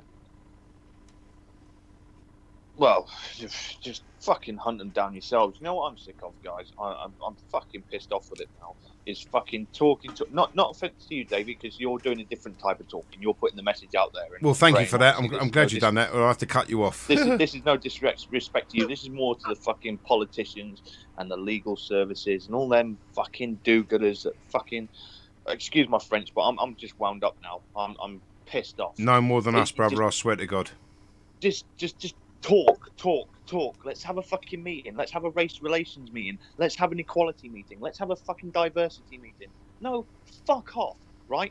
It's been proven that these bastards are running guns into these countries on fucking rigid raiders on the East Coast, on the South Coast, right? They're fucking putting stuff into mosques, right?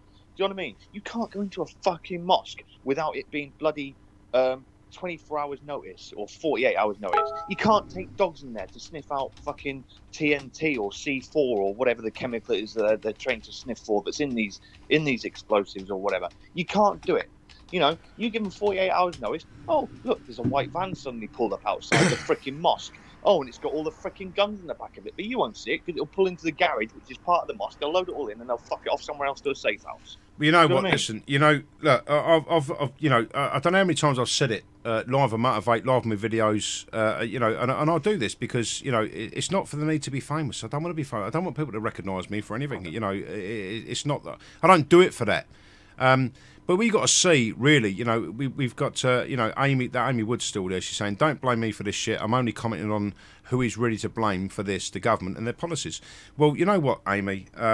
Although I can agree with you, I've said many, many a time that our armed forces should be used for defensive purposes only and to help in a time of need, all right? Now, the time of need is a hurricane, a tsunami, a landslide. Our armed forces, we pay them anyway on a daily basis, whether they're in this country, out of this country, active or not active in this country. Our armed forces, we pay for them every day, right? Is that not right or wrong, Spartacus? We pay for them every day. Yeah, right? You pay for them every day. Right, okay. So let's keep out of other people's business. If the Sunnis and the Shias and the other sects of Islam want to kill each other, then let them get fucking on with it. What's that got to do with us? Yes, it's got everything to do with us because apparently it's oil, it's opium, etc., etc. I don't want our armed forces going out and fighting any fucking foreign combatant when there's no point in doing it. Now, we must admit at the moment, whether it was true or false, whether it was true or false, okay, this has all been retaliatory over 9/11. Okay, that's where we're standing at the moment. I personally wouldn't have put my troops anywhere. I would have kept them on our island here for defensive purposes only. If people need help, they get army, they get tarpaulins and blankets and food. And we give foreign aid like we should give foreign aid with the people to give that foreign aid with, right? That's what we should be doing. And what we've done in actual fact is this war has cost us so much fucking money and made a lot of money, obviously, to the private corporations that, make the guns and... the bullets and everything else that goes on. What we're doing in actual fact at the moment is wrong. I know it's wrong. Our foreign policy isn't my foreign policy. I didn't vote for Tory. I don't vote for Labour. I vote UKIP, right? And on that premise, then surely, if I've not voted for that government can't control what I do. Whether it be over acts and statutes or legislations, you don't rule me. I didn't vote you in, right? Now, the argument will be, well, in actual fact, you didn't vote them in, but they were voted in, so you just take their powers as being what it is. I don't believe in any of that. I've always said it from years ago till now. It's literally for defensive purposes only. If they want to kill each other, let them get on with it. Now, there are other things at play here, which is oil, opium, the petrodollar. It is the Rothschilds and banks, and listen, I know about all that. I know that. If we kept our fucking nose out of other people's businesses, right, bearing in mind it was retaliatory and we don't know who at the moment actually actually did the Twin Towers. It's taken all these years for people to edit fucking film, and the wing went behind the building. Oh, fuck off. They found passports, they've done this. Listen, a lot of false news, not fake news, a lot of false news coming out, I would say. And I believe... Do you think they'll for find one, a passport tonight? well, you never know, but people will be saying it. Listen, every time something happens, whether it be Westminster, Manchester, there's always someone there saying it was a false flag, etc., etc. Fake news. No, it's not fake news. It could be false news, but we don't know because we weren't there. I got questioned by somebody the other day that said, you wasn't there. And I went, right. And I went, well, if you don't know what went on, you wasn't there and you didn't witness it. I said, well, tell that to the victims, tell that to their families, and it went away. Amy Wood said they don't give a fuck if your kids, women, men are being killed. Well, that's right, Amy Wood, and I know that, but we shouldn't be over there doing what we're doing. I know that as well, but then we're not killing and raping their fucking children. If you've got that idea in your head, then I'm sorry, but I can't help you. The rhetoric and the propaganda that comes out of our country to us, Australia to the Australians, America to the Americans, you can understand the rhetoric and the propaganda that comes out from these other countries in the Middle East to make these people in other countries. This is where it becomes a worldwide invasion. Because these people in other countries will go, hang on a minute, I'm not having that. You're raping and killing my children. Who the fuck has ever done that within our armed forces, raped and killed a child, or raped and killed their wives? This is the rhetoric. Have a look on the Muslim pages and look at the shit they're posting out that they're getting from the Middle East. Please just tell me that. And then don't think it's any different from what's going on in the mosques from these people from the Middle East actually broadcasting to our mosques in this country to these people to radicalise them. Don't even think that. It's ridiculous. Absolutely ridiculous. Our defensive purposes only. That's all I can say. What more do we want from that? I don't want to send anyone to their death. I put something out the other day saying actually what we should have is some sort of subscription.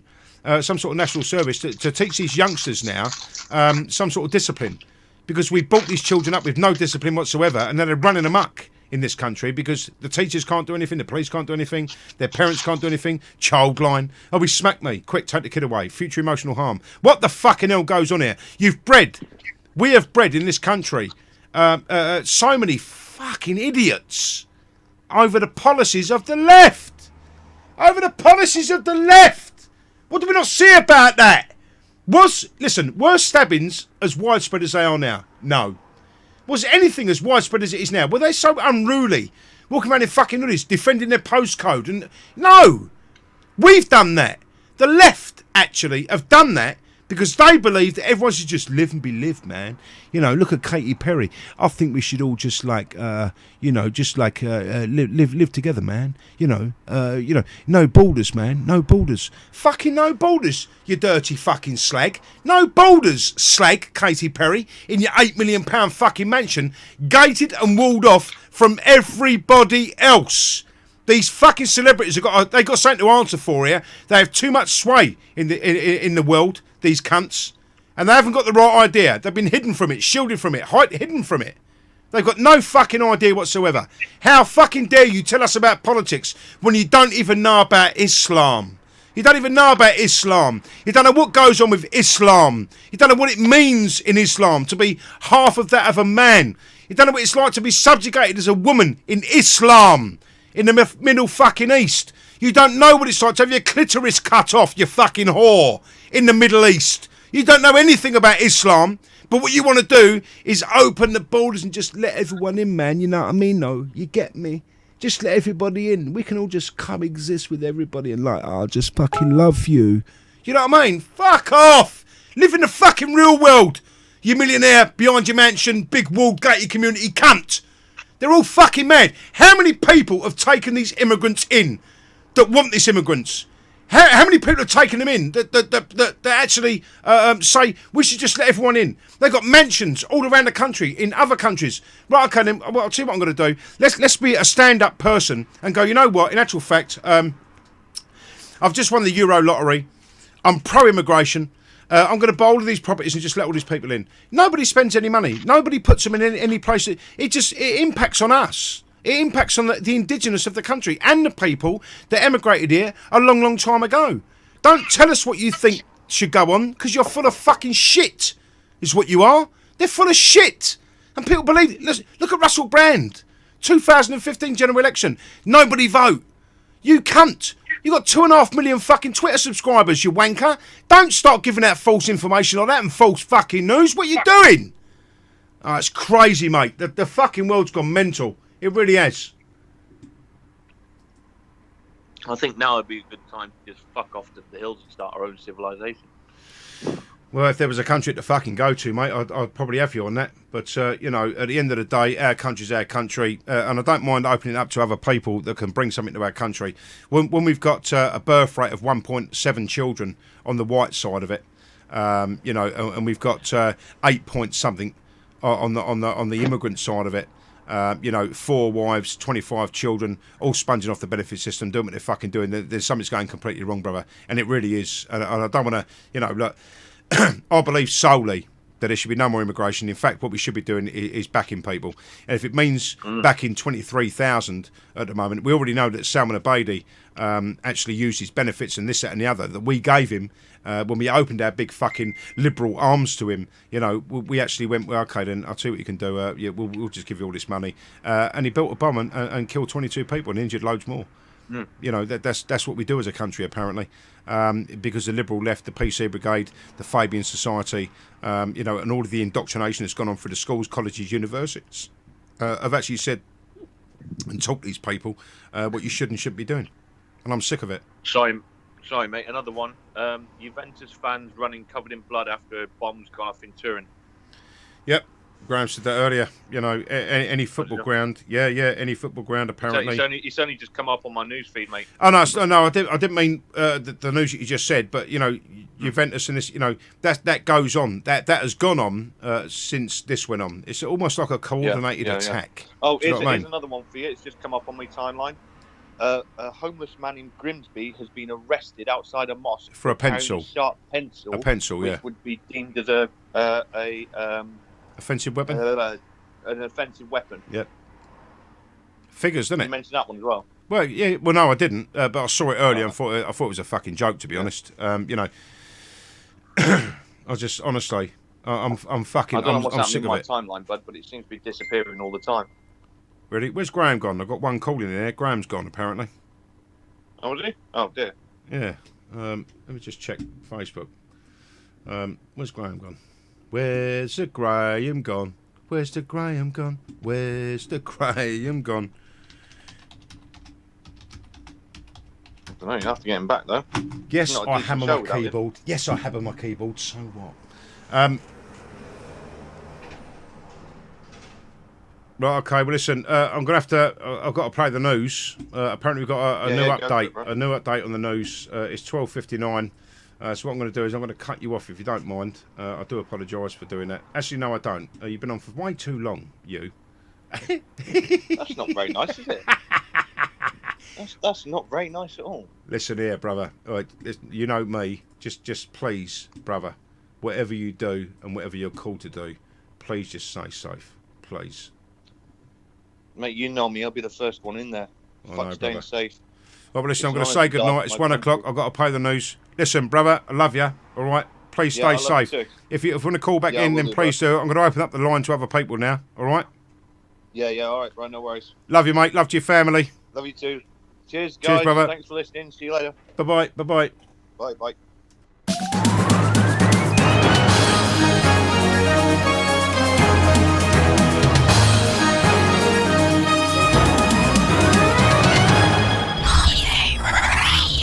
The Motivate News on the hour, every hour. There are reports of multiple casualties following a major incident on London Bridge. Ladies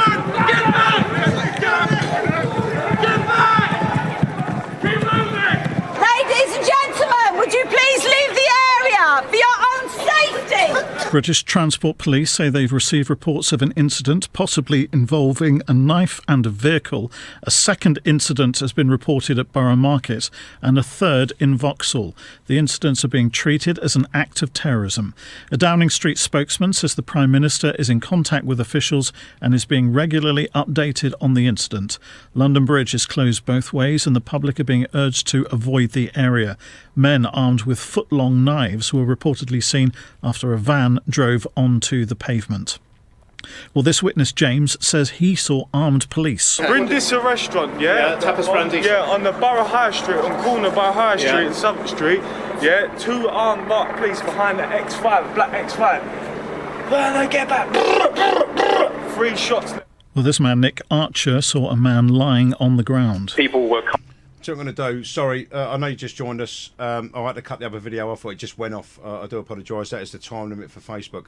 I'm going to play you the news again. Yes, it is going over time, but don't worry about that. This is the news as we perceive it at the moment.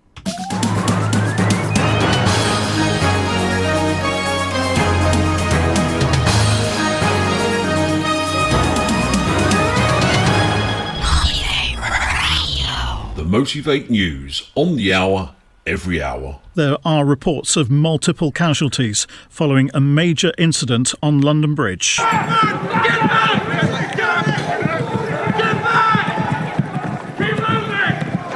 and gentlemen, would you please leave the area for your own safety? British Transport Police say they've received reports of an incident possibly involving a knife and a vehicle. A second incident has been reported at Borough Market and a third in Vauxhall. The incidents are being treated as an act of terrorism. A Downing Street spokesman says the Prime Minister is in contact with officials and is being regularly updated on the incident. London Bridge is closed both ways and the public are being urged to avoid the area. Men armed with foot-long knives were reportedly seen after a van drove onto the pavement.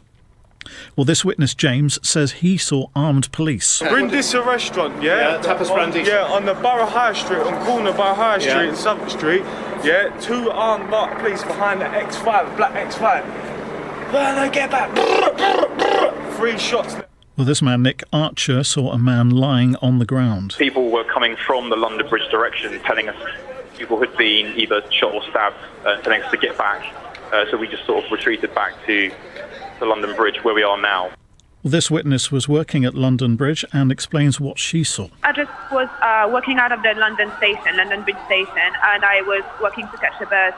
There were police officers in the street. Some of them were coming by car, other ones were running. Well, our main story this hour, there are reports of multiple casualties following a major incident on London Bridge. British Transport Police say they've received reports of an incident possibly involving a knife and a vehicle, and a second incident reported at Borough Market. We will keep you up to date. That's the latest. I'm Kevin Gover.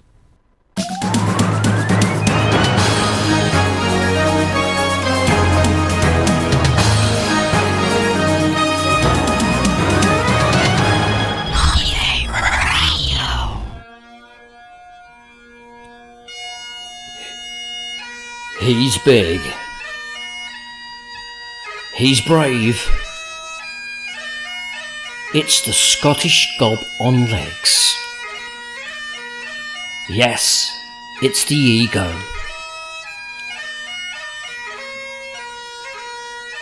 Join him every Wednesday from 8 p.m.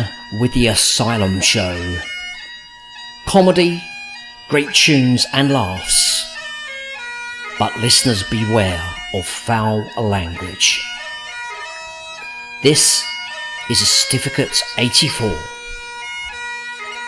All listeners must be the age of 84 or over and accompanied by both parents.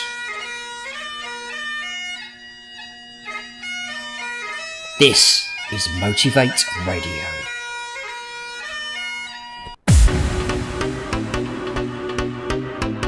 Let's get motivated.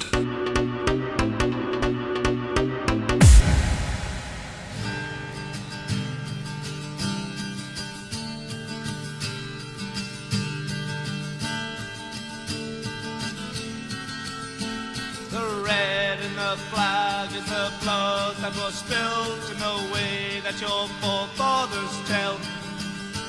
And never a country been so great, the stories Britannia could tell. I never want to live my life away from the golden shores. There's never country in the world with the scent of an English rose.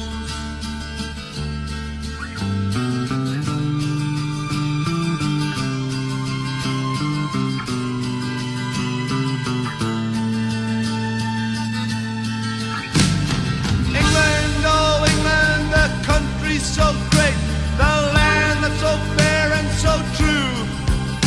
There'll never be any colours like the red, the white and the blue. Whenever you go to the far off shores, there's something that goes with you.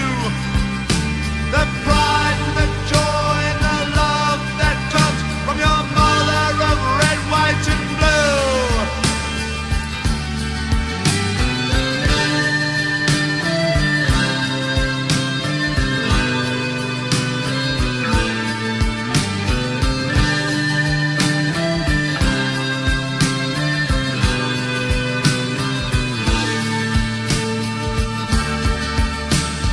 Never be born under a flag that's like the one of the Union Jack.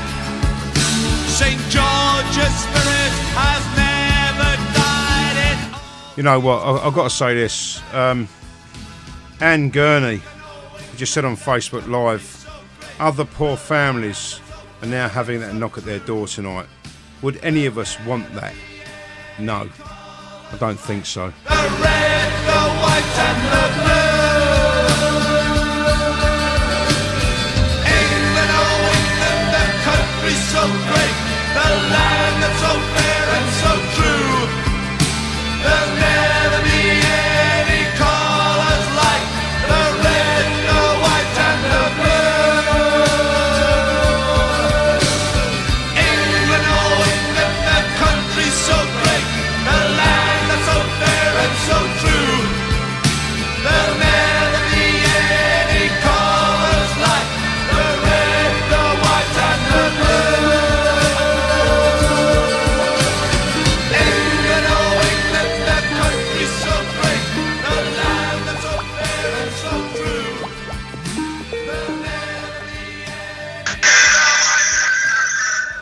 Hello, can you hear me? Yes, I can hear you fine, son. Oh, well done. I'll have to shut some of these down. I've had to switch to my phone because it's unlimited. But Oh, yeah, sorry, mate, your data. I do apologise. no, well, for some reason, I mean, I had bundles and it's just come up and gone bosh. It's probably because I've been streaming quite a bit. Right, okay. Any updates, mate? Well, there's loads of updates. And the updates are Pamela Geller ran her down the Holy Mum Jihad, talking about she's coming out quite a bit, really. Isn't it amazing that the American news can come out with more than we do? You know, and listen, I'm not being funny of you. If we're talking about, protecting their intel, and other people might get listen, everyone sees this on the news, right? They know what's going on because they're a part of it. Do you honestly think that anything you put out in the news is going to change the outcome? It's ridiculous. It's almost as if it's to quell the population. Don't panic. Mm-hmm. Don't panic. Everything's fine. I'm just sitting here, constantly shaking my fucking head, Graham. You know, it's something that's been allowed to fester in their country for a long, long time. You know, whether it be through our foreign policy, etc. I don't agree with our foreign policy. I don't think anybody in their right mind agrees with our foreign policy. You know, we're sticking our nose into a wasp nest, a hornet's nest. Sooner or later, they're going to come back out, and they are. And we've caused that. We've caused the displacement of millions of people, and we've done that. Not us personally. Don't get me wrong. Please don't take it that it's us, because it's not us. But it's certainly the governments of this world, be it through the New World Order, Illuminati, the Kalergi plan, Richard Coudenhove, 1922. You know, we've actually caused the displacement of all these people. When you could have just left them there, over there, and gone, fuck it, kill yourselves, do what you want to do, kill each other, doesn't fucking bother me. We're just going to carry on over here as we normally do. And we decided to stick our fucking nose in. And I'm really unhappy about that. You know, I don't think anybody in their right mind would say, you know, well, we needed to be over there. No, we fucking didn't. We got talked into it by America, and we've been over there ever fucking since. And now all of a sudden, all this rhetoric and propaganda's coming out, you know, of that country, telling these people that we're raping and killing their fucking children. Innocents are dying. You know, and that's the news again for you. That's the media. You see, that's the power they've got. And it's almost as if this is... Listen, we know it's been pre-planned and preordained. You know, we know that. But how can you get away from it, Graham? How can you get away from that?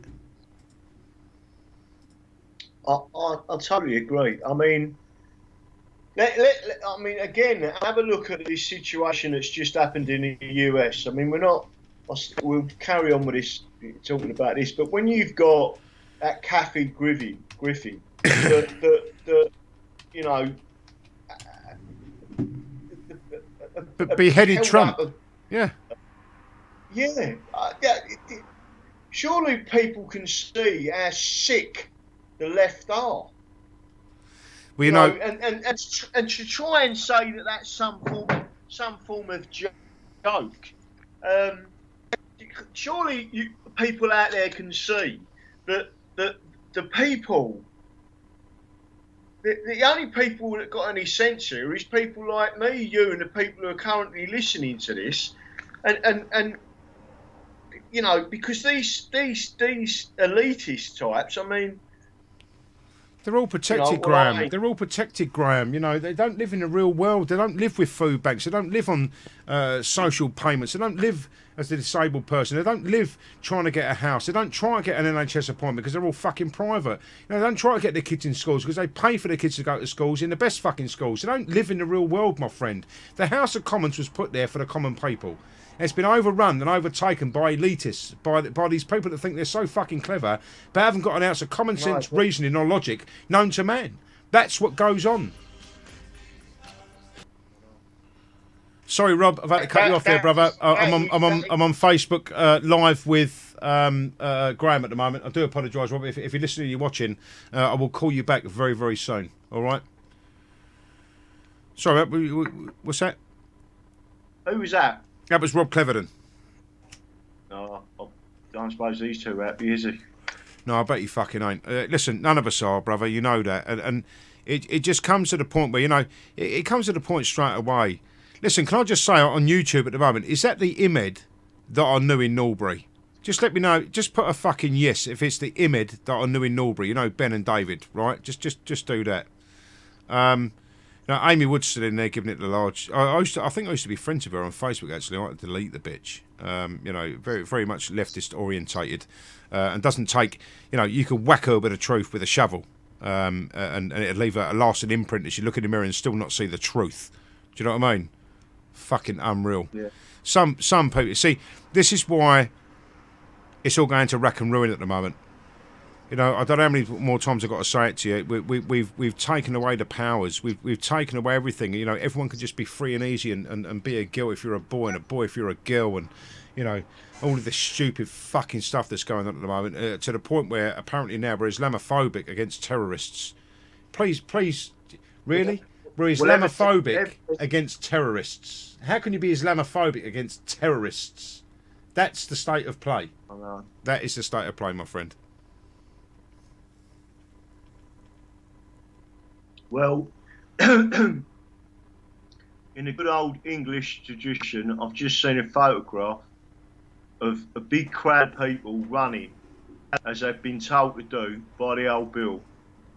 And there's one classic shot of a geezer right at the front who has done us all proud, and he's still running with his pint of beer in his hand, and he's trying not to spill it. You know what? It sounds like Chick. Well, I don't know. I'll probably come a close second. You know, listen. Can you let me just picture something for everybody. All right. Let's just picture this for a second. You go for a night out in London. You're south of the water. you with your wife and your 2 lovely young children of 5 and 8 years, 6 and 10 years old, and you walk across the bridge in what we believe to be Great Britain, and you're going to go across the water there to go somewhere else. You're going to see a band. You're going to go to a pub. You know, the kids are going to sit outside and eat packets of crisps. You bring them out a Coke. You know, this is what's being taken away from us at the moment, because these people that were on a fucking night out, really, you know, have had their worlds turned upside down. I've got someone who's just come in from America. They got a radio show and want to speak to us. I don't know if you want to copy her in.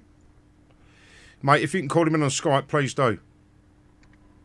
I'll ask what her Skype address is. Please do. You know, most of the Western world at the moment are feeling the full brunt of the Islamic force, and nobody really is willing to stand up against it. There are a few, don't get me wrong. There are people that support in the background, etc., etc. But nobody really wants to tackle this head on. You know, they won't say it's down to Islam. They just won't say it. You know, they're reading the book. It's Islam. Nobody wants to say it. Or you can't just tar all Muslims with the same brush. Well, I'm not. I'm telling you, it's 10% of 1.6 billion. It's 160 million. The rest of them are probably quite moderate. But 160 million are not a minority anymore. And that's 10%. If you go to 20%, that's 320 million people on this planet that want to kill you because you're a kafar. You're an infidel. You're an unbeliever. Yeah. You know, that's how 320 million people. So if we say that 4 million to 6 million, I believe it's closer to 8 or 10. Right, but we'll go on the lowest estimation at the moment. So 4 million to 6 million. At 20% is 800,000 people in this country that have some sort of orthodox Islamist idea. That's too much for us to deal with as a country. It's too much for Europe to deal with as a country. The government needs help. And if that goes through, Graham, listen, crowdfund all of us, fuck it, all give £1, fuck it, we'll all get weapons, we'll all do something. We can't keep doing this. We can't keep ignoring what people are telling us. You know, and we're ignoring it because ex-Muslims are coming out and speaking out about Islam. The son of the leader of Hamas has come out and told us what Islam is, and still we take no notice. You know, if I said to you, don't put your finger in the fire, you're going to burn yourself, how many people are going to put their finger in the fire and burn themselves and go, oh, you're right? It's ridiculous. It is ridiculous. It's you know, mate, I'm beside myself again. People have lost their lives again tonight. Our security services are stretched to capacity. You know, what more are we supposed to do? How can you wake the people up to what's going on? These people mean us fucking harm. Nobody, listen, can anybody, without going to, let me just pop your iPad in, sorry. Without going to, dispatches and this, that and the other, how many people can tell us what goes on actually in the mosques? How many people can tell us what's being preached in the mosques? How many people can tell us what they're handing out at the moment? Nobody. Because over the freedom of religion, they can do as they please in this country, because the freedom of religion actually trumps common law. It does. They can do as they please. Hence the reason a Sikh can carry a Quran, right? That's why, because it supersedes. It supersedes. These people have got the freedom of religion to do as they please in this country, with no fear of any comeback whatsoever, because they've got the freedom of religion, and it's not a fucking religion. Have a look at some of the videos on YouTube from the imams in the Middle East. They will tell you quite categorically it's an idea, an ideological system. There is no separation between church and state. It can't be any simpler than that to understand.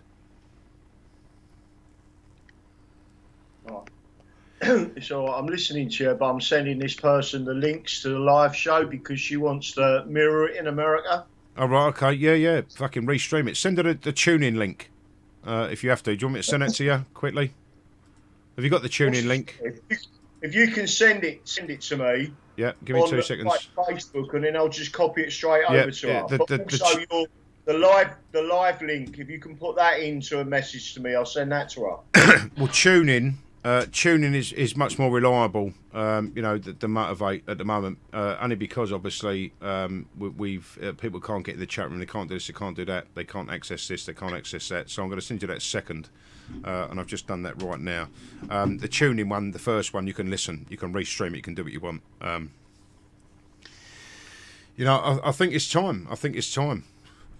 We've been living for the last 10, 15 years in a country where people just want to kill each other. And we're not allowed, apparently, to defend ourselves.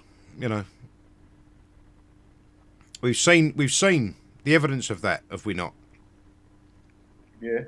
A guy comes into a farmer's house. The farmer shoots a guy dead. He was trespassing. He had no reason to be there. And apparently, he was going to be charged. He was going to be arrested. He was going to be jailed. I think someone actually was, a while ago. Sorry, I got hiccups. I can't believe we've been left in a situation where we can't protect our families and ourselves. I'll make it right.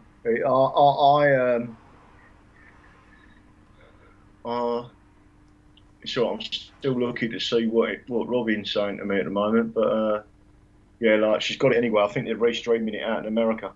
I don't know if you want to give them some. They probably know about more of what's going on out there than what we do, to be honest with you. Well, if you're on Facebook Live, I'll tell you what. Listen, I'll tell you what I'm going to do. If I can, I'm going to try and share this to your message, and that will be the live feed.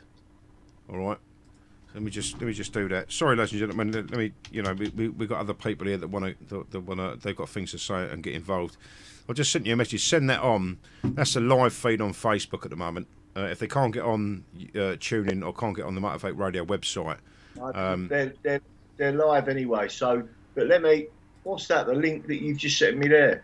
That is the Facebook live feed. So if you want to just hold your finger on that or right click it, you can send it on as a message to the person you're talking to at the moment. I just honestly can't believe we've come this far down the line where we must be more politically correct. We must be more accepting of the Islamic faith. We must have halal. We must have female genital mutilation. And not one person yet has been arrested for that. Actually, one person was, because she came in, she gave birth, and he stitched the genitals, the vaginal area, back up to what it was when she came in. Then he got accused of female genital mutilation. What we won't do is go against these people, and actually go, well, listen, you're going to get arrested because apparently this little girl here, of fucking 7 years old, has had her clit cut off. She'd had her outer labia and inner labia cut off. There's only 3 stages of female genital mutilation. I know about this, all right?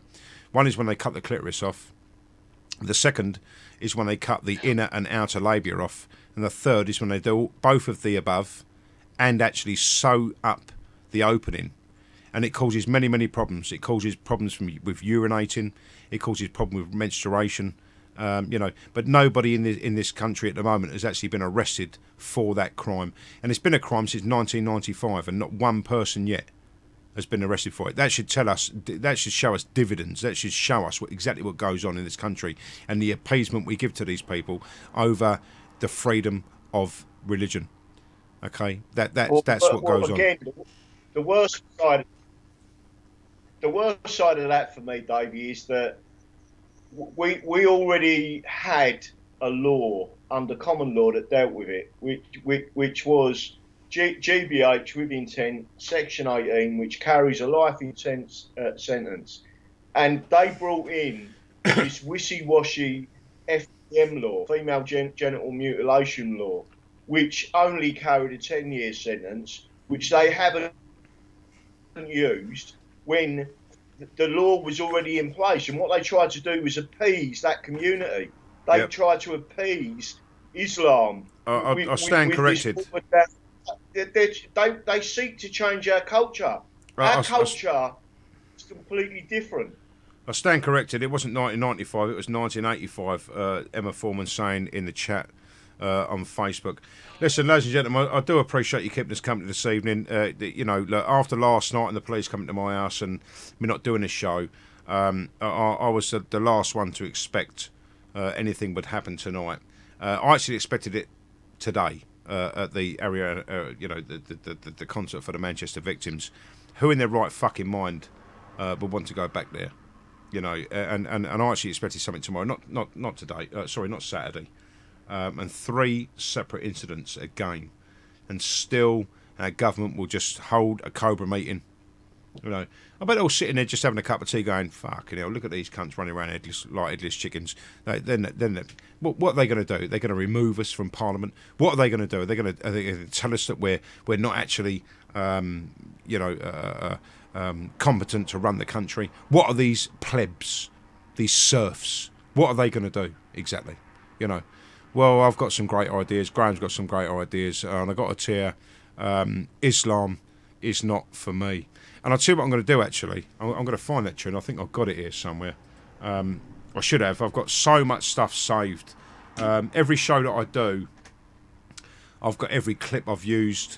I've got every, be it from Theresa May, David Cameron, for all these 7 years, I've got well, not 7 years, sorry, I lied. I've got most of the stuff. When I record stuff in, I put it into a folder, and it goes onto a hard drive. I'm sure I've got it.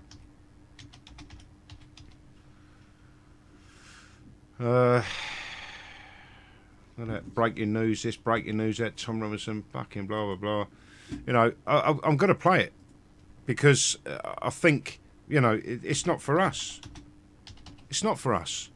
We don't need this in our country, and we're being lied to by our elite, saying that we should all just live as one. Diversity is wonderful, and it isn't wonderful anymore, brother.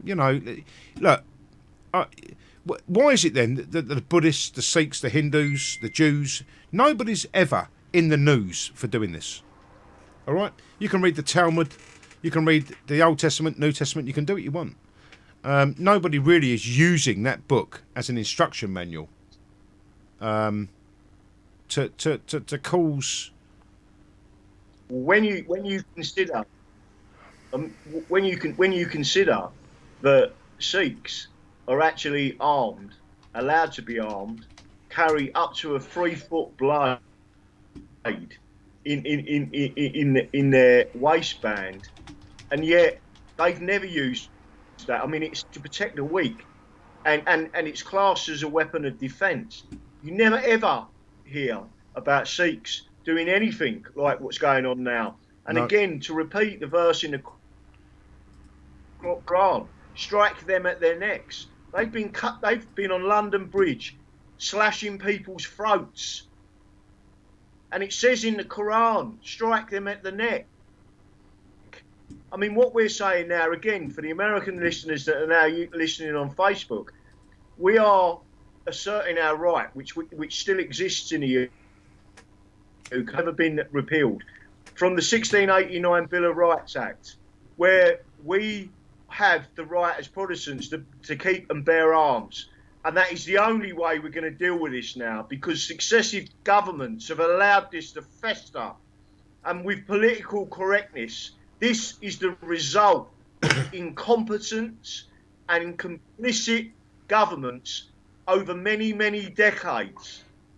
We were warned what was going to happen. William Gladstone in the 1800s, 4 times our Prime Minister, held the Quran above his head in Parliament and said there will never be peace in this world. All the time this book exists. What a great point. Churchill said of Mohammedans,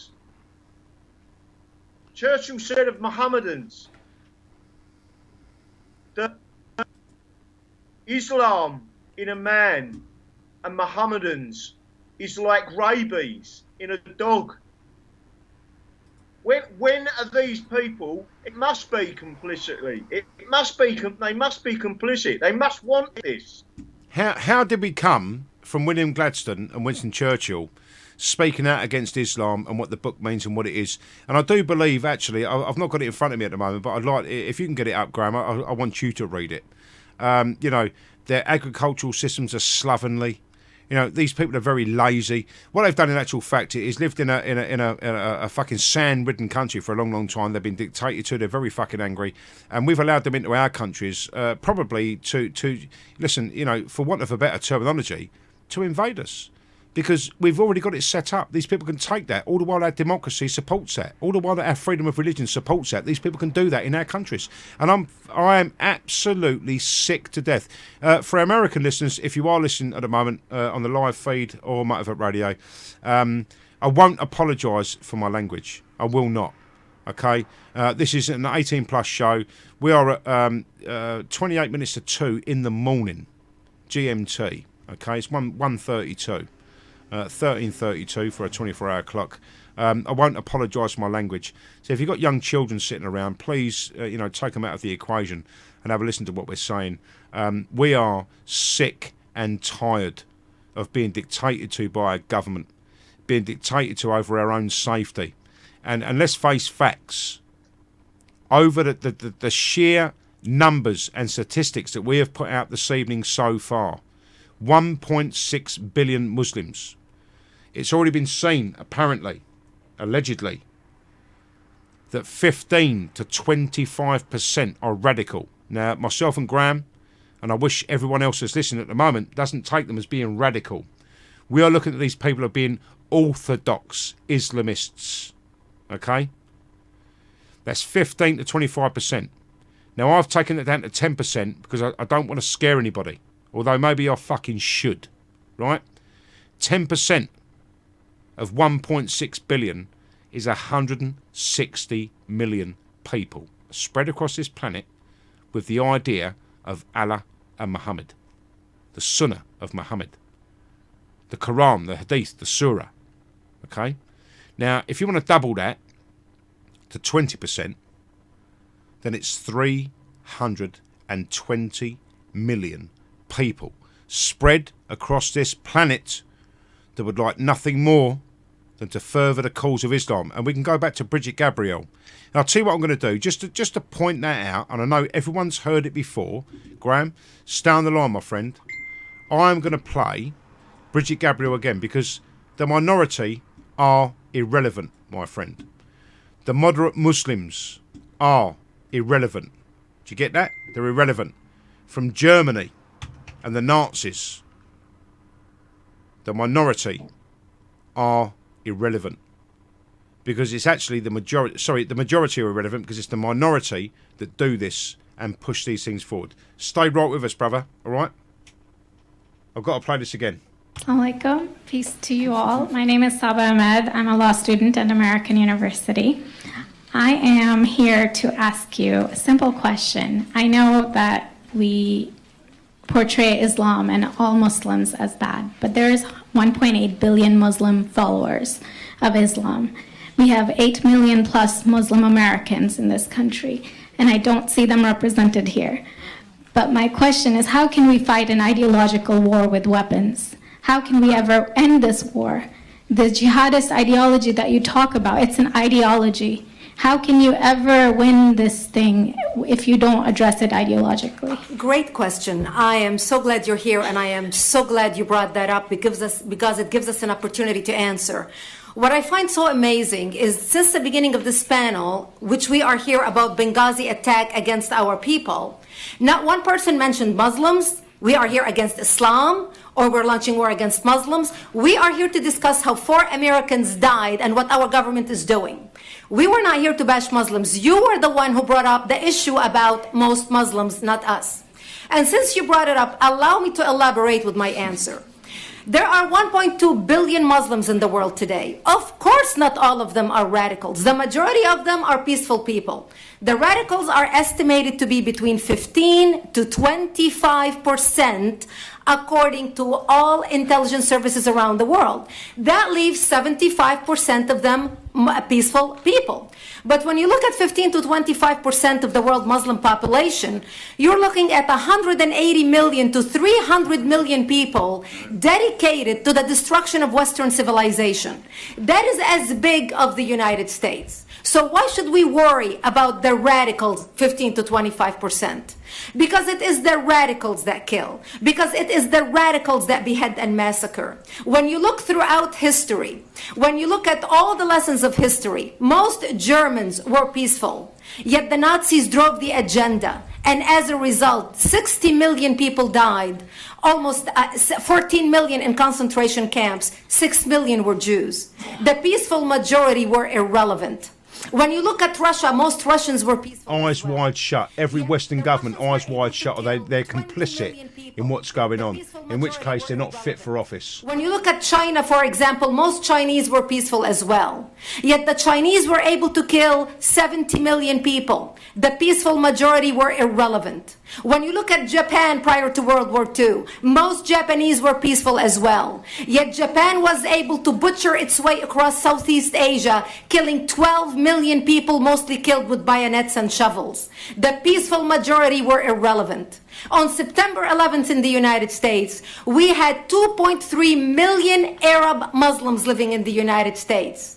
It took 19 hijackers, 19 radicals to bring America down to its knees, destroy the World Trade Center, attack the Pentagon, and kill almost 3,000 Americans that day. The peaceful majority were irrelevant. So for all our powers of reasons and us talking about moderate and peaceful Muslims, I'm glad you're here. But where are the others speaking out? And since you are the only Muslim representative,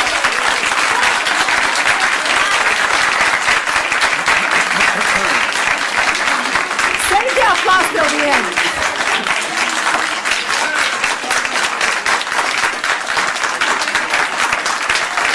Thank you. Thank you. And since you're the only Muslim representative in here, you took the limelight instead of speaking about why our government, and I assume, are you an American? You're an American citizen. So as an American citizen, you sat in this room and instead of standing up and saying a question or asking something about our 4 Americans that died and what our government is doing to correct the problem, you stood there to make a point about peaceful, moderate Muslims. I wish you brought 10 with you to question about how we can hold our government responsible. It is time we take political correctness and throw it in the garbage where it belongs and start calling it.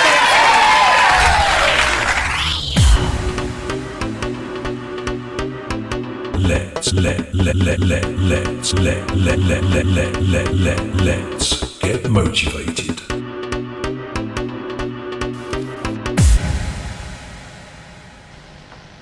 I'm an Englishman. I'm from Bermondsey, southeast London. My father was called George. He was also from Bermondsey. His father, another Bermondsey man, was called George too. And his father, my great-grandfather, is from the same place. He was called Edward. These 3 generations of my family were in the fish trade. I'm the first member of my family not to work at the market in Billingsgate. My great-grandfather had 11 brothers and sisters. They all married, except one. They had 43 children. Of these, 37 married. And between them they had a further 159 children. One of those was my father. I don't know exactly how many of his generation married or exactly how many children they produced. I've so far tracked over 200 of them. Many still live in Bermondsey. Some are still in the fish trade. There are 7 called George and 5 called Victoria. I stand here in front of you as a representative of all of them. And I ask in their name the great question put by our patron, Mr. Powell. What do they know of England, who only England know? Or, what can my family, who come from England, who lived in England, who know only England, say of this, our country? Mr. Power once spoke of the destruction of ancient Athens and the miraculous survival in the blackened ruins of that city of the sacred olive tree, the symbol of Greece, their country. And he also spoke of us, the English, at the heart of a vanished empire, seeming to find within ourselves, like one of our own oak trees, the sap rising from our ancient roots. And he said, perhaps after all, we, who have inhabited this island fortress for an unbroken 1,000 years, brought up, as he said, within the sound of English birdsong, under the English oak, in the English meadow, beneath the red cross of St. George, it is us who know most of England. And I appreciated him for saying that, because it was as if he spoke for my family, who understand well their own country, who understand even better their own capital, London town, as we used to call her. As we strolled in her parks, as we marvelled at her palaces, as we did business in the city, went west for a dance, took a boat on the river, the pale ale and eel pie of old London. The London of my family, for as many generations as I know. The London that within 15 years would be less than 50% white. London where in 15 years a white person will be in the minority. Am I racist? No. Do I have anything against people of other races? No. Would I prevent them from coming into my home? No. So what then is my gripe? My gripe. And I speak on behalf of 7 men called George and 5 women called Victoria. My gripe is quite simple. My gripe is that we were never asked. My gripe is that we were told, not asked. And every day we are told again and again how we are to be and how our country is to be. We're told by them, and we know who they are. They're English too. They're the class that has always set themselves apart. They're the class that has always taken whatever they wanted for themselves. And now they are the class that is giving England away.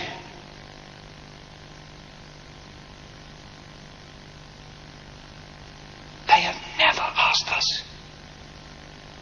And they never will. Do we allow them to sell our heritage?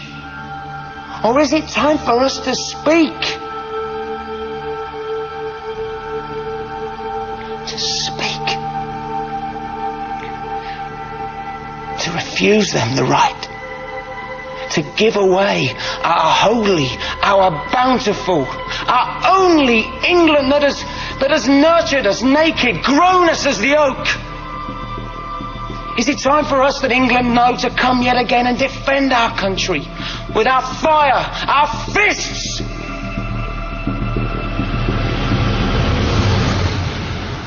Is it time for our sons to rise again?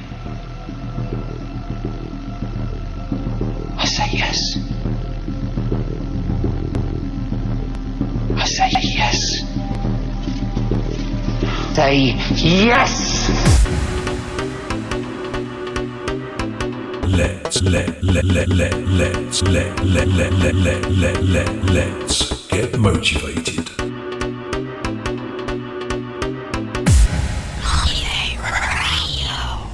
Well, I can hear Graham feverishly tapping away on his keyboard at the moment. We just had, lots and lots of messages. There's lots and lots of posts on Facebook.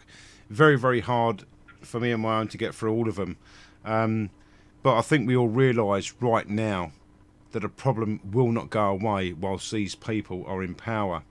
They seem to want to inflict that upon us. That's what these people want to do. They want to inflict it upon us. These people don't deal with that every day. They get whisked away in bomb-proof cars. They live in gated communities. They don't deal with this on a daily basis. They don't try and find a job against people that are, people that are driving down our wages. The sensible, logical, commonsensical people out there with reason can actually see what's going on in this country, and we haven't got a voice. That's why Motivate Radio, that's why what we do on Facebook, we do on YouTube, is for everybody to have a voice. So, I'm not being funny of you. It's only been one other person wanting to call me tonight. Why is that? Got no credit, probably. Text me. Message me on Facebook and I'll call you back. I'm going to get Graham back on. Graham, you still there, brother? Graham? Yeah, I'm still here, mate. I'm just Can you hear me all right? Yeah, I can hear you, brother. I think everyone else can. I just don't know what to do anymore. Really, we're trying to. Can you hear me? Yeah, we can hear you, mate. We can hear you.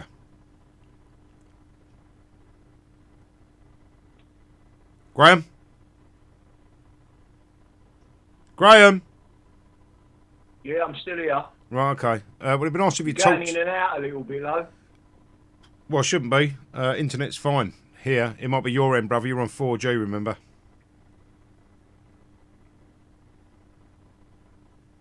No, I'm not on 4G. I'm on 3G at the moment. But I've got a lot of stuff coming through on Twitter at the same time. Right, okay. Well, please enlighten us, brother, please. Well, hang on a minute. I've just closed it down because it's interfering. Let me bring it back up. I'll have to shut down the other one because otherwise it's going to be too. So I know you find it. I know you find it difficult, a minute, bruv. There's no internet. You've only got 3 and 4G. We appreciate what you're doing, Graham. If I can just say that to you. To anyone listening right now, there's been 3 attacks apparently: London Bridge, Vauxhall, and Borough Market. This is. We thought ages ago with Lee Rigby, with the 7/7 bombings, this was unprecedented. And it's obviously not. These people mean us harm in our own country. We must protect ourselves and our family at any and all costs.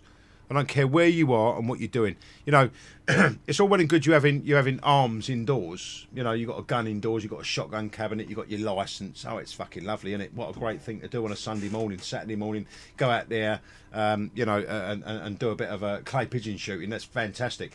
How can you protect yourself? How can you actually protect yourself? If someone wanted to kick my door in, and they did kick my door in, I'm upstairs, we're all in the same room, I've grabbed me kids, we're all in the same room. How can I defend against an armed intruder? And let's face it, the criminal element in this country have access to guns. On the black market, they've got access to guns. What do we do? What do we do to protect ourselves? We call the police. Well, where are the police? I agree. They're 5 or 10 minutes away, Graham. What the fuck are we going to do, my friend? Well, God give us the right to defend ourselves. It's in our constitution. We now need to assert that right. And next week, that will be decided. And I'm telling you now, people. Trump is the only one out there talking sense at the moment. So is Nigel Farage, and these elites who do not give a shit about us and the people on the streets. And it's not the police officers on the ground or the army on the ground.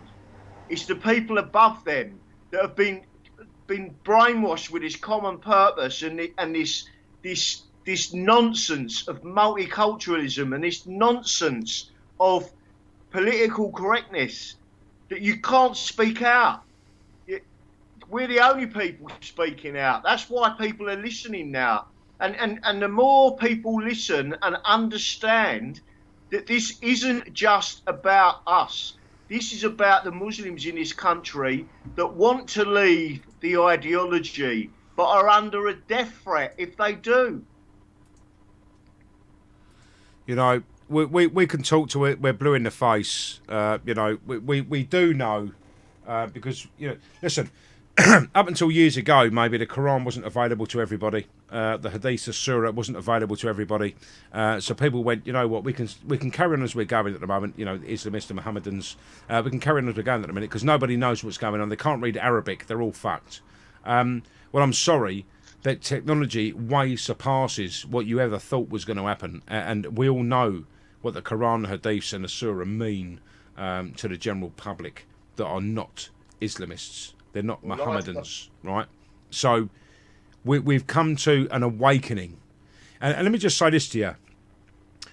Throughout history so far, the Muslims have risen up. They've risen up and risen up and risen up. And as they get to a point of where they could possibly take control of something, they start arguing between themselves, right? Because this is what these fucking people do. They argue between themselves, and before you know it, it all subsides again. You know, I believe that time's coming right now because over their technology, over what we know about the trilogy of books, over what you know, over what Islam means, what it is. We can see the videos from Europe. We can see the videos from the Middle East. We know what goes on. Even though the Saudi Arabian government are heading up the human rights, how can these people chopping off people's heads and arms and feet actually head up the Human Rights Council? Please tell me that. Just please tell me that. So for them doing that, that's absolutely fine. You know, Islam, just and what the politicians will say to you is it's just a tiny little minority. No, it's at least on the planet, at least 160 million that want to kill you. It isn't just a little small minority. And in this country, it isn't just a little small minority. It's at least 400,000 to 800,000. Don't worry about the fact that they changed the stats on it. It was 3,000, now it's 23,000. You know, put 500,000 and we might believe you fucking wankers. The fucking media. You know, the demonisation of people that are talking about the truth, and these people that just go, nah, just accept everybody. The Katy Perrys, the Lily Allens, the celebrities, the Bob Geldofs in this fucking world. What have they offered these immigrants so far?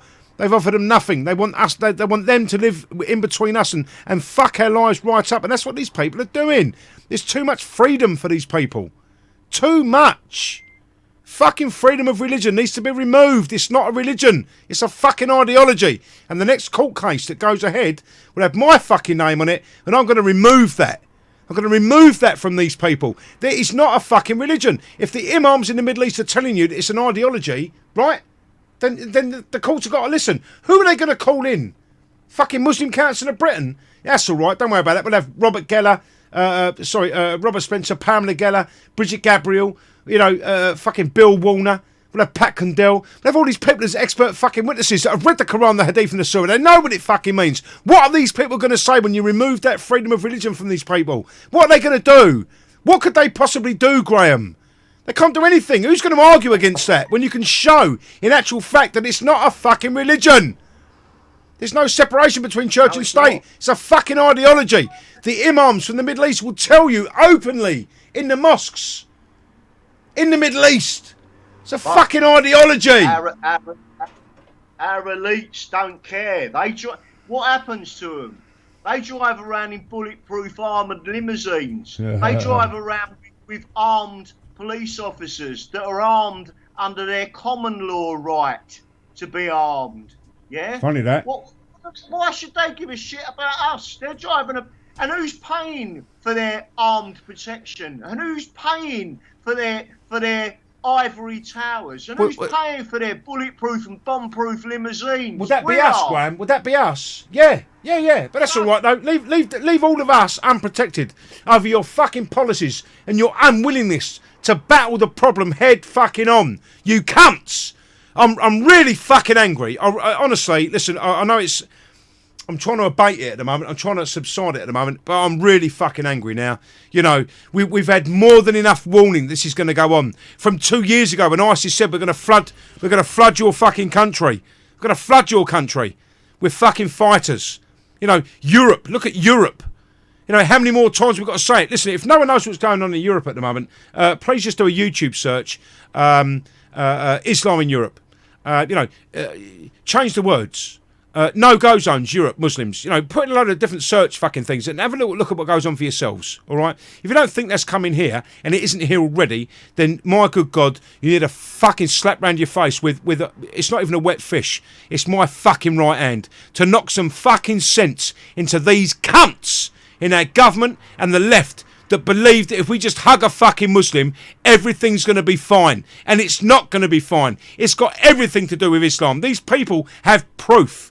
These people that radicalise online have proof. And they'll go, Allah prescribes this for you. And you go, fuck off, what are you talking about? You know, as a general Joe, as a general Muslim, you know, Allah has this for you. Allah prescribes this. Muhammad prescribes that. And you go, fuck off, you're talking shit. No, hang on, look, it's in the book. It's in the book. It's in the book. It's in the book. They still believe Muhammad went to the moon on a flying fucking carpet. No, it was a donkey, actually. Well, there's variations. It's a carpet, a donkey, and a fucking horse. You know, fuck me. The Americans didn't even go. What are you talking about? You know, it's ridiculous. You know, the Earth's flat. So we've got a never-ending replenishment of water because the water falls off the edge of the planet and we just get rained on for something else. What a load of bollocks. You know, listen, I can't believe that in 2017, with the technology that we've got around us at the moment, with the proof, there's a lot of false news out there. I'm not going to call it fake news because no news is fake, but it could be false. Mick said it in the chat room, and I've held on to that at the moment. A lot of false news. Are there UFOs? Are there this? Listen, no one fucking knows. If you're gonna idolise somebody that you've never met from the scriptures of a book, then I've got a book for you. It's called Mr. Fucking Tickle, right? Let's have in fucking a million years' time, when this race has been wiped out, every race has been wiped out, the planet gets back to what it was because we've fucking infested the planet. That's what we've done. We're fucking ruining it. Yes, we are, to a point. And in a million years' time, someone finds a book called Mr. Tickle. Does that mean you're going to go to church and some geezer with fucking long arms is going to tickle you? Right? You know, what are we putting in? We're believing something that doesn't fucking exist. And please, somebody put in what believe means in the dictionary. Without any proof whatsoever, people believe something. That's why the politicians say, I believe. I believe. I believe in a stronger... I believe in this. I believe in a strong and stable fucking thing. I believe... You know, it's all these fucking words they use, the cunts. I've fucking had enough of it. I really have. Someone's put a poll out on Twitter, and it was the poll that was taken in 2016. 2/3 of British Muslims would not tell the government about a terror prop. Well, exactly that. And why would they? They can't, because they're put in secular ghettos, and if they speak out against the cult that is Islam... Well, exactly that. You know, it's punishable by death because you're an apostate. Why would you grass up a fellow Muslim? You know, does a criminal grass up his fellow criminal? Fuck me, I done time over 4 other geezers and took the rap for the other fucking 4. You know, you wouldn't do it, would you? These people are a sect. They're a cult.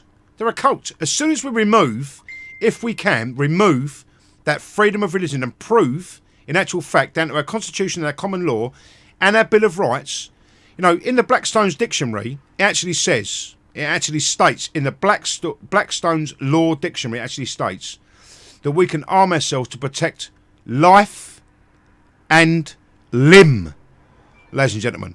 Now, why would we have to protect against limb? I'll tell you for why, because when that book was fucking written, we knew about Islam then. William Gladstone knew about fucking Islam. Winston Churchill knew about Islam.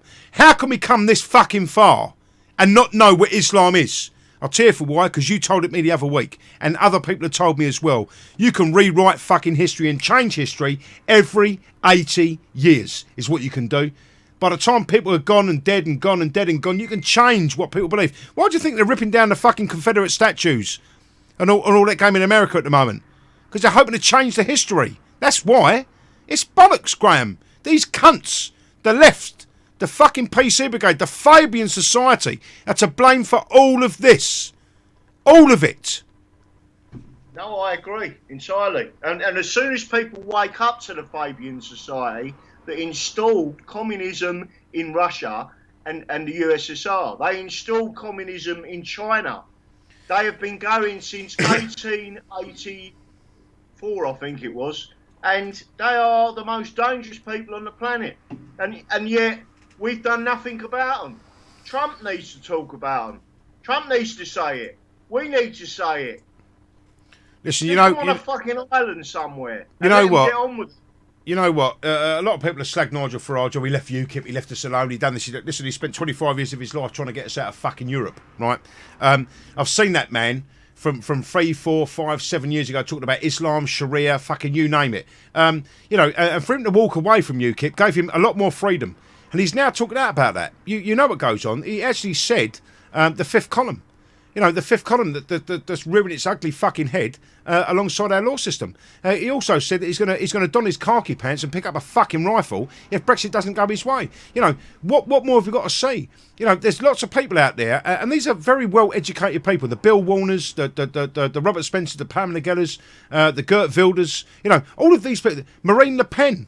You know, all of these people know what's going on, but you can't tell these cunts because they've got some sort of fucking plan for us. You know, and as soon as you stand up against it, fuck me, I had the old Bill here last night. You know, what the fuck more do you need to know? You know, what, an unofficial friendly chat? Fuck off. They got both barrels from me. You know, common law, this, that, what the fuck? Listen, Graham, I got to tell you, I think we've got some people that actually want to call in, which makes a change. So I'll tell you what I'm going to do. I'm going to hand you the radio for a couple of minutes. Toilet break for me. I do apologise. We've been here since fucking 9 o'clock. It's now 3 minutes past 2 in the morning. Explain to the people what you've done, what you're doing, and what we're going to do next, Graham. I'm going to be right back. Is that all right? Yeah, no problem. Sweet as a nut, brother. Okay, well, basically, people, this is what's happened so far. I have put a case together under common law and under our Bill of Rights and our Constitution. The 1688-89 Bill of Rights states that we have the right to bear arms, that it is our right as Protestants and Englishmen to bear arms. No one has repealed that. The only people that have done anything to try and stop us, and only since 1870, 1920, and the later part of last century, they have introduced more and more licensing. They cannot license your right. Yeah, you have the right to bear arms for your defence in natural law. Natural law means God's law. Common law is based on the Bible, and we have put to the government. I have took both the Crown, meaning the Queen of England, who swore an oath, and that oath was initiated and part of the 1689 Bill of Rights, where she swears an oath to uphold common law and our customs. It is our customs over 1,000 years to defend ourselves. It was first brought in by King Alfred, and we do 100% have that right. What we need to do is assert our right, and that is what the application is next week. The application, basically, in line with what's known as civic procedure rules, I have put to the government and to the Queen's solicitors that I assert my right to bear arms, and that I want an injunction on any licensing that says that I can't walk into a firearm shop and buy a firearm for my protection, for my defence. That basically is what's being put forward and has been put forward. There is a full judicial review claim that has been put in that's going in behind that. The government are in receipt of that. And if they don't reply to me by next Wednesday, the Thursday is when myself and Davy Russell will be at the High Court presenting that to a High Court judge. Our case is backed by the Gina Miller case and also the Metric Martyrs case. Yep. Two High Court rulings which support the fact that we have our own written constitution, and part of that is the 1688-89 Bill of Rights. We have the right to arm ourselves for self-defence. The government has no right to revoke or to refuse in any way that right. That right, then, what happens? We arm ourselves with aid from America and obviously our own gun manufacturers, and it can only be Protestants and those that are English, and that is the way the law is written. Now, listen, can I just say quickly? Sorry, Graham. Can I just say, listen? Sorry for our Scottish, our Irish, and our Welsh brothers and sisters, because yours has been repealed. It was never put into place for Scotland anyway, but it's been repealed. This is all we've got. So please don't take it's just the English. Oh, they're fucking. Listen, it's all we've got at the moment. Let me just emphasise that fact. Okay. We'll give you your rights back. Oh fuck yeah! Oh fuck yeah! Oh fuck yeah! But it's only the English at the moment for our constitution that we can do this. So don't take it anyway. Oh, what about the Welsh? What about the Scottish? What about the Irish? Listen, don't fucking worry about that. All right. Graham, listen, I got to tell you. Listen, I think the old Bill Rear last night over what Graham's doing. To be quite honest, it was actually the anniversary. I don't know if anyone knows. It was the anniversary. I think it was 2 years ago when I got done for the Quran video.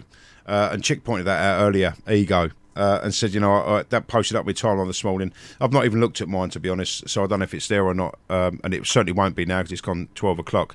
And when I actually won, win the case, yes, I got a £15 fine. It wasn't the Quran video, sorry, it was Ofcom. I got a £15 fine, I got all my equipment back. Now, anyone else that's gone up against Ofcom has lost all their equipment, could have been 10 grand's worth, and they got a £2,000 upwards fine. All right, I fought these cunts. I fought them, and this is what we have to do. We have to use our system for us now. All right. Listen, I know the likes and all that get in the way, so I'll set up a little bit. We know at the moment that we need to. They are using our democracy against us. There's mayors, councillors, etc., etc. There's people on they're MPs. They're standing for Labour. They're standing for Conservative. They're doing all sorts. They're using our democracy against us, and I can quite easily see. And just give me 2 minutes here, Graham, just to finish this one. I can quite easily see that in Europe at the moment, it's all gone to pot. All right, they've got no places of power and trust. They've been here for a long time. They've infiltrated, for the help of the left. The alliance between Islam and the left and Islamophobia that was made up in the 70s to stop us talking out. We actually now, believe it or not, have come to a point where I do believe these people can take over. And Gaddafi, was it Gaddafi? We won't have to use a sword. Blah blah blah. Someone put the quote up, but I don't know exactly how it went. But he's saying we won't have to raise a sword, but we'll use this democracy against them without breeding. We'll do this and ever, and we can see evidence of this right now. And I certainly, for one, have had enough. I don't want to go around fucking killing people. Obviously, that's not what it's about. But I think we all know to a point that if these, they want a Muslim. David Cameron said it. We want a Muslim prime minister.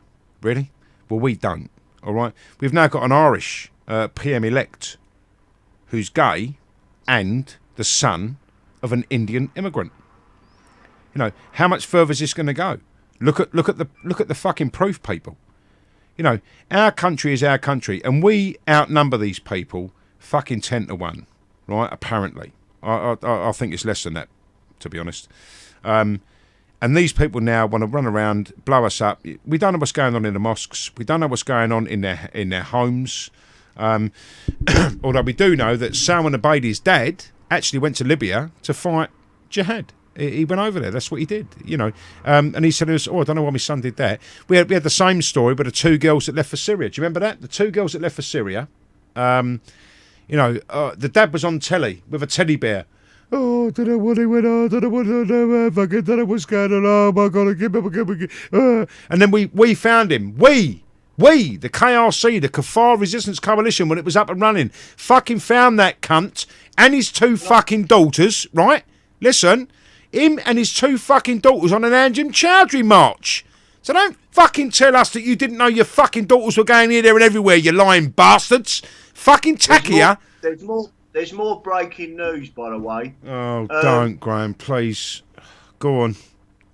Guy's Hospital and St Mary's Hospital, basically both London Bridge hospitals. One is where my father-in-law is at the moment with cancer. Yep.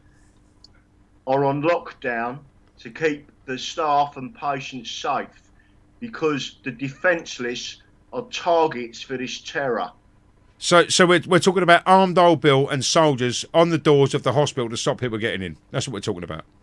Exactly that. Jesus, you feel safe? Do you feel safe? Do you feel safe in the UK, ladies and gentlemen? Have the government not failed in every duty that they swore to uphold? What the fuck is going on here? Oh, honestly, look, I've got my own ideas. Deport the 3,000, right? We don't want to deport the 3,000. We can't deport the 3,000, apparently, or intern them or put them in prison because they're worried about the backlash of the Muslim community. So if we take those 3,000 terrorists, they're worried about the backlash from these Muslims in certain areas. Well, that should tell you all you need to know, that these people support the fucking terrorism. What the fuck? I'm getting angry. Listen, I didn't expect this tonight, to be honest. I have a nice, easy show. 24 hours late over the visit from the old Bill last night. And now all of a sudden we've got all this to fucking do with as well. This ain't fucking Sky newspaper. If you don't like it, fucking turn it off. But you know what? This is going to keep going. It's going to keep going and going and going and going and going. These people are getting braver and braver and braver because no line in the sand is being drawn. There is nothing to tell these people not to do it. There's no deterrent for these people not to do that. As far as they're concerned, jihad, they get killed in the line of fire, bang, 72 virgins. They don't get 72 all in one go. Listen, what they should be doing with that terrorist, his remains and the geezer they've just shot up in London, they should burn him in pig fat and let the fucking lot of them know, because that is the only thing that will stop them. And reason why won't they do that?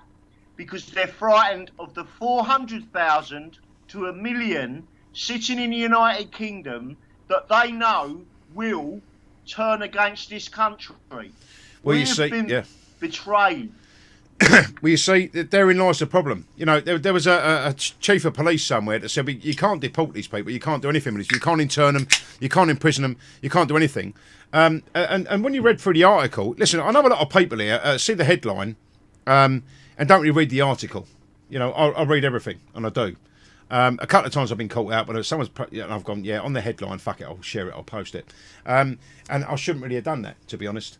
But, we're seeing further evidence, really, that although we believe Muslims to be peaceful, and yes, some may be peaceful. I know a geezer up round the shop from me, round the corner from me on a shop. I was moving house.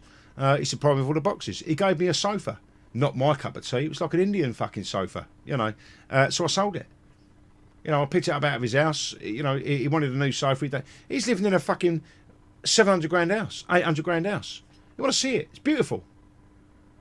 These people, Tommy Robinson earlier, went round Luton. And these people have got, every shop. Every fucking shop. It's Islamic. It's Punjabi. It's fucking, listen, we're losing what we believe to be our country. We are. I'm just going off topic there a little bit, I know, but we're losing it, people. We really are. And I've got to say to you, I've got another one here off of Twitter. You're going to like this one. Oh, I hope not. Go on. The Dean of Westminster. So anyone listening who don't know that means like he's one of the hierarchy of the Church of England. The Dean of Westminster said, and I quote, "It seems very likely we shall never know what motivates the terrorists." Oh, don't even put the word motivate in it, because that's Motivate Radio. But you know what? I know where you're coming from. Listen, until these people actually, William Gladstone went, all the while there is this book, there will be no peace in this fucking land. He held up the Quran. Winston Churchill said the same thing. How have we come that far from then till now to say, well, actually, you can't even speak out against Islam. You can't even speak out against the ideology. You can't speak out against Muslims. You can't speak out against anything because apparently it's Islamophobic. What the fuck has gone on? You know, this is where, listen, I'm glad you opened my eyes, brother, to the Fabian Society. The left and the PC Brigade was something else for me, but until you mentioned the Fabians, fuck me. You know, and once I looked into it, the Fabian Society, have a look at them. Their coat of arms is a wolf in sheep's clothing. It's terrible. Absolutely terrible. We've been infiltrated at every point for our judicial system, our education system, our political system. And Sadiq Khan is an executive in the Fabian Society. Tony Blair was a Fabian. Every one of his executive, one of his cabinet members. Sadiq Khan. Hang on a minute. Sorry, Sadiq Khan is an executive in the Fabian Society. Yeah. Right. Okay. So now we can equate that to the fact that he said a little while ago, "I'm going to go against stop and search." Diane Abbott, Doreen Lawrence have said, well, we're going to go against stop and search. So what you've done in actual fact is given all the black children in our country a fucking death sentence because you don't want to stop and search black people because apparently it's racist to do so. And these people actually go around stabbing each other all fucking day in gangs in fucking London, protecting postcodes. Fuck me, what do they want? The fucking letters? You know, I don't understand it. So you got these people, egging for something, you know. I don't know. I don't know what it is. But Sadiq Khan to turn around and say we're going to remove the stop and search. We shouldn't be stopping searching people. You know, that tells me, obviously, like it should tell everybody else that's watching right now, that in actual fact there should be no stop and search because they're going to catch people with bombs and weapons and fucking jihadist material. You know how fucking stupid. You know, a Muslim mayor of London. Look what he's done already. Look what he's done already. Davey, you don't forget, and I know the people listening know this. Sorry, mate, I'm really angry tonight now. I'm probably not making a lot of sense. I do apologise to everyone, I really do, but I'm really pissed off with the situation and the fact that apparently the normal man can't do anything and it's down to these elites to do this, that and the other and keep these people on to watch this and do blah, blah, blah. I'm fucking sick of it. I really am. I don't know how many people are, but I'm absolutely sick to my back teeth of this appeasement. And I just don't get it. I just don't get why. Sorry, Graham. No, well, the other thing I was going to say is don't forget the people that are just as responsible as the government and the MPs and the politicians, the people just as responsible are the media. Listen. Don't let them get away with not taking responsibility for what's going on now, because they are just as responsible as the politicians and the elite. They are part of it. They are the people that have allowed this to fester. They are the people that have communicated propaganda on the people of this country. And we should, when we take back control of this country, we will hold trials. And I've warned a number of journalists. That if we take back control, there will be trials very similar to the Nuremberg trials where journalists, so-called journalists, that aided and abetted the Nazis, will be up in that court and you will be sentenced under common law for treason. Let me just say this to you, right? This isn't just about the British, the English, Welsh, Scottish, the Irish. This is about everybody living in that country at the moment, right? This is about the fact, and I do believe when I was on RT News that the woman went, you know, there were all sorts of people at that concert, right? Muslims, this, that. No, they weren't. Because Muslims believe that music is haram. And there wasn't one... Was it? Listen, someone might correct me on the Facebook or the YouTube or blah blah blah feed here. We're all over the place at the minute tonight. I've not even checked YouTube for a minute.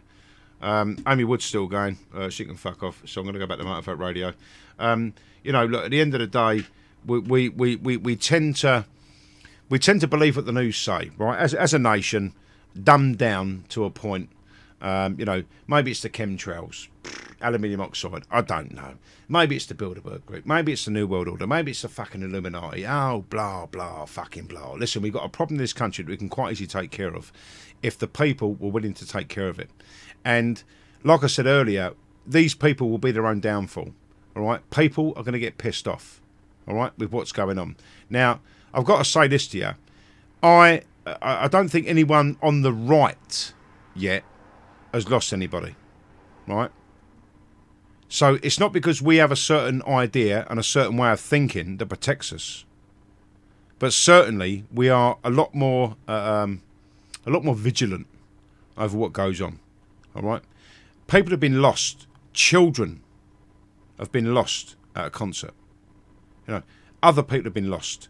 You know, it's not just in our country. Let's stop focusing on our country at the moment. Let's look at the Ramadan fucking bombathon that's going on at the moment. I think it's in day 8. There's 438 fucking fatalities. So many are injured and so many bombs. This goes on across the planet. And who are doing that? Islam's doing that. You see? You know, we can't hide our... We can't put our heads in the sand anymore. I've gone off topic there. I do apologise. I can't remember what I was going to say. I'm fucking so angry. I think we all are to a point, you know. But what... Listen, without me sitting here, and you can go and get the news from Sky and this, that, and the other, you won't get the fucking true statistics of what goes on. You won't get the news like, well, we give you the fucking news. And so far, you know, in the first part of the show earlier on, I tried to give you know, Jeremy Corbyn saying this and Diane Abbott doing that, and you know, all these people just completely inept at running the country. Now, I wouldn't like that job, to be honest, although... If you understand this, you'll understand everything. It isn't Jeremy Corbyn or Theresa May that run the country, right? They've got advisors, they've got script writers, they got these. Have you not seen either side of the podium is a piece of glass? It's a teleprompter. It's a teleprompter. And Jeremy Corbyn goes like that and reads like that. Donald Trump does it a little bit better. He's got a bit more style. He knows what's being said because he's sort of memorised it a little bit and does that and looks at the fucking audience and says this, has a little glance, knows what he's going to say, does, you know, they're actually just doing that. Have a look at Jeremy Corbyn when he's doing his thing. He's just side to side, you know. We look at Question Time. You know, it's all scripted. The Prime Minister's Question Time on Wednesday fucking mornings is all scripted. And these people are waiting. You know, if you put these people on the spot and actually ask them a question, they haven't got a fucking clue what they're going to say. These people are inept. They can't run the country. And listen, it's not me. Listen, the Pat Condells, the other people out there that are so much better versed than me. Common sense, logic and reason should be the first values you look for in somebody that wants to run your country. That's it. These people haven't got that. All right, Jeremy Corbyn was brought up in a £1 million house, 7 bedrooms, but it's for the few, not the many, or for the many, not the few. You can turn it either way with that cunt. You know, I'm just absolutely sick at the moment that our security services, sorry. Just to let you know, someone started a petition, probably a lefty, to cancel the election for the foreseeable future. Right, so that means that Islam is now controlling our electoral system. Our political system. Yeah. Well, we got a fuckwit apparently. I just read something from Roger. Tell me the meaning of the word racist, Zemriel. And I'm just going to go back and have a little look and see what's going on. Listen, we got people want to call in. I'm so sorry, Graham. This is a deliberate attempt to start racial tension. Racial. All right, okay. Okay. Racial. So we are now classing all Muslims as a race of people. Zimmy cunt. Zimmy cunt. No, sorry. Go on. There's 2 Islamists with the bushy beards, flat caps, on Periscope in London as we speak, live on Twitter, laughing with their hashtags London Bridge, stroking their beards and laughing about the murders in London. Deportation, tell her, nick them, cuff them, stick in the back of the van, fuck them off to the next country of origin that their parents come from. Take their parents as well.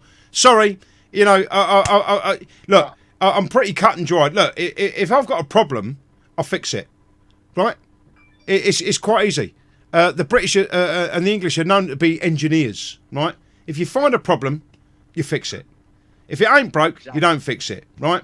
If these people are doing that, you go, bang, they're in the van, they're cuffed up, right, where'd you come from? Fucking Libya. Tell her, where's your mum and dad? They live here. Fuck off. Tell her.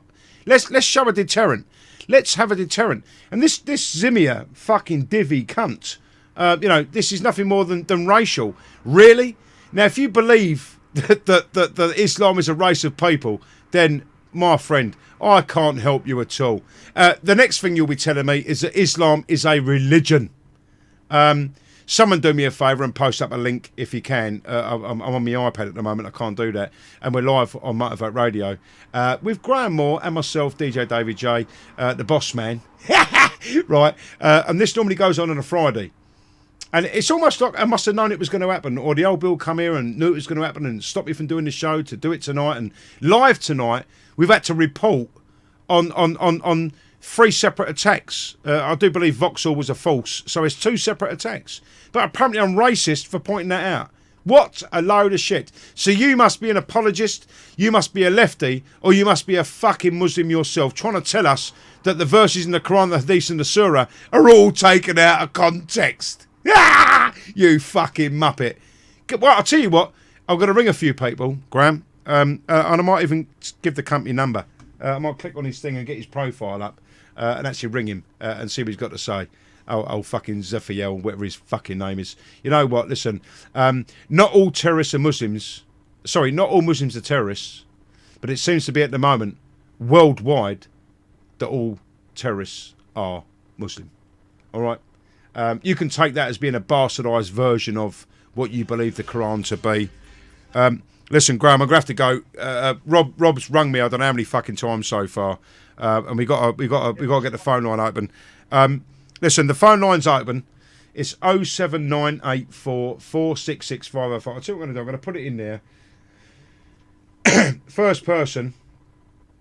I'm going to jump off the call. Right, okay then, brother. Listen, I'm gonna talk to Rob first, obviously, because he's been going the longest. Get me on. He's saying, so I'm going to do that. But Graham, listen, my absolute pleasure to have you on Motivate Radio tonight. I think we can both certainly say that our thoughts and feelings go out to anyone again affected by this fucking animal atrocity that's going on. What more can we do to wake the people up, brother? Please tell me. I know. Well, all I can say is we're putting it out there. We're doing what we're doing, so all we can do is try, and God loves a tryer. He does. God loves all of us, unless you're a terrorist, suicide bombing, paedophile, goat shagging cunt. All right? Well said. Yeah, I thought that might cover it. That might get some comments. Good. I don't give a fuck. It's terrible. It really is. And if we keep accepting it, sooner or later it's going to go unnoticed. The news won't even report on it. That's what's going to go on. So, Graham, love you to bits, brother. Thank you very much, young man, for this evening. Okay. Stay safe. And you, my friend. All right, stay in the chat room. If you've got anything, news-wise, then please post it up. Send me a message so I can tell the people what's going on, if you wouldn't mind. All right? Okay. Love you, brother. Thank you very much. Bye-bye. Cheers, matey. Bye-bye. Notice you don't tell me he loves me. I get a lot of people doing that. Here we go. No, I'll tell you what I'm going to do. Sorry, Rob's first. Ladies and gentlemen, Rob's first. So I'm just going to go on to that quickly, and we're going to get Rob on. I don't know what that number was, by the way, but I got Rob home. All well could have been Rob. I don't know. But I'm going to ring Rob. Very, very good friend of mine. Obviously, fucking...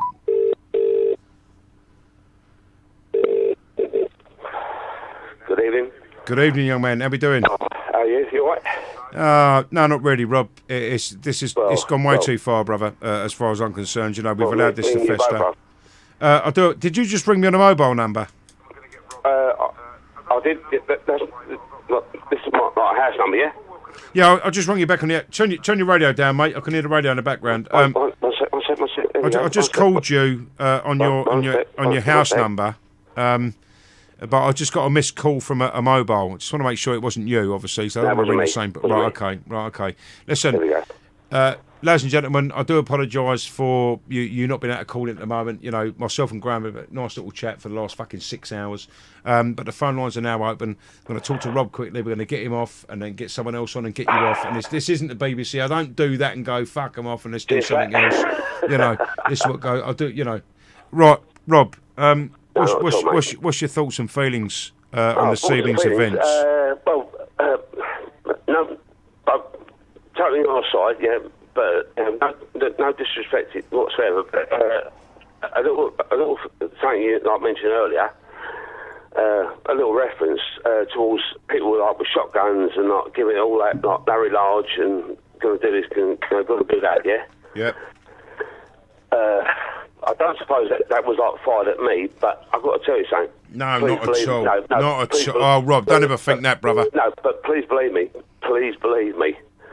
Ex-Queen and Country, 11 years in the army, yeah. And I fucking shit you not. I've got 3 to my name, and I ain't proud of it, yeah. Okay. Yep. I've got 3 to my name, and yeah. Right. Okay. Listen, I think. I still have night terrors, you know, all the shit I went through. But as you know me, but here's my hand, here's my heart. I'm old school, you know. I've got a gun sitting here. It's got your name on it, David fucking Russell. You know, Skillet Arms.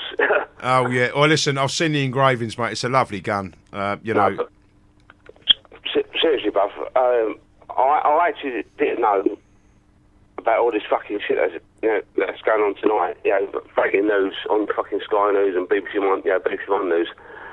I was sitting here with my missus watching Legends, the Quaid twins of all fucking films. What's that with the twins, wasn't it? Yeah. Go on. Yeah. By the way, and now I got a text from like a family member that said, "Have you seen the news?" I went, "No, I haven't." So obviously I've turned it over.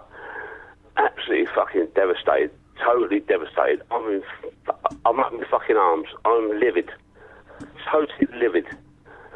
You know, in all fairness, I don't think yet, over all the shows we've ever done, that, you know, this has happened while we've been on air. This has never, ever happened. And you know what, I'm not being funny, we've got no one down on the ground, although we had Gary King on Lambeth Bridge saying that he's never seen so many old Bill and they're all thrown over the gaff. You know, no one's been on site so far to report back. But everyone's saying the same thing. You know, listen, this has gone way too far. We've allowed this to fester. You know, I'm lost. I'm fucking lost, bruv. I mean, seriously, I am fucking lost for words. You know, I'm sitting here. I'm with Jack Jones. I feel like I'm in a room full of people. I'm fucking screaming, but no cunt can hear me. You know what I'm saying? You know what? It is like that. It's almost like a nightmare because you're screaming at the top of your voice. Someone must listen to what's going on, and they're just, you know, you're just running around and no one's taking a blind bit of notice. It's almost like being in a gentleman's smoking room and you're running around naked, you know, screaming and shouting, and everyone just keeps sipping their scotches and their brandies and smoking their big cigars. You know, the elite. How many times have I said to you, one man can start a war, but you need thousands behind to fucking finish it off?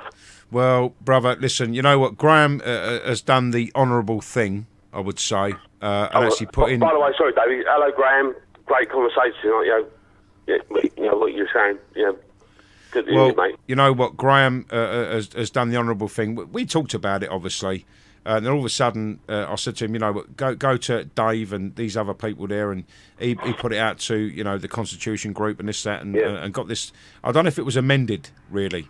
I think what Graham did was pretty much watertight against their Constitution, their Bill of Rights, over the right to be armed, right?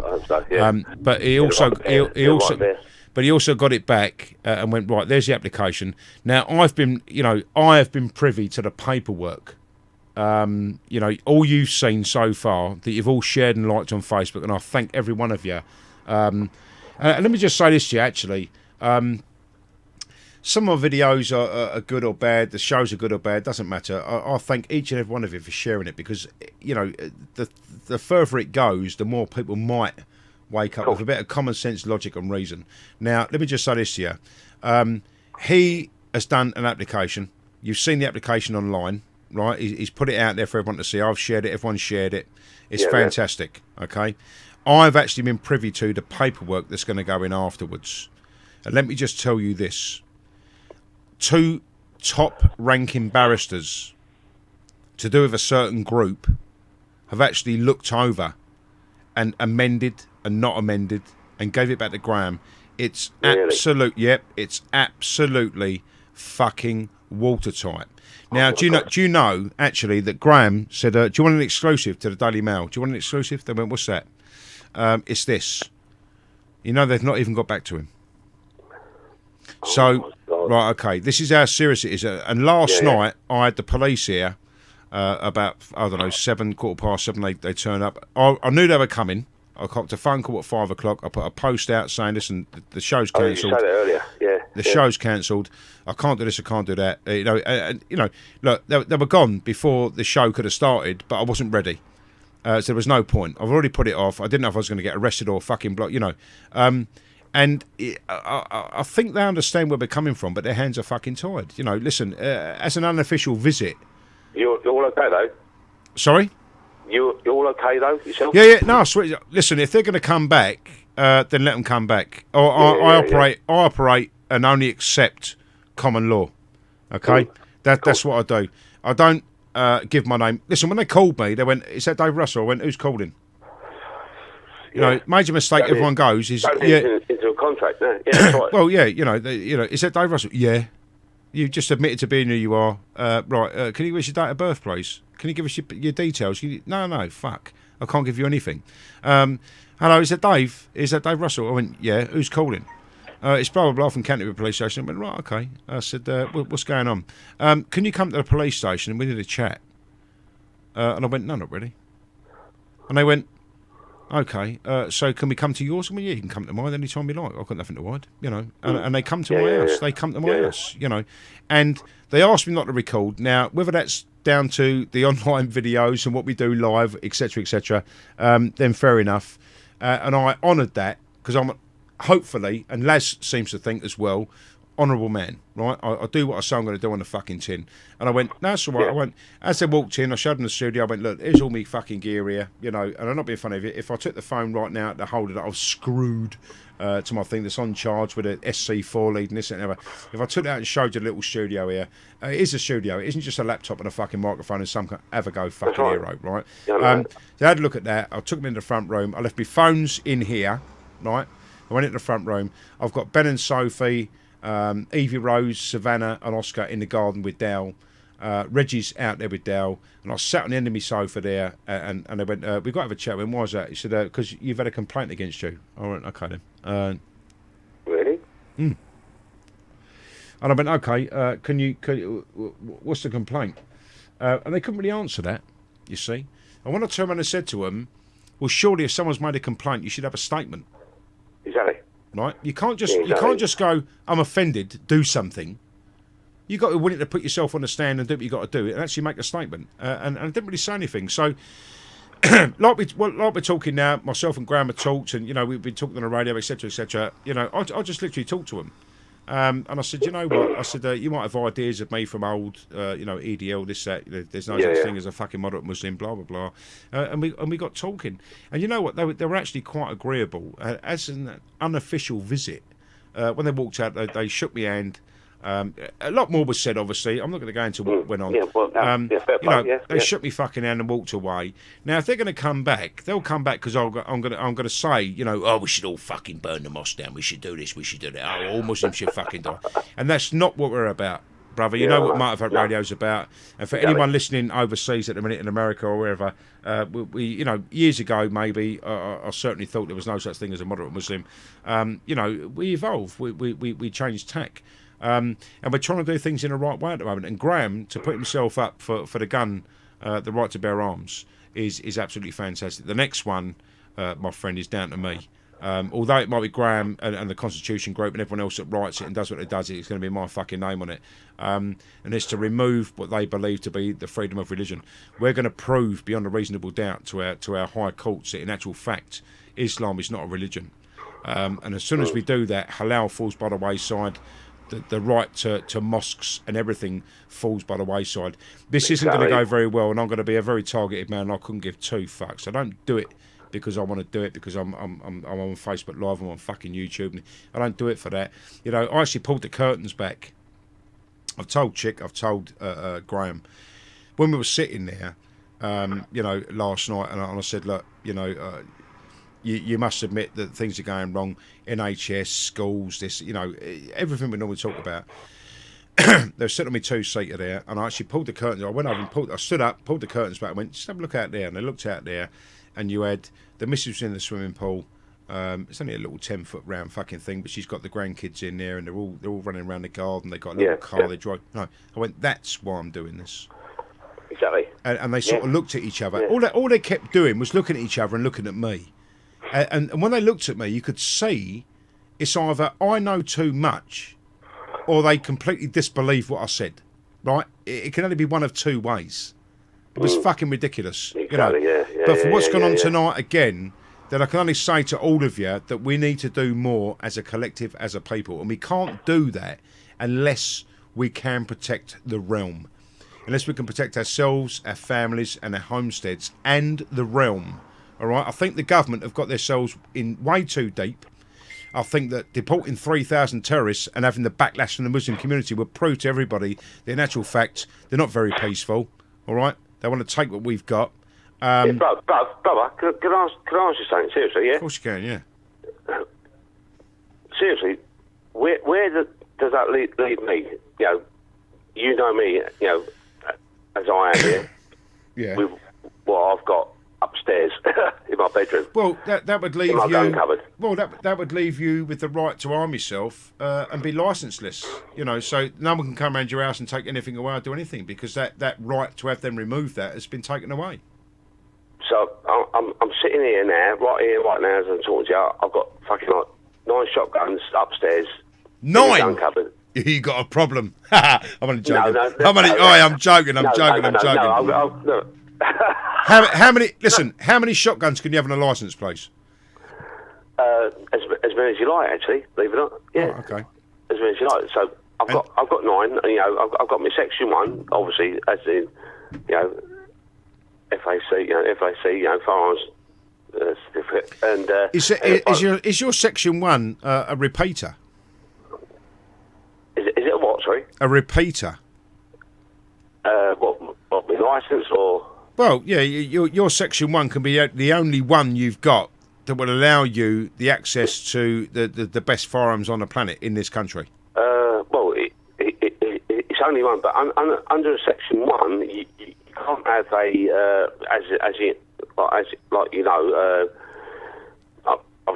I've ordered like a Bora Barak, 15 shot fully automatic shotgun. You've ordered one. I have, yeah. I'm still mate. waiting. I've heard nothing yet, but I can only actually take that down to Bisley in Surrey to use it on their ranges. So you can't go to a clay pigeon shoot and use that weapon? No. Right. They couldn't get enough fucking clays out for me. Listen. Let me just say this to you. I think you'll find it's probably illegal under the current system to take that Bora Barak to a clay pigeon shoot. Whereas in actual fact, I wouldn't do that. So no. But what I'm saying is, if the licensing over your rights was taken away, then you could quite easily take that to a clay pigeon shoot and take your Bora Barak. All right, you have the right to arm yourself, to train yourself, and to buy ammunition. That's it. Under the common law and the Constitution and the Bill of Rights, that's what you have the right to do. Now, other people won't be ready for that. I think Graham's already talked to you about trying to go to a gun shop after this has been done. Yes. Okay, so you know, we won't say any more than that at the moment. But you know what? Listen, I believe we're living in times where they were taken away, and I think it's about time they were given back. We are being assaulted every day, be it through looking after your property, the property that's outside your cars. Some guy, a few years ago, actually, went outside his house. And said to the kids, 4 or 5 kids that were hanging around, 17, 18, 19 years old, can you stop doing that, please? And they jumped up and down on his head and killed him. Really? Yeah, really. You know, there's been lots and lots of cases about that. You know, so I think we should have the right to defend ourselves. Now, it's well known within common law, and I had a fight down in Albury ages ago. The geezer hit me with a lump of wood and tried all sorts. I fucking knocked him out. He was laying on the floor. The old Bill turned up and went, right, what's going on here? I said, well, he's hit me with a lump of wood. He threw his keys and that on the bonnet of my car. I clocked him with a right-hander. If the BM wouldn't have been there, they'd fallen straight over. He got up. I walked away. As I walked away, he's picked up a lump of 2x2 off my fucking driveway, off a building site I've been on. I was dumping rubbish on my driveway at the time, as you do, to earn a bit of money. And he's tried to hit me with it. He hit me with it twice, and I clocked him again. And he went down. He broke his knee on the little round curbstone fucking things that surrounds the grass on a council estate. And the old Bill were there, and he went, listen, what happened? And I said, well, he fucking started on me. I feared for my safety. So over, you know, common law, the understanding that I can actually protect myself, nothing happened. You know, he tried to take me to court. Yeah, he tried to take me to court. He fell over on his knee and busted his fucking knee up. He's a 25 stone big black fucking, you know. But he done that, and he tried to do me. And try to take me to court, and because we only got a little fucking, you know, listen, my criminal record's longer than my arms and my legs, but you know, it come to the point where he said, listen, you know, we're not going to take that any further, you know, but I had to live 2 doors away from them. Then, you know, my house is threatened to be burnt down and all of this shit, and we moved away. We had to move away. You know, how can I defend myself? How can you defend yourself? How can anybody defend myself? No, mate, you're right. You're right. It's gone too far to know now, actually, that these people can come into your home, they can trash your car outside, and you can't go out. And you know, if you go out there, it's a death sentence because these people will jump up and down in your head. Oh, mate, without a doubt, it's like for me, seriously, you know, if I like, you know, lose the fucking plot, it's like fucking 15 to 20 in it for me. You know what, brother? Listen, I've lost the plot a few times. Oh, mate, and I just, you know, and it's been when I was doing door work, for argument's sake, you know, it's you know, I was renowned, revered to a point, you know. I'm not behind you, but well, you know, look, at the end of the day, if someone, I work the fucking operators in Tottenham with living rooms, so you know. What am I supposed to do when I hear a noise outside and someone's trying to break into my car, right? I go out there unarmed, and I go, leave it out. It's going to be a fight. It's as simple as that. It will be a fight, right? If these guys are armed and I walk out to protect my property and it turns out to be in a fight and they've got knives or guns, I'm going to die. Protecting my property, I'm going to die. Exactly. Now, my missus could have rung the old Bill and said, listen, there's a geezer out there with a gun, my husband's gone out there, blah, blah, blah. It doesn't matter. You know, it's going to take them at least 10, 15 minutes to get there. 5, 10, no, within the first minute you're dead. We can't protect ourselves, you know. And I can't say enough. This isn't about, you know, gaining weapons for a militia. You know, it isn't about gaining weapons to go and kill someone because you don't like them. Because anybody, Rob, you know, anybody in this day and age can go and buy a gun. I've got no doubt tomorrow I can go, here's 800 quid, I want a shotgun. Yeah. And I can buy. Yeah. And it's funny though, you with your licence, you can buy a shotgun for 30 quid. You see, there's the fucking difference. It's the black market. It's the underground, right? But I can buy a shotgun tomorrow if I had the money, and I can go and shoot someone, right? Now, for it to cost me all that money and go and shoot someone and put my liberty at risk, CCTV, this and that, you've got to be some sort of fucking idiot, right? I'm talking about holding weapons for your own personal protection, your family's protection, your children's protection, and when it comes to it, the protection of the realm, right? And that's where it's boiling down to being at the moment. And it really is, because if we don't believe these people are armed, then, Jesus, I can't fucking help you. I really can't. If you don't believe that the mosques are holding weapons, you know what? I'm going to say it again this week. I'll say it every fucking week. I might have said it earlier, but I'm going to say it again. I was actually going to ring a mosque. This would be a great idea if someone wanted to do it. I was going to ring a mosque and say, hello? Yes, hello? Right, okay. This is Detective Superintendent blah, blah, blah. And what we're going to do over the terrorist attacks and this and that and blah blah blah, and again tonight, obviously, we're going to come and you know, every mosque is going to be searched, but because of religious freedom, we have to give you 24 hours. So from this point onwards, you know, at 10 o'clock. Well, at 10 o'clock at night, you've got up until 10 o'clock the next night, and we're going to come and search you. And then what you do is you plot up outside the mosques with cameras and see what the fuck comes out. And if you see something come out that isn't, you know, what you expect to come out, because I'm believing something completely different here, right? Mosques. Mosque means fortress in their language. I know what goes on. We're not fucking stupid. We have read their books. We know what goes on, right? Right. So if we see a van pull up and they start loading crates or loading, you know, you ring the old bill. Here's the registration. Yeah, Geezy just pulled a gun on me. You know, and they get pulled over. And you follow them until they're pulled over and film it again and prove that these people are doing this in our country. If it isn't true, then there's nothing to worry about. We're barking up the wrong tree. Oh, isn't it fucking silly? But there's still 400,000 people in this country, at least, that want to kill us. You know, we must be doing more. You know, Mick, bless him, he gave me 200 quid for an envelope in my door, right?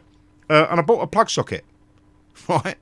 Listen, this plug socket, if I installed it in your house, I could hear you right now without even, you know, we wouldn't have to be on a telephone conversation. He had a SIM card thing. He put a SIM card in it. He obviously paid a bill every month. Right, you know, because I've talked about it. Right, but who have I got to put that in a mosque somewhere? Where's the electrician?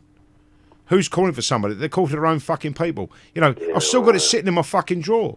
A GPS fucking, you know, what the fuck? You know, we just can't do anything because these people shut us fucking down every time. And we can't prove what's going on. Listen, Undercover Mosque, Channel 4, Dispatches, we've had Panorama go in there. You know, what goes on when these people aren't in there? It's worse than that. It's fucking worse than that. No, mate, you're right. Yeah, I know. It's scary. It's fucking scary, bro. It is scary. It is scary. I'm just, you know what, honestly, tonight... I didn't expect that tonight. I was going to play a few tunes, do this, that and the other. And Facebook, over what's going on, left me alone from playing a couple of tunes, which is nice. Oh, sweet. We're live on YouTube at the minute. I'm going to have a little look on there quickly. You know, not a lot of people watching because it's me thingy, you know. But well, I don't want to be rude, yeah? You know, I personally need a toilet break, yeah? So I'm gonna let you go. Listen, I'm so sorry that I made you wait so long, but you know, tonight of all nights was a different situation. Like you always say to me, never apologise. So I love you, bruv. You know, I love you too, mate. You know I do. Listen, another Sunday is coming very, very soon. Hopefully, if you can do it and get here to me, or I'll get to you. Another day's shooting would do me a fucking. Listen, I'd like to up the record a little bit. Do you know what I mean? I'd like to up the shots a little bit if I could. Yeah. The first time ever. First time ever. Well, like I said before, you know, last weekend my daughter will come down with son-in-law. So. No, I know that, brother. But yeah, I've still got your shotgun here. It's got your name on it. I've got ticks side by side. I've got the 7.78 Magnum pump action shotgun. So it's all happy days. Well, I know where I'm going when it kicks off. I'm going to go and see Rob. Can I just say this to you though? You looked into your licence and the conditions of your licence. Yeah, I did actually. Yeah. Right. Okay. And although I can't hold a licence, you could, if you wanted to, quite legally, within 72 hours, drop a gun at my house and leave it here. I could. Right. See, now this is where it all falls. This is your licensing for you, ladies and gentlemen. Apparently, Rob can bring a gun to my house and leave it with me for 72 hours and then take it back again, and that's legal to do. Exactly, yeah. Exactly. Yeah. Licensing. What can I say? Hold up, here we go. Hi, Buck. Right, listen, we've got another number in here. I've got a few more numbers to get on. Listen, we know how Motorfoot Radio goes. We talk to the fucking cows come home. You know that.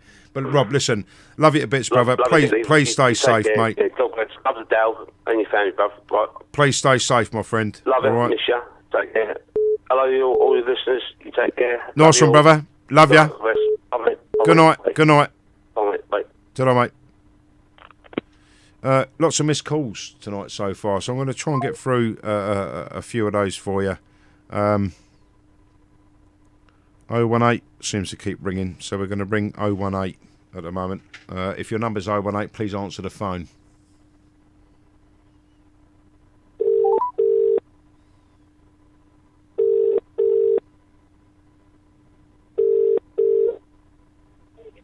Dave. Hello, mate. Oh, is that Rich? Yeah, it is. Oh, I know your voice anywhere. It's like silk underpants on a bad day. Is it? How's it going? Yeah, not too bad, brother. I'm really fucking pissed off, sick, tired. You sound it. I am. Listen, you know what? There must be a solution, but all the while we're talking about a solution, these people in the hierarchy, should we say, won't see the solution. They can't see the wood for the trees, you know. And I don't know what to do anymore, to be honest. It's getting out of hand. I'll tell you what, Dave. We talk about this week after week, and I'll tell you what, the push of it is speeding. It's speeding up. It's definitely gaining momentum. But you know what? Listen, I've got to say to you, look, there's a lot of people tonight that are sitting on TuneIn app. There's a lot of people on Facebook. There's a lot of people on YouTube. There's a lot of people on Motivate that actually can't access the chat room, etc., etc. I don't know the answers to everything. I just see things in common sense, logic, and reason. That's all I look at. I don't care what's right and what's wrong. It's common sense, logic, and reason. And there's a lot of people who can't get into the chat room on Motivate Radio. So this is the last show, believe it or not, on this old site. Okay.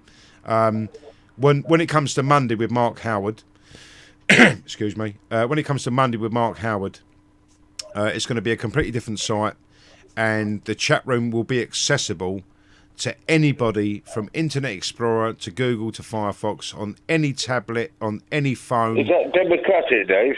Sorry? Is that democratic or what? No, it just opens it up to more people, Rich. You know, listen, we're limiting ourselves on who can listen, and let's, you know, face facts. After the last site was taken down, you know, someone built us a site and left us with that. Okay, we've now moved on from that again. You know, Motivate Social's coming back. It is taking a little bit of time. These people work for a living, obviously. You know, these aren't out of work bums. So, you know, this will probably be afterwards. But on Monday night with Mark Howard, with the Here and Beyond show, it's going to be something, you know, that with the new site, people can only listen. We've had a lot of grief, Rich, right? We've had a lot of grief with people signing in as other people, you know, causing all sorts of grief. You can only sign in with your Facebook or your Twitter. That's it. But it's available on every platform. No one can turn around and say, well, actually, I went on to Motivate and I couldn't get in the chat room. I couldn't get on the thing. I was on my iPad. I couldn't get in there. You know, no, a thing of the past. And it's taken Mark Howard a few weeks. He works, obviously. You know, we all work. You know, that's the thing. But he still took time out. He still did his Monday night show. Dazza does his show. We've all been, you know, sort of amalgamating between ourselves, amalgamating our services to make sure that when we come back, it's bigger, better, and stronger than it ever was. And it's so sad tonight, really. Honestly, I'm gutted that tonight was again something the Mohammedans want to inflict upon us. You know, upper and better, Dave. Upper and better. Well, you know, look, Orthodox Islamists wish nothing but death and destruction. We've read the books. The Kafar, the infidel, have read the books. We know what goes on. You can't sugarcoat it. You know. Hey, what's this about having the establishment round for a cup of tea and cake? No, well, it weren't cake, but it was certainly a cup of tea. But I spat in it. No, I'm only joking. Listen, don't be like that. No, listen. A bit of mutual respect, my friend. You know, it was one of those. They had a little bit of a chat, but then, like I'm talking to you, and I've talked to Graham, I've talked to everyone else. I talked to them last night, and they just left there bewildered. I think over what I know, you know, and you know, God's law, common law, etc., etc. They didn't really know what to do, to be honest. Why did they come round, Dave? Well, I don't know at the moment whether or not it was the video with Graham and the fact that I put it out live. Do you know when it comes to, I understand despairing arms and whatever, but it's a massive thing when it comes to telling the people to bear arms, isn't it? Well, yes and no. I mean, you know, it's in their constitution, it's in their Bill of Rights. I understand that, Dave. I understand all right, that. Well, I don't know exactly. You know, they said we've had a complaint over your video content, but wouldn't tell me what video. You know, so I was left to my own devices to probably imagine maybe what I could have done over the last few weeks. Although they went back a couple of years, and when you did a video, you know, you were talking about, you know, all Muslims are listening, you know. Well, okay then, that's fair enough. I said I've deleted some of them. I've deleted some off my YouTube. Yes, we all evolve. We move forward. I don't believe that all Muslims are bad, obviously. You know, and we had a nice little chat. It was quite. It was very informal. You know, I could have stuck my phone, or we got a recording device here like you'd never seen. It cost £400. It's its own standalone thing. I could have just put that in the corner of the front room underneath the TV cabinet and recorded the fucking lot of it. Why would I want to do that? I wouldn't put it out. They trusted me. I trust them. You know, and if I thought anything untoward was going on, then surely, the phone. My missus would have got a phone out and started filming the arrest. But it wasn't like that. It was. Listen, it actually put me on the other foot because I went, "What the fuck is going on here?" It's almost like they're warning me. Graham's put his application in for the right to bear arms. All right, a year ago to the day, apparently, because Chick had a notification of it. They stopped me again. They took me kit. I don't know what's going on. I don't know. They wouldn't tell me. But I've got to say, I think we got them running fucking scared. I think that the right to bear arms. This is what I'm saying, because the bearing of arms has been a big thing where they've not let us even pick a pea shooter up for how many years. Well, listen, they could all well have come round for that. Or come round off my video content. I don't know. That's what I'm saying to you. But, I think they expect it to turn up and go, right, okay, what do you think of Muslims? Oh, they're all cunts. Oh, Islam, Exactly, yeah. Well, it wasn't that, obviously, because you get from me what you get from me on a Friday night, well, Saturday night now, Sunday morning, with what we talk about. And it's about every situation you can find in this country at the moment that's wrong. And I think I gave me enough there to go away and go, well, you know what, I don't think we can nick them on anything, actually. And if someone's complained, I told them, under common law, there must be loss, harm or injury. If someone's complained, there must be a statement. And they wouldn't answer me. Yeah.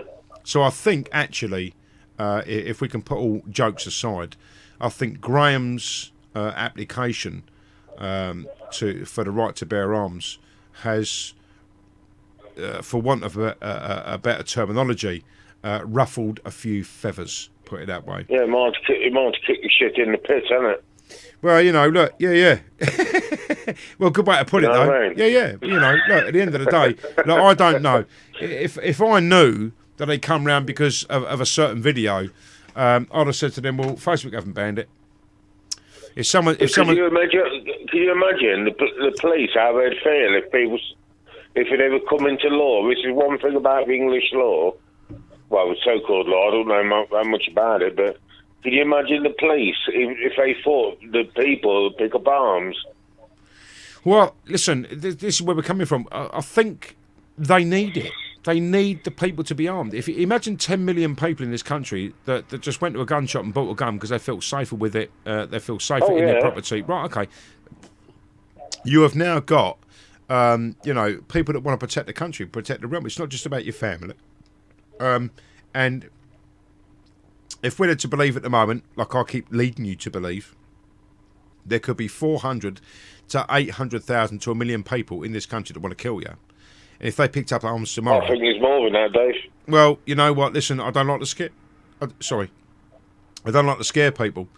But at the end of the day, if it's more, it's more. If it's less, it's less. What chance of our armed forces and armed police got against 400,000 Islamists, please? We actually vote Conservative. Dave, I'm not going to go into a stage who I vote for because they'll vote for none of them. Right? The people are actually voting because they call it cuts. To cut in police, in armour, in everything. Yeah, the next minute we're being invaded. So let's all vote for Jeremy Corbyn and have him scrap Trident. It's ridiculous. There was something I watched last night. I don't vote for none of them, Dave. Listen, honestly, I don't want to. In a bad way. Listen, I don't want to, Rich, right? But if we all took the same attitude and don't, for what we believe could be the better side of things, then Labour are going to get in. And let me tell you this, my friend. That's what I mean, Dave. I understand where everyone's coming from, but I just don't believe that one party is better than the other. Because of course they're not. Listen. Let's not have that illusion of one party being better than the other. We've been left with the fact that what we've got now is the least of a bad bunch, right? That's what you got. We're being forced. Yeah, we're being forced. It's like Hitler saying, it's only a shower unit. Just walk in, we're going to get you a shower. Well, again, it's listen. I saw someone's lefty page the other week, and I went on there, and for whatever they're saying about Diane Abbott with his bad interviews, they're saying the same thing about Theresa May with their interviews. It's the media doing this. It's the media. They're the ones not worried about. Well, it's the social media. It's media. It's all sorts. Now, listen, we've only got one person there at the moment. Whether she was a Remainer or not, she will have a mandate to actually push Brexit forward. If it's a bad deal, then there's no deal. She already told us what goes on. If she lies to us, then there's going to be fucking hell to pay. You can't trust Corbyn and the Labour Party. Oh no, Dave. Honestly, on all my things, I've never turned around and said I stand up for Corbyn. It's not about that. It's about the people listening as well, Rich. It's not just about me and you talking. You see, what I'm trying to say is that we have actually got someone there that wants to take Brexit ahead. Corbyn doesn't want to do that. Corbyn is an RA sympathiser. He's talked to Hamas. He's talked to all these people. Diane Abbott won't prescribe these people over all these years as a terrorist organisation. These people are very, very dangerous to our country. They're all Fabian society. They're all Fabians. We can't have that. All right. If these people believe that they should be voting Labour because their families did, someone told me earlier actually. I was talking to someone earlier. Go on. Yeah, do you know one thing that worries me, Dave? Don't you? Go on. That how can I put it? We spent how many years voting? We've had Gordon Brown, we've had Tony Blair, we've had all of them through Labour. Right. They're all the fucking same.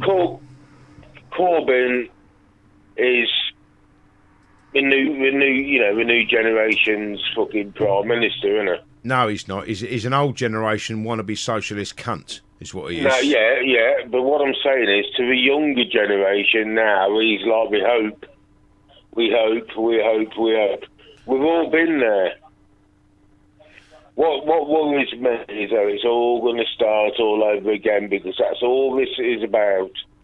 The fucking establishment turn around and say, let's give them a bit of ease, a few more years doing this, make it better, and we'll give them a bit of hope. It's all about a hope.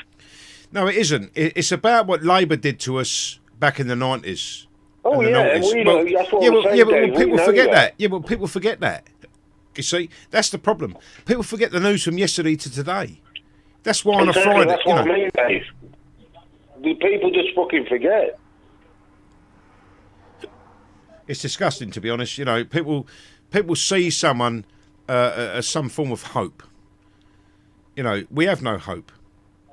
These people will just do what they got to do with their country because they feel that they can. And they should. Maybe there's people behind them pulling the strings. It could be the New World Order. It could be the Illuminati. It could be, all sorts of people there. But at the end of the day, what you've got to look at is these people can't run independently of anything. They all have a manifesto to go by. They have an idea and an ideal to go by. I do apologise for the hiccups. It never changes. It's always a two-party system, and it's got to go. Dave, that's what I'm trying to say, because at the end of the day, that's what worries about. That anyone else tries to come in between, they're just slammed on the floor, kicked in the face. You're a conspiracy theorist. So you're talking UKIP now. Yeah, you're talking UKIP now. You know what? Listen, the Conservatives and the Labour would actually battle between themselves, much like Donald Trump. And Sunni and Shia Muslims, really. They'll do what they got to do until someone else comes into the fold. And they're scared of that man. They're scared of that person, scared of that party. So what they'll do is they'll gang up with the media and demonise that fucker. There's no way you're going to get anywhere in this country because we're going to make sure you fucking don't. And then once you're out of the way, they go back to fighting each other. And that's where the votes come in, and that's where the campaigning, etc., etc.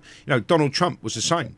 Republicans and Democrats fight each other all day long, right?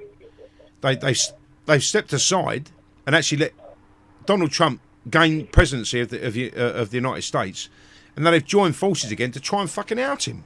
You know, what is that about? You know, Sunni and Shia Muslims do that. They actually turn around and go, right, but actually, sorry, just trying to get rid of my hiccups here. Sunni and Shia Muslims will fight between themselves over power in a certain country until a kafir, an unbeliever, walks in.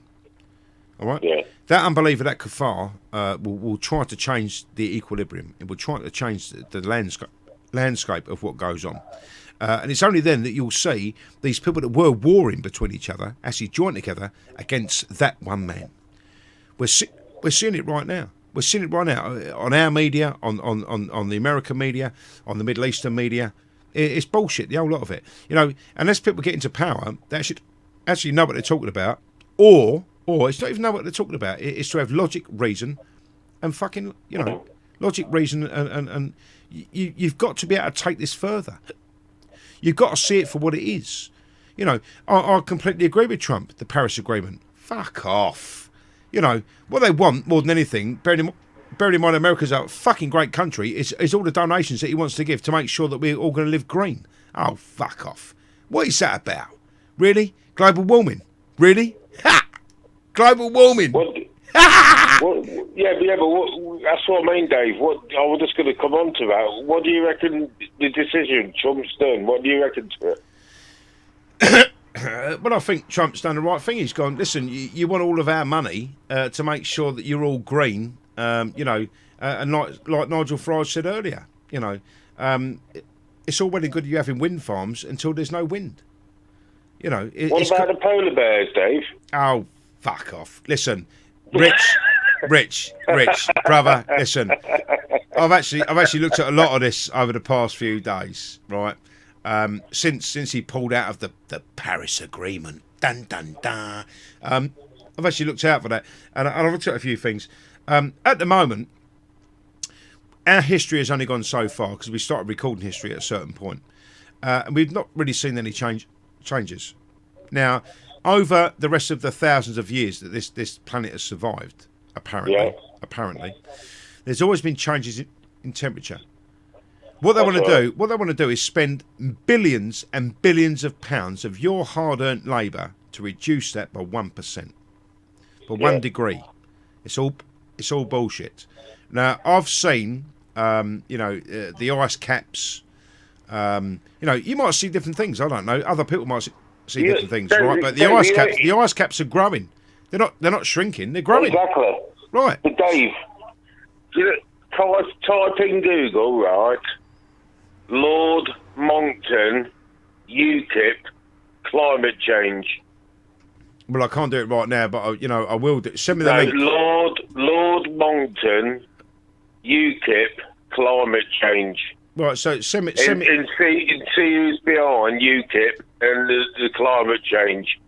You'll be fucking shocked. Well, listen, and that's why Trump. I'll tell you now. You know it's what? Incredible, mate. You know what? Listen, at the end of the day, you've got to be your own person, all right? And I am my own person, all right? If you listen to this radio station, you watch the videos like everyone else, it's because you're your own fucking person. Yeah, I have. We've been talking about it all night. Yeah, I know. That's me wife there coming. Sorry about that. Well, not sorry. I'm not going to apologise, but she just said, "Have you seen the news?" Yes, we've been talking about it all fucking night. But have you seen it, Dave? I'm watching it now. It's on 10 screens in my house. I can't get it up, obviously, because I'm 47. Need a bloody. No, I'm only joking. I can't get it up because I've got lots of stuff running here at the moment. I'm recording the show. I'm streaming. I'm doing this and ever. I can't really have that playing in the background because that would transfer to the recording. So. I had a text message earlier on, Do you know that all this kicked off in London? Yep. I've trained with someone who's actually in the force, and the text message just says, "What did I tell you?" That's all it said, and I know exactly what he meant. Yeah. It's riot control drill. Right even control though something drill. might have happened, it's, you know, you'll understand what I mean, mate. I might be wrong, he might be wrong, or whatever. It's just what I was told. Well, listen, we're all told different things. It's about us getting Exactly. a big box of facts, right, and going right, and tipping them out on a desk and sifting through it, doing our own research and finding out what goes on, right? It's not about taking what you see as being the absolute fucking truth of what goes on, right? Well, Theresa May tell you the truth anyway, like all the MPs would. Oh yeah, fucking hell. They'll look after us anyway, Dave. That's the main Oh thing. yeah, of That's course what they we're will. paying Yeah, for. yeah. Oh yeah, of course. Armed police, soldiers, this, that. Oh yeah, it's fucking fantastic. I feel so safe. Do you feel safe? Does anyone else out there Oh, actually okay. feel safe at the moment? I don't feel I tell you, safe. it's awesome. You don't even need Horlicks, do you? Fucking Horlicks. I know, old jet brother. You know what? It's just come to the point where, you know, I think we all should really. That the police can't be there when you need them. They're there to mop up the mess. CSI come in and put the blame on somebody. Nobody's protected. You can't protect yourselves. No, not at all, mate. No, nobody's protected. So for these people running amok in their country at the moment, yes, it is. It's been allowed to fester. People don't want to say, well, actually, it's Islam. We should regulate the mosques. You know, we can't do any of that because apparently the world stage will turn around and tell us that human rights are being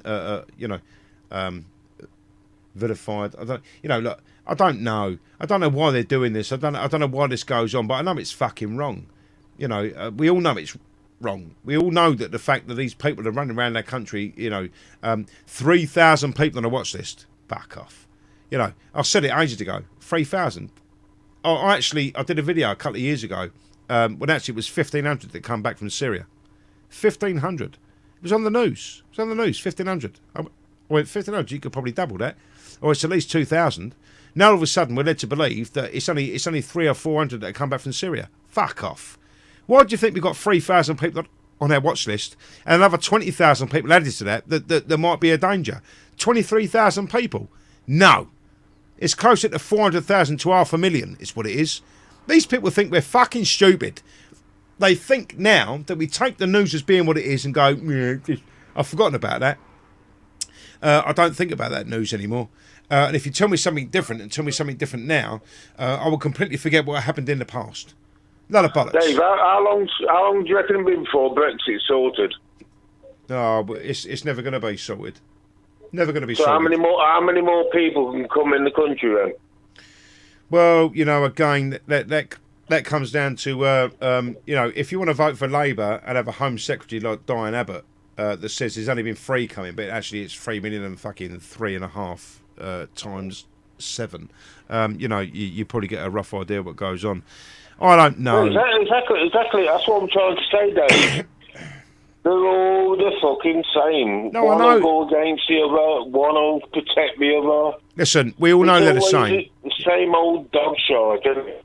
Well, listen, we all know they're the same, but listen, I don't want to vote Labour. It's as simple as that, right? I've seen other people on my timeline saying, we can't trust Theresa May, we must vote Labour. And I'm saying, well, actually, it's not really about voting Labour or voting Conservative. What you've got to do is weigh up, we have 17.4 million people in this country on the largest vote in this country ever. Ever. All right? Where are you now? Surely, if the media wouldn't have scaremongered you round to a point, there'd be even more of us leavers, not the remainers. Where are you now? Who are you voting for now? Now you're going to vote for Corbyn, that would like the softest Brexit known to man, which means basically that we will just be a member of the European Union still. It's what a crock of shit. I fucking hate it, Rich. I fucking hate it. Yeah, but Dave, who are you going to vote for? Who am I voting for? Yeah, who would you vote for? I've got to vote Tory to keep Labour out. It's as simple as that. I don't want to vote Tory, but I've got to. We're being What forced. about UKIP? You can't vote UKIP. Why would you vote UKIP? Why? I'm asking you. Well, you can't. Where are they going to get? I know exactly why. I'm just asking you. Well, you can't vote. Listen, if you vote UKIP, you're going to you're going to waste your vote in a certain constituency where Is that 4 million? Was it 4 million votes, 4 seats? Right. Proportional representation, if it was introduced, they'd have many more than the one seat, actually. And the one seat was Douglas Carswell. Yeah. Right, okay.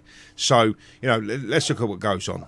I don't want to vote for somebody that wants to take from the rich and give to the poor and spread it nice and evenly, because it's not going to work. Socialism doesn't work, all right? We have got unions and all sorts of people there, Hope Not Hate, Antifa, all of these people that are going to vote for Labour because Labour have an open door immigration policy. You know what worries me, Dave, don't you? Go on. The 9th of June. But the day after, you mean? Yeah. Listen. It ain't before. It ain't the bollocks you hear now. It ain't the bullshit and the fucking I'm going to do this and I'm going to do that. What worries me is the 9th of June. Because I'll tell you something now, and the establishment always win. Of course they do. You watch. Of course they do. Look, if I want a man of my word, I'd like to vote for UKIP. I don't think it's going to go far enough. Nigel Farage left the helm. There is no way now that UKIP can win. Paul Nuttall's a plank, isn't it? Well, you know what? He talks a good one, but he's not the charismatic character that Nigel Farage is. He ain't a Farage. People didn't follow UKIP; they followed Farage. All right, they didn't vote for UKIP; they voted for Farage. That's what went on. Okay, Paul Nuttall isn't doing the job, although he is the spitting image, if you could change the accent, of Nigel Farage. His hand gestures are the same, everything's the same. He takes the same pauses, he was taught very well.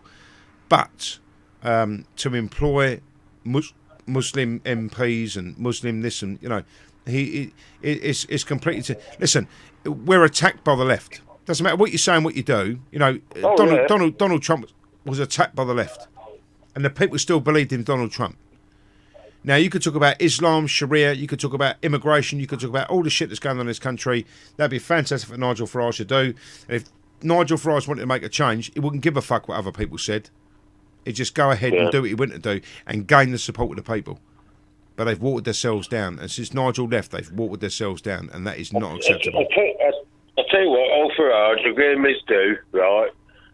He's with Trump. You know why? Because he knows he's losing in this country. Listen, last time he flew over to cast a vote, he got his plane crashed.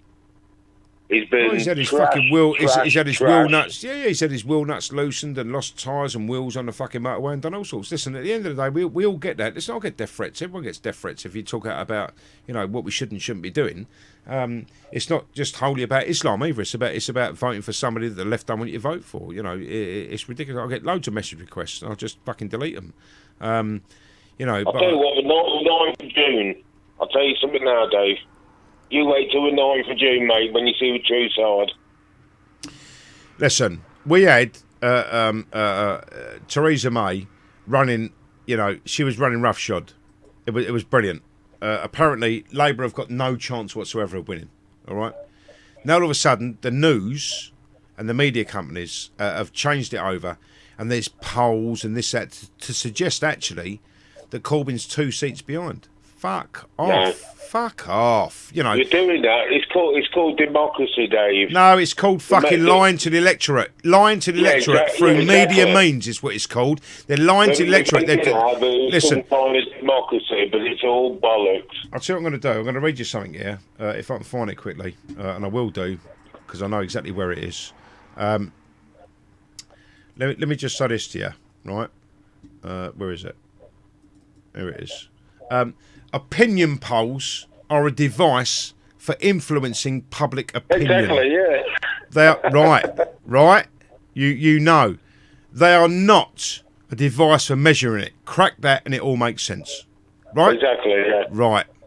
Opinion polls and this and ever are there to change people's minds, not to measure it. It's a new fad that's gone. It's like skateboards are gone. It's another, you know what I mean? It's fucking Barbie dolls gone. They've used it till people have woke up to it. Listen, you can't keep saying that the opinion polls are this, that, and the fucking other. It can't happen. It doesn't. It's not the maypole, innit? Listen, You know what I mean? look, no, you can't poll people, Rich, if you only poll 2,000 people out of 66 fucking million. You know, exactly. Right, and people go, well, actually, because Labour are polling ahead out of 2,000 people in some sort of area, it could be a Labour stronghold or whatever. It's the bias of the media that run all of this. The government know what goes on. I've been saying that for 5 years, Dave. I know, 5 brother. years Listen, on my post. so have I, brother. Listen, opinion polls are a device for influencing public opinion, not a device for measuring it. It's as simple as that. You know, and we're all led to that. You know, look at Donald Trump. Look at Brexit. Look at these other things that go on. Oh, you've got no fucking chance whatsoever. Oh, there's a fucking shock. There's a surprise for all of you. Because in actual fact, it went the way that you didn't think it was going to go. And the government were not expecting Brexit. Now, I think actually Theresa May doesn't want anything to do with Brexit. She was a Remainer. She doesn't want anything to do with Brexit. She's going to hand it over to someone else. And before you know it, the mandate of the people means fuck all. And the 17.4 million people that voted to leave the European Union means nothing because it's a different political party. And I do believe at the moment that Labour will get in. I think Corbyn will be Prime Minister. Well, listen, things are afoot here. I'll be surprised there, Dave, what you just said. I would be honest with you. I understand where you're coming from. I'm not surprised at all. We've got our media at the moment pushing Jeremy Corbyn and fucking over the Tory party. Yeah. It's Labour's over Tory. Doesn't matter that he's an RA supporter. Doesn't matter that he's a Hamas supporter. Doesn't mean that Diane Abbott's a fucking racist. Doesn't matter about any of that because they've been indoctrinated so far into it that in actual fact you can't tell them what Labour is. They will vote for it anyway. And someone sent me a message earlier and said, you know what? I saw a post earlier, sorry. They said, I had a chat with someone and I asked them who they're voting for, and they went Labour. And I went, why are you voting Labour? And they just sort of shrugged their shoulders. And he went, what are you shrugging your shoulders for? He went, well, you know, my mum and dad vote Labour. So do you know any of the policies of Labour? He went, no. So you're still going to vote Labour? He went, yeah. Why would you vote Labour if you don't know what goes on? You see, it's like an inherent voting that goes on, passed down from family to family. They don't watch or look at the manifestos. They don't do anything. They're an establishment party now, isn't it? You know what? Listen, look at it this way, right? Without immigration, and you know them being terrorist supporters, some of the policies of Labour are very, very good. I agree with some of them.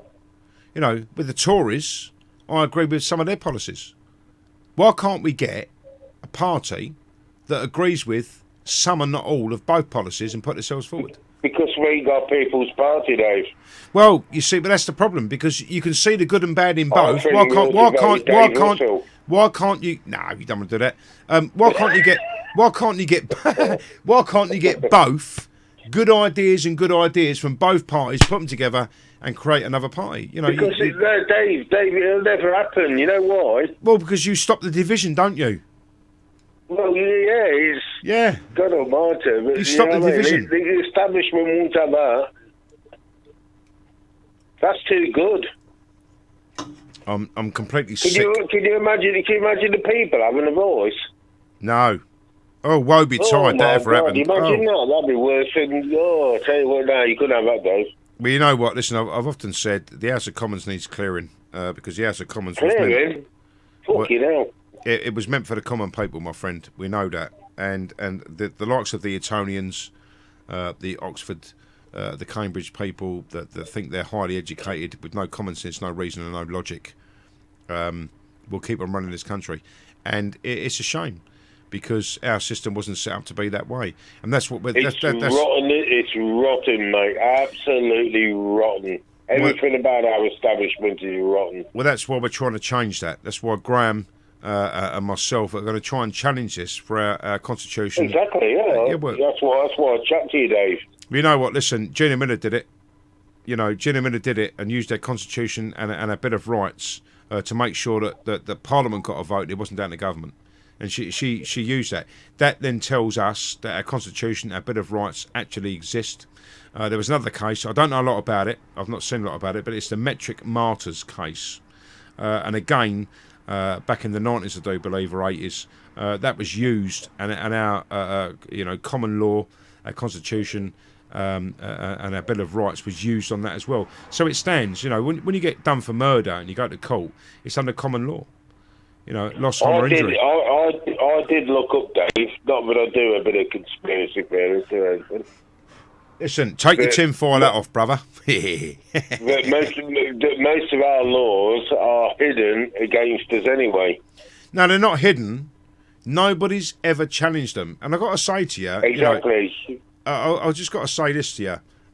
Over Sharia, over halal, over the fact that these people have the freedom of religion when it's not religion, nobody yet, even the gun laws and the fact that we have the right to bear arms, if anyone Googles any of this, I think you'll find actually that nobody yet ever has challenged our own lawful system, not legal, our lawful system over what goes on. I did read that as well.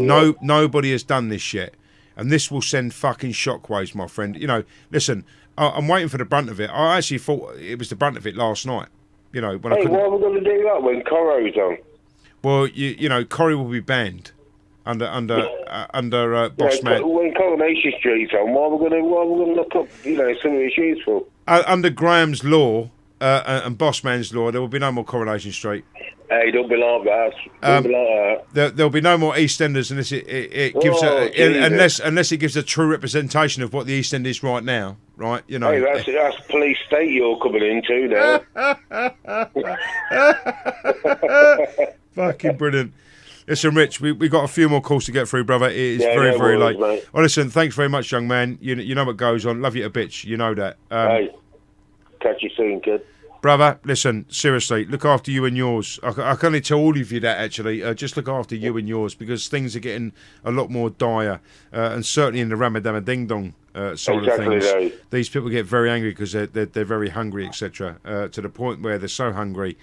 Bobby Sands actually did a hunger strike. These people want to blow themselves up, I don't know what that is, apparently, or slaughter people in the street. Care, and you, brother, love you a bit, Rich. See you soon. Cheers, matey. Bye-bye. Ta-da. Well, that was our Rich Hobbs. Great man, by the way. We've been talking for a long time. No, I don't know what more you want me to say. The lines are open. 07984 466 505. I'm just going to put that back in there again for you. 07984 466 505. And it's in. I'm looking at the missed numbers here, the missed calls. We've got another one, 995. Who's that? I'll tell you what we're going to do. I'm going to ring that one quickly. 995, if that's your number, please pick up. I know it's late. This is what the rant show is. I do apologise.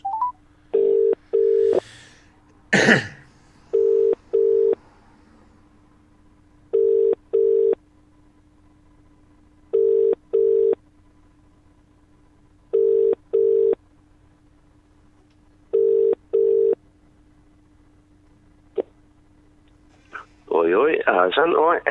Oh, it's you again. I've got. Listen, sorry, mate. I saw the other number there, and I thought I'd ring you back. No, that's me. Just about to go to bed. No, I do apologise. Listen, my SIM card's in my other phone. I've not swapped them over. I didn't know that was your mobile. I do. It's not coming up in my phone at the moment. Like a bad smell. No, like a rash. You mean? Oh, yeah, like a rash. Well, listen, we're all over it like a cheap suit, brother. You worry about it. Oh, Rob, I do apologise, mate. I'm so sorry. No, that's all right. That's cool. You crack on. Well, I will do then. Listen, give me love to your wife. Give me love to yours, all right? And you, bruv. Nice one, brother. I'll speak to you soon. Miss you, and I'll see you soon. Don't forget, all right? Oh, listen, give me a Sunday, fucker. We'll go out shooting. Oh, mate, I've got your gun here.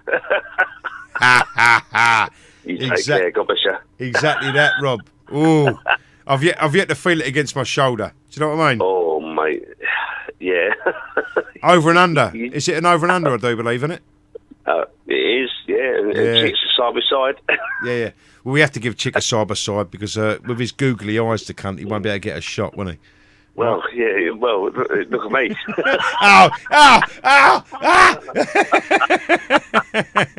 Rob, love you, brother. I do apologise. I'm sorry for that. I didn't notice your mobile. It's the wrong SIM card and all that, so I've not saved your number. Listen, mate, I love you dearly. You take care. Love to all you folks, yeah?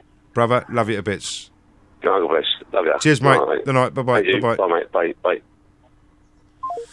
Right, I do believe it's time for a tune. And I've got to say that once more. Opinion polls are a device for influencing public opinion, not a device for measuring it. And then take the media as being the same. All right, this is what these people do. Dazza, thanks very much, young man, for your help this evening with the news and the updates and all the gear. I love you to bits, brother. Thank you very, very, very, very, very much. Thank you goes out again to YouTube, apart from one person we won't mention, which is the Amy. And a massive thank you to the Facebook followers and watchers and listeners at the moment.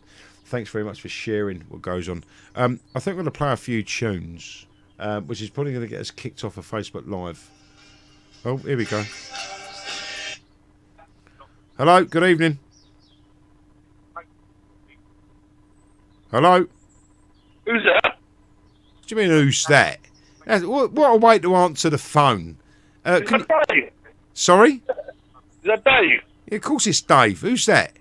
I started watching on fucking YouTube, but it's obviously all out of sync then. Obviously, this YouTube's not live, is it? Yeah, YouTube's live. You've got to turn that off. It's about 30 seconds too late. Who's this? Rob Chambers. Hello, Rob. How we doing, brother? Not too bad, not too bad. It's fucking weird. I'm watching YouTube now. You're chatting on about someone else. Well, there's a delay. You know, this is satellites and internet for you. I've just turned it off. Well, thank God for that. Right then, Dave, let's have a little chat, shall we? Let's have a serious chat. A serious chat. Okay, let's go. I think I must be a weird, bisexual fucking political person because I've got right-wing views, right? I'm with you on most of the shit. Listen, don't be silly. Don't be silly. You can't be bisexual. There are 257 genres. Or genders. I've also got some left-wing fucking views as well. Does that make me fucking abnormal? No, I think we all have to a point. You know, this is why I don't believe we should be put in a left and right box. We know what's right, we know what's wrong. You know, it's as simple as that. I've got left-wing tendencies, so to speak. You know, I would like nothing more than the NHS to stay as it is. Does that make me a left-winger? I don't think so. You know, so what are you thinking then? What makes you, you know, left or right? Why do you believe that's the case? Well, obviously, I'm with you on, you know, Islam. I'm with you on Brexit and all that. With the two parties, all the time I vote Conservatives because there's no other choice and I don't want Labour, so I'm there and everything. You know, You're not thought about UKIP then, no? Yeah, but if I thought they could get in, then yeah. But they can't because they can't get in. You got the two left. Exactly. I would prefer the Conservative instead of Labour. But I would, you know, if you could get in, that would be brilliant. But when you say things about like for instance, you go on.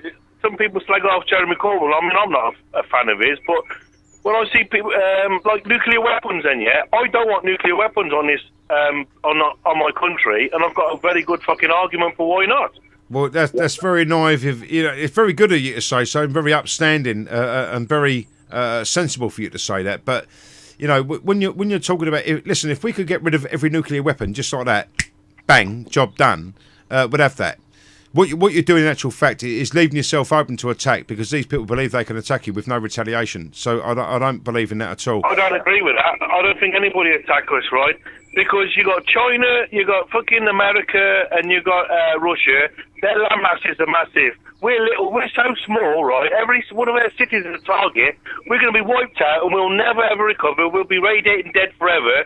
Whereas them fuckers have survived. Now, is there any reason not to be armed? Well, not with nuclear weapons, because it's supposed to be deterrent, isn't it, right? We're not supposed to really use them. They're supposed to be a deterrent. Right, and you just hit the nail right on the head.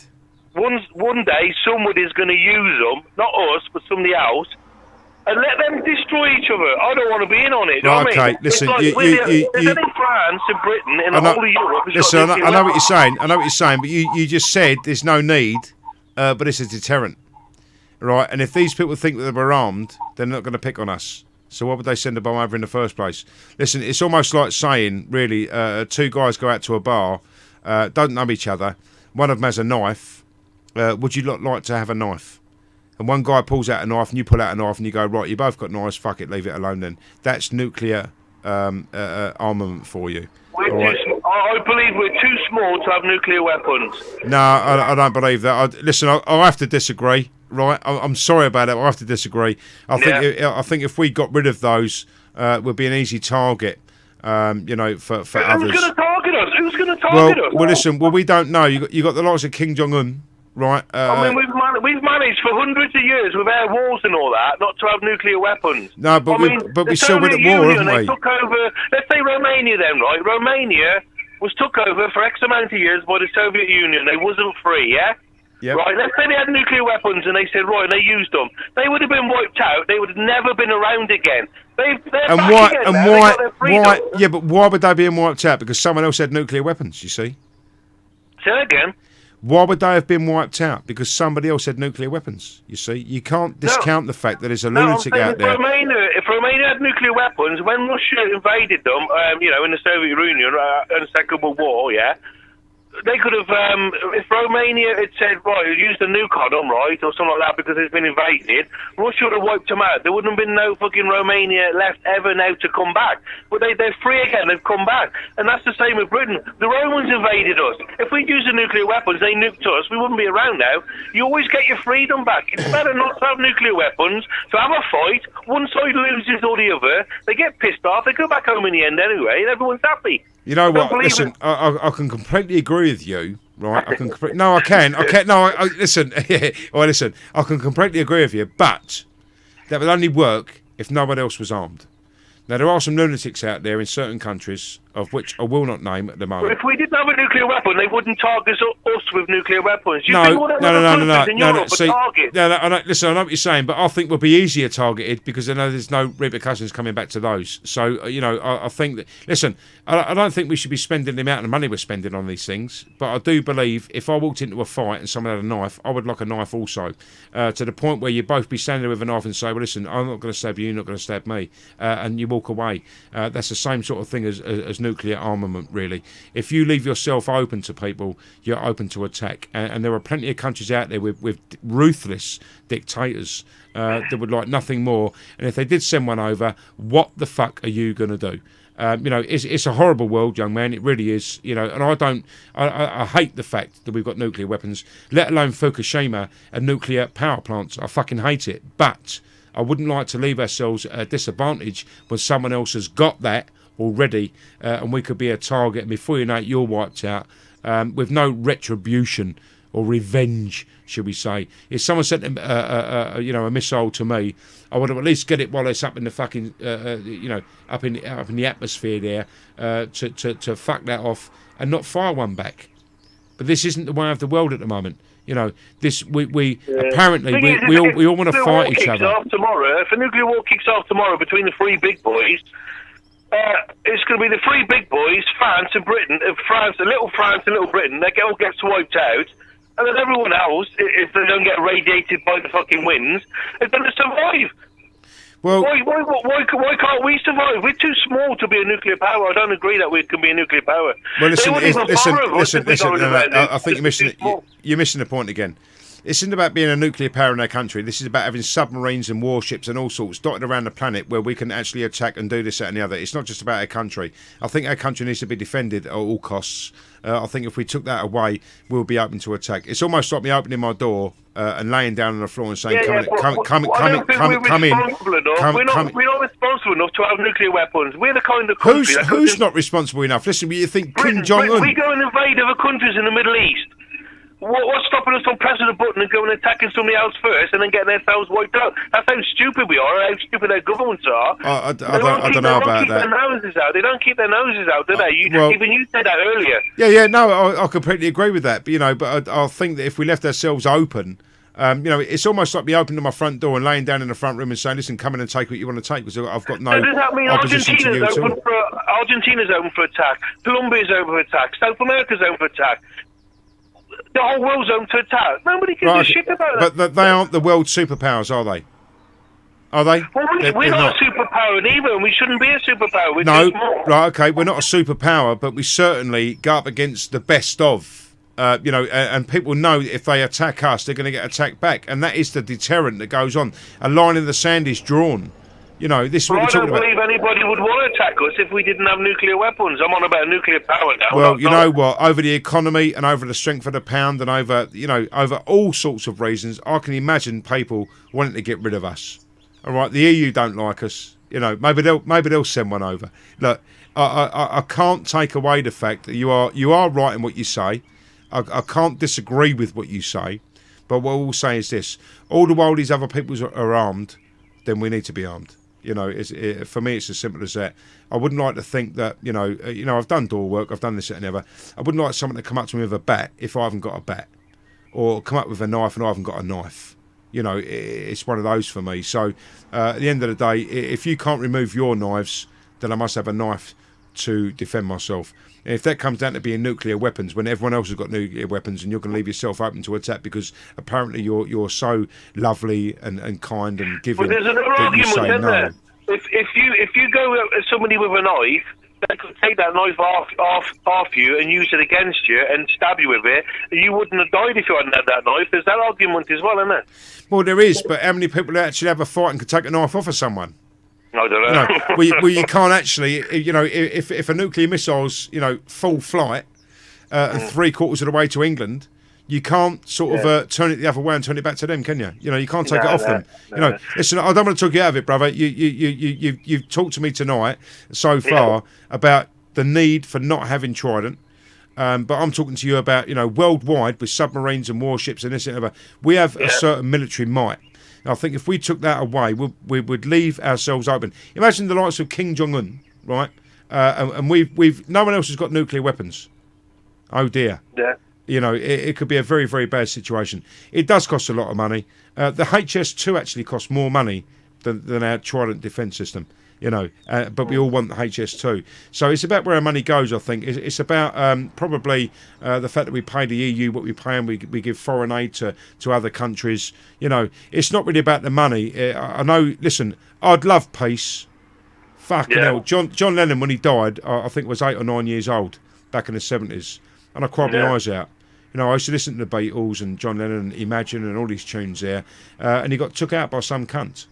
Some cunt that was armed, and he wasn't armed. But we're going back to the same conversation, really, I suppose, that we had earlier, where these people are running amok in their country, wanting to kill us, and we can't defend ourselves. So I think defence, it's not about offence, it's about defence, and I think that we all need what everyone else has got, so to speak. And I, like I say, I can't discount your argument, I really can't.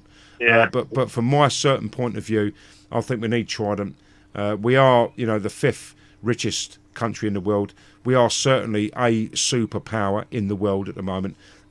Hopefully, it's gonna rise from it. We're gonna get bigger and better than that. Where we can try a bit of Commonwealth and get away from the EU. All right, Dave, it's late, so let's just change the subject one more time to one other thing now, right? Let's make it a bit interesting now, yeah? Go on, brother. Right? Don't get upset, will you, right? No, listen, I don't get upset.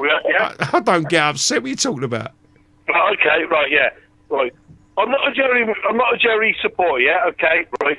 But I'm going to throw this in now, right? It's not necessarily my view. I'm just doing it to wind up a bit the conversation, just to see what your reaction is, okay?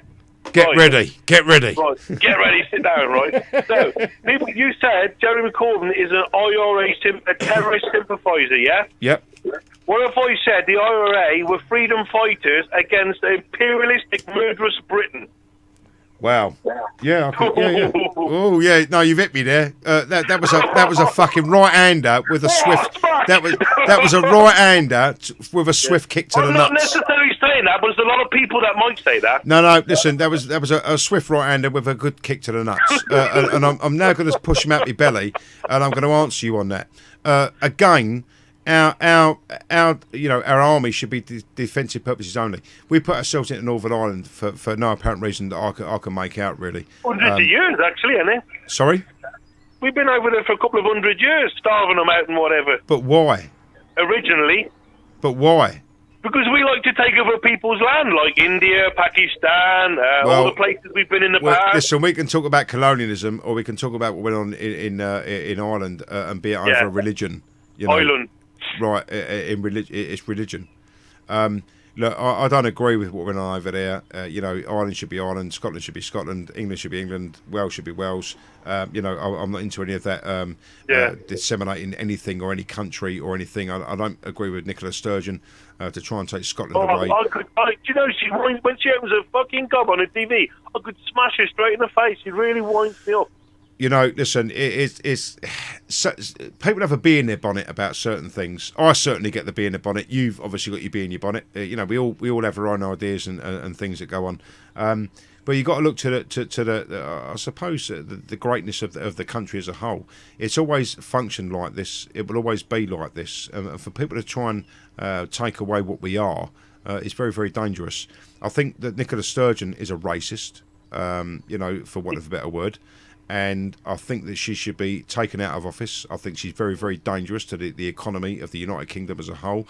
I think if Scotland left, you know, they would be building a wall, or we would certainly build a wall, like a Trump-style wall, to stop the immigrants getting in, because she would still be a part of, even though she's independent, or Scotland's independent, a part of the European Union. So, you know, there's things that go on between... Listen, it's all crap. You know it is. It's all bollocks. We know that. But going back to Ireland, you know, freedom fighters, yes, of course. Why we were there in the first place? Because, you know, our monarchy, you know, and the fact, you know, from years and years and years ago, we believe that Ireland is ours. No, it's not ours. You know, colonialism, it's got nothing to do with me. Oh, You know, same as Scotland, really, isn't it? Same as Scotland. well, yes and no. You know, I know Scottish people that say, I'd love to be independent, and I'd like to say to anyone, if you're going to be No, I mean, independent... a couple of 100 years ago, we was always fighting with Scotland, weren't we? Yeah, of course. Yeah. But, you know, what I'm trying to say is, listen, if Scotland actually wanted independence, and it wasn't about going, right, okay, well, we're going to gain our independence from the UK, from England, from Wales, and Ireland. We're going to gain our independence and actually go ahead with that. And actually... 6 dead now, apparently, from the London attack. Thank you for that, darling. You know, what we're looking at, I suppose, is the fact that if Scotland wanted to be independent, then they could be independent, and I would gladly give anyone independence if you wanted to stand on your own. But they don't want to stand on their own. They're given the false impression that they want to be independent, and actually sign that over to the European Union to not be independent anymore. So ridiculous, isn't it? What's the bother? It's that woman just hates us. That's all it is. She just hates us. She doesn't care about independence. She just fucking hates us. That woman does. Well, look at Alex Salmond. All right, he based his whole campaign on nationalism. All right, that's fine for Scotland. It's fine for Wales. It's fine for Ireland. You try and be nationalist and be English. You try and be nationalist on Facebook when globalism is taken over. I saw a video the other night when it actually said, in actual fact, it isn't about the left and the right. This was Rebel Media TV, by the way, on YouTube. It isn't about the left and the right anymore. It's about nationalism and globalism. It's not about the left and right anymore, and we've got to get away from those labels. I didn't vote for Brexit because of immigration, anything like that. It was only because I want their sovereignty back. I want us to make our own rules and laws. Only. I don't care if we have the worst recession since the 30s if having Brexit. We got over World War II and being bankrupt. We get over it. I didn't give a shit about immigration. I don't have a problem with immigration. I only have a problem with Islam. So what you say? So you voted out, obviously, like I did. And I actually voted out because I believed at that time, which I still believe now, obviously, that we need to, run our own country. Little did I know. I mean, I watched a video called The £1 Trillion Horror Story. I watched Brexit, the video, and they were telling us, and it can't be lies, or they'd have been defamed for that. There'd have been some sort of lawsuits and all sorts from the EU saying it's not true, and it is true. I think it was 1,200 regulations on a pillowcase.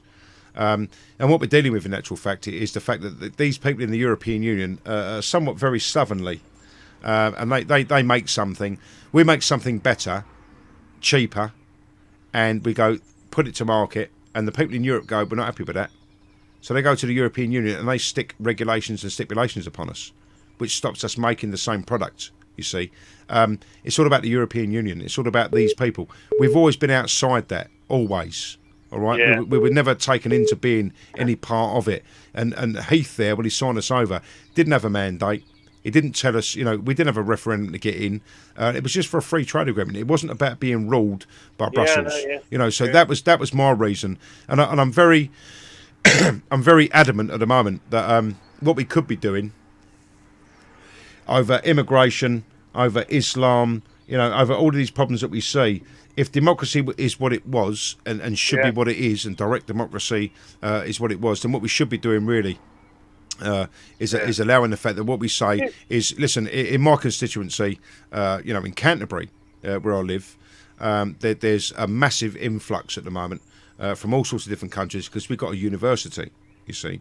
And it's not going to the English people, it's going to other people. Now, whether or not they're paying their bills or fucking off back abroad or whatever's going on, But being in a certain constituency, I should be able to say, well, actually, we don't want that. Sign a petition, or you go out and, you canvass people and do what you're doing. Say, listen, we don't really want that. And you go to the politician, you say, right, in their surgery, you're, be it Labour or Conservative in your constituency, say, listen, we don't want that. He should be able to go to the House of Commons and say, listen, my people don't want that. And it will be stopped. That's democracy. That's why we need proportional representation, I think. Everyone think so, gets to say that. That would be brilliant, What else was it you said earlier I didn't agree with? Or I can't remember that. Just went into my head and out again. No, gone. Oh, it's gone. Nearly there. Yeah, it was good as well. Never mind. It'll come back to me, probably. What about then? It's someone else crazy, right? What about, we come out of Europe, I'm happy with that and all that, yeah. But obviously we still got to be pally with Europe and like we was before. And everything. No, we haven't. No, I don't mean I mean friends with them. I don't mean like they rule us or anything. We still, we're out with our own boss, yeah. But what about a European army as opposed to American-led NATO? Right, okay. Listen, I think we already know that apparently we reduced our armed forces because we're going to be a part of that, whether we like it or not. We're going to be a part of a European army. In that way, then we'll make the decisions about what affects us in our area rather than doing America's bloody bidding, everywhere else. You know what I mean? Well, we've seen evidence of that over 9/11. Bush said we're going to do this, and we jumped straight in. We have an ally. We tend to look after each other if we can. I think what we're boiling down to at the moment is that we're going to have a European army. There's been a reason. Listen, let me just tell you this at the moment. Our public sector is too big, and our private sector is too small. I thought the Conservative have reduced the public sector because Labour put it up that high before. No. Listen. Labour had it that high before with all these jobs. Everyone's going, oh great, everyone's got a job. And then when Conservative got it, and we found out it was all bloody public sector. Well, you know what? They've laid a lot of them off, haven't they? Well, listen, like I say, independence should be independence. We can talk about this until I'm blue in the face. It seems to me we're independent from America, but we still share a NATO with them. Why can't we share a sort of a European NATO with Europe? Why should we share anything? Why should we be a part of anything? We're too small to fight somebody off by ourselves, so we need to be in a gang or a group. I don't think so. I don't think so. I think we're an island and we should look after ourselves. I think our defensive purposes and our defensive forces should be used for defensive purposes only. I think if the European Union need to create some sort of European army, and we've actually cut down our armed forces, we've cut down our police, we've done all sorts. We're actually aligning ourselves with the fact that we will be at some point in some sort of European army. Now that means any one of the 27 member states that need to go to war with somebody, we're instantly involved. And I've already put I've stated we are there, no, we're not part of another army, and we're small, and someone does war. That makes us even more dependent on that deterrent, doesn't it? And more likely to use it. Well, not really. Listen, if France said we're going to go to war with, fucking India, for argument's sake. Why would we want to go to war with India? If you're part of a European army, why would you want to do that? You're aligning yourselves. We don't have to actually follow them, do we? Well, no, but you're a gang, and to have a European army. It shouldn't be for us to attack people. It should be for us to defend ourselves against an invader. Right, but what you'll find is more than ever is the fact that when someone attacks someone, you're there to back them up. I'm not into that. America did it. I'm not into that. That's wrong. If they're going to attack somebody that without asking the rest of us, that shouldn't be attacked. then we shouldn't be in on it, should we? Well, no, but if you're involved in a European army, then you are a European army. You can't take yourselves to be an English, French, German or whatever. You are a European army. And I think we've cut our armed forces to a point where we have to align ourselves with somebody to be able to protect ourselves. We could have a set of ground rules before we join. I don't think it'd have to be like, oh, someone goes to decide to invade somebody, we've all got to join in. Well, you know, they've got to have a good reason. They've got to talk to the rest of us why they think they should invade another country. Well, It should be for defensive purposes. Well, listen, in an ideal world, I can understand exactly what you're saying, but, you know, a European army means exactly what it says on the tin. And if you were to align yourself like you do with NATO, etc., then you're all joined in with the same group. If someone does something, you're going to be on the receiving end or on the tail end of joining in with them, you know. You know, we first of all, we're talking about, you know, Trident and this, that and the other, and then we're talking about a European army, and we don't have to get involved. Well, we'll have to get involved. Obviously, we will have to get involved because we are part of... Our only defence, if we're on our own, against, you know, an invasion by... Let's say Russia then, if they want to invade us or something, if we won in another army, our only defence, we couldn't beat them, our only defence would be our nuclear weapons. Right.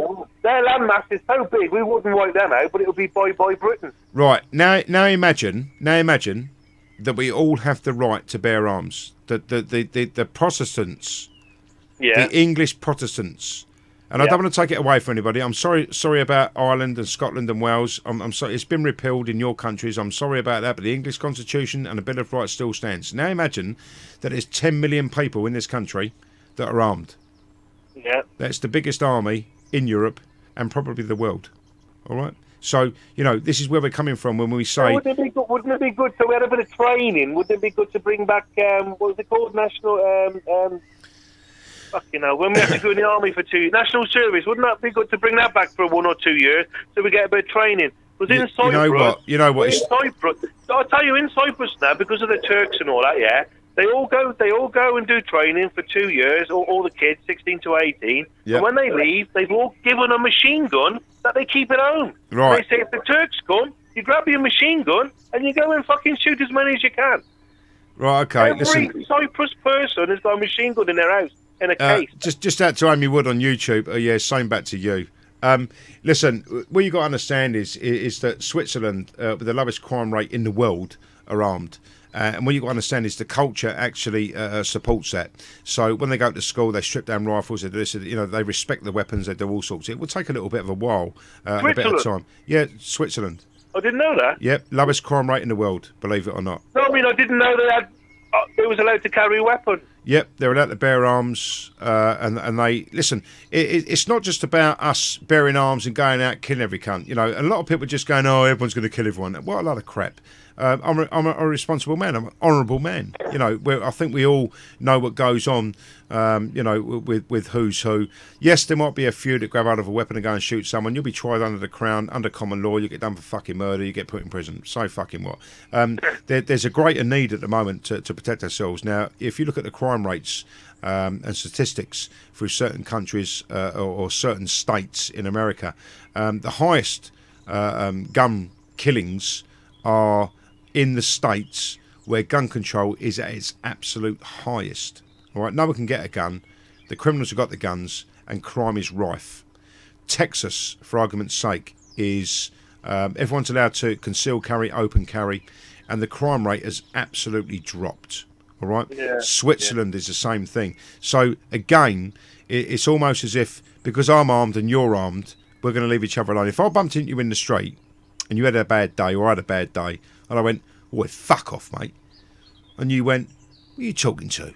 You know, and you pulled out a knife and I pulled out a knife, or, you know, if you all knew that you might be carrying, you might be a little bit better and respectful to the next person you might have bumped into. Do you understand? You know, sorry about that, mate. Sorry about that. That's all right. You don't know if he's armed or not, but the idea is that you all are. So, you know, what we're trying to say is... Technically, that's a deterrent, isn't it? Well, you see, you know, you need a deterrent. If a child keeps doing the same thing, you need a deterrent. You need to tell that child to stop. You know, you need to tell this person to stop. You need to draw a line in the sand, as far as I can see. You know, it's only my thoughts, brother. You know that. You know, fuck me, I talk a lot of bollocks most times. But, you know, you've got to have a deterrent. And if I walk down the street and someone bumps into me, and I go, "Sorry about that," and he goes, "Sorry about that," you go along your way. If I bump into someone in the street and they go, "You fucking cunt, who you doing?" And I go, whoa, hang on a minute, mate. You know, and he doesn't know I'm armed. And he goes, "Yeah, you cunt," and pulls out a knife, and I pull out a gun and go, "Listen, fuck off, you div." You know, it's protection. It's the most, what's the word I'm looking for? It's the most caveman use of defence you can ever get. Neanderthal. That's it. Neanderthal fucking thing you can ever use to actually defend yourself. Because, listen, if I walk down the street and you walk down the street and we're both armed and we both know that we might be, or there's 10 million gun owners in the country, and we bump into each other and he might be armed, and you go, "Oh, he might be armed." You go, "All right, sorry about that." And you go, "All right, sorry about that." Where's the trouble going to come from? There's no trouble because you think you might be armed. Here's another question for you. Quickly, Germany letting all them immigrants into their place. Now, the real reason they did that is because their population is diminishing and they need more people, right? And the same with whole Europe, really. We're breeding ourselves out. But why have we got to let them in? Why can't we just go to all, there's hundreds of countries there's white Christians all over the world, right, yeah? Why can't we just go to Argentina and build these places and say, right, anybody who's, got any skills, nursing, whatever, fill an application form and we'll let you come to England. Why is it got to be these uneducated fucking idiots coming over here from fucking... do you want to know why? Do you want to know the truth on this that I believe? I believe, at the moment, what we're dealing with is a fact that we have a government, and a parliament that can't support us, okay? Now, we've seen cigarettes go up because people are stopping smoking. So the cost is being put onto the smokers to keep up the revenue on the tax, right? Now, if you imagine that a birth certificate is a bond, okay? When you sign your child over on a birth certificate, that gives social services and child protective services and all these people there the rights over your own fucking child. It also gives the right for the government to go to the Bank of England and say, "Here's a birth certificate, lend me some money," right? That's truth, that's fact. Lend me some money. Now, the Bank of England's got no money. No gold reserves, no silver reserves. Money's a fucking fiend. Do you know what I mean? Dirty cash, right? But that's what goes on. So imagine now we bring over immigrants, especially Islamists, that can have four wives and 25 children. He comes over here with one wife. He marries 3 more, however the ceremony goes. And they have children in this country. And actually, the birth certificate then gets signed in this country. They can go to the Bank of England and borrow more money. Why do you think they want immigration? It isn't to fill jobs. It isn't to do anything like that. It's about borrowing money to prop up the deficit in this country. That's what it's about, I believe. All right? Yeah. So these people coming over are having lots and lots. The demographics in this country say that by 2050, the white race will be outbred. Because we're finding it very hard to have children, all right? Because we can't afford to have children, we're having abortions and doing all this, that and the other. These people are coming over, they're getting free housing, free social care, free NHS, free absolutely everything. The government can still do the same. They could bring people over from Cuba, they could South America, whatever, and still do the same shit. So why are we going to have these idiots from the Middle East? It's still my question. They can still do their little trick of borrowing money or whatever. Well, again, different kinds of people. Well, again, look, we've got Saudi Arabia buying up most of London. It's the petrodollar. It's oil. It's opium. There's all sorts of different reasons. We could stop it, of course we could. But no one's big enough and bold enough to turn around and say, well, actually, we don't want any more of that. And I've just remembered that thing from before, Dave. So I've got to say it quick before I forget again. Deportation. You was on about deport them. Even if they're born in Britain, deport them. If they're on the terrorist watch list and they pose a threat to our country, yes. You can't do it. Why not? Right, you can't do it because what country's going to take them? They're saying he wasn't born here. We're not taking him. Well, so right, okay, yeah, I understand that. So what you do is you take his mum and dad might have come from Libya. His mum and dad might have come from Iraq. Listen, none of these people come from this country.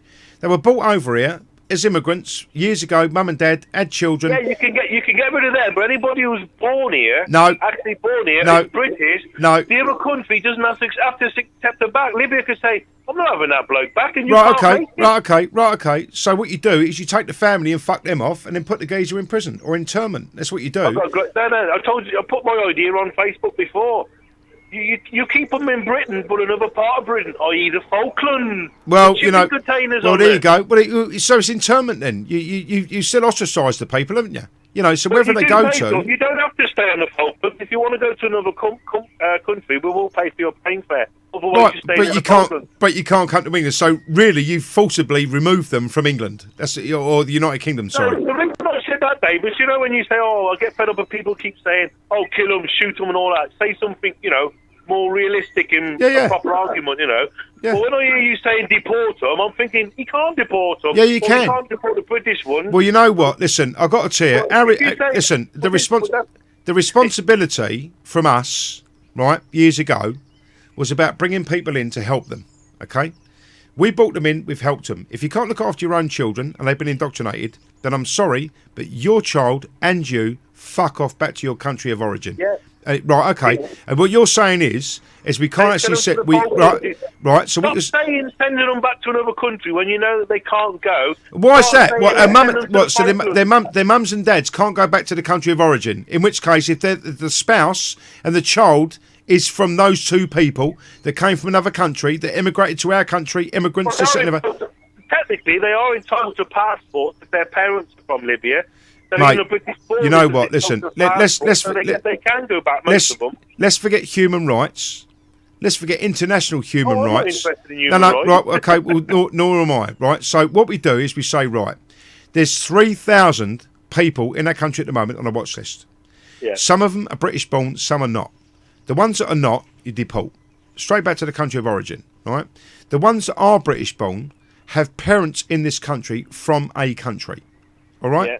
So what you do is you say, right, your son, your daughter, whoever they are, and the parents, fuck off back to that country, right? Now, as much as you say, listen, if you could make a law that outlaws Cody boxes and you can get 10 years in prison over copyright. Oh, yeah, you could change right, the law. Right, You could change right, the law. right. You could... So what stops the fact that these people, when they emigrated or immigrated to our country and had that child and can't look after that child to the point where he was radical, why can't you put that child back with the parents and fuck the parents off back to that country? Please tell me why.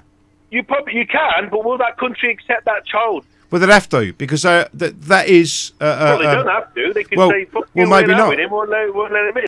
Well, maybe not. But if that's the You'd case... have to send him to somewhere like an internment camp or Falklands or somewhere. Well, if that's the case and they won't go back... Listen, how easy would it be for people to go, we'll take the parents, we're not taking him. Fuck off, you take the lot of them. That is the spouse of these people. We took those people in. These people come from your country all those years ago. You can take the baggage that comes with those people, and there you go. Fuck them off.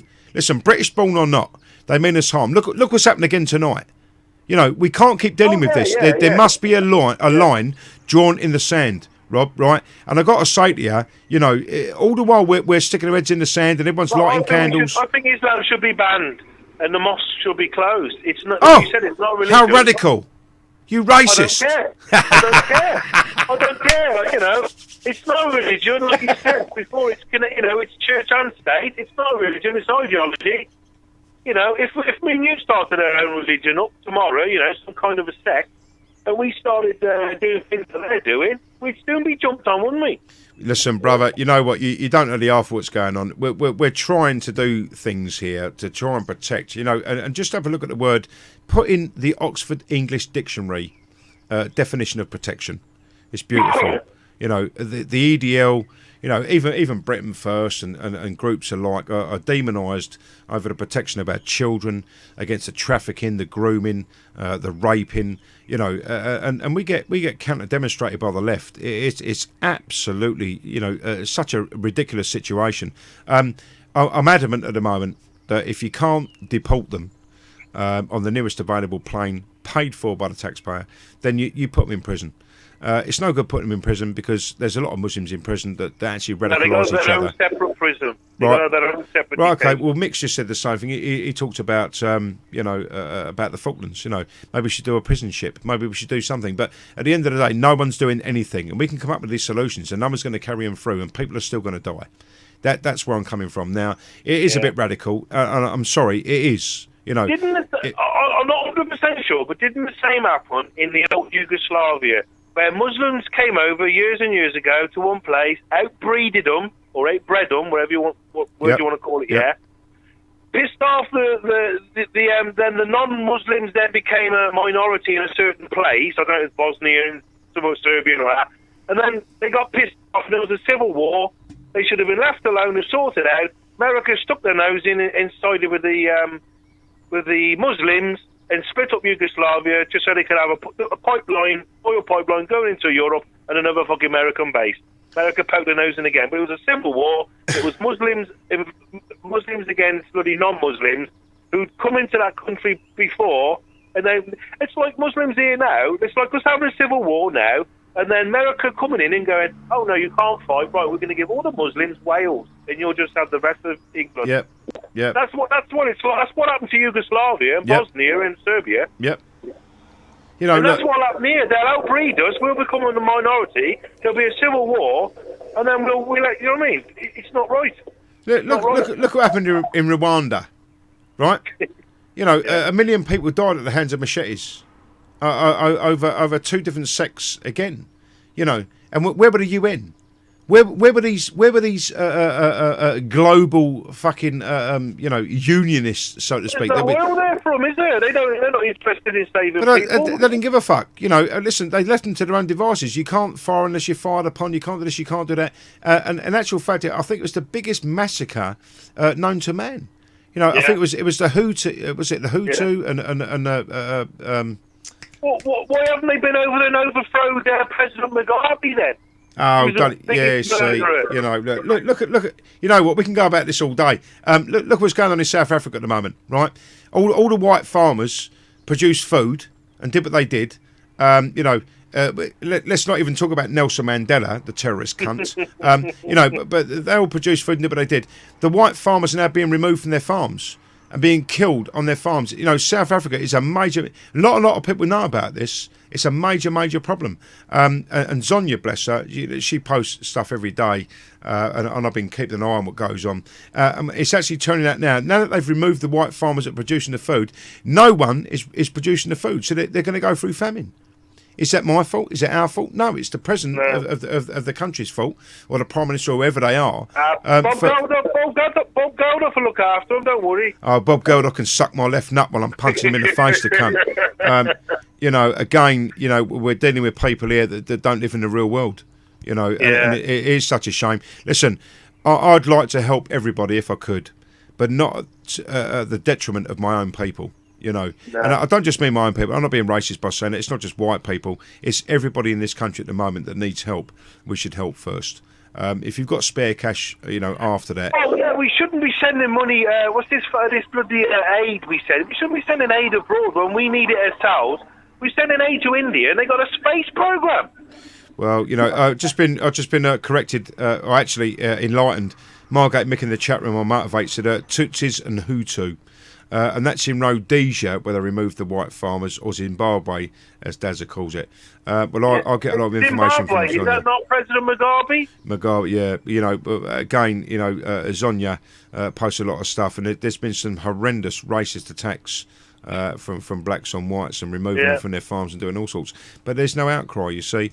It doesn't matter to the Rothschilds and the oil and the opium and everything else that goes on in the Middle East. You know, and we seem to be, I don't know, we seem to bow down to what Saudi Arabia is. You know, Saudi Arabia won't take any migrants. And I've talked to security services that have worked over there.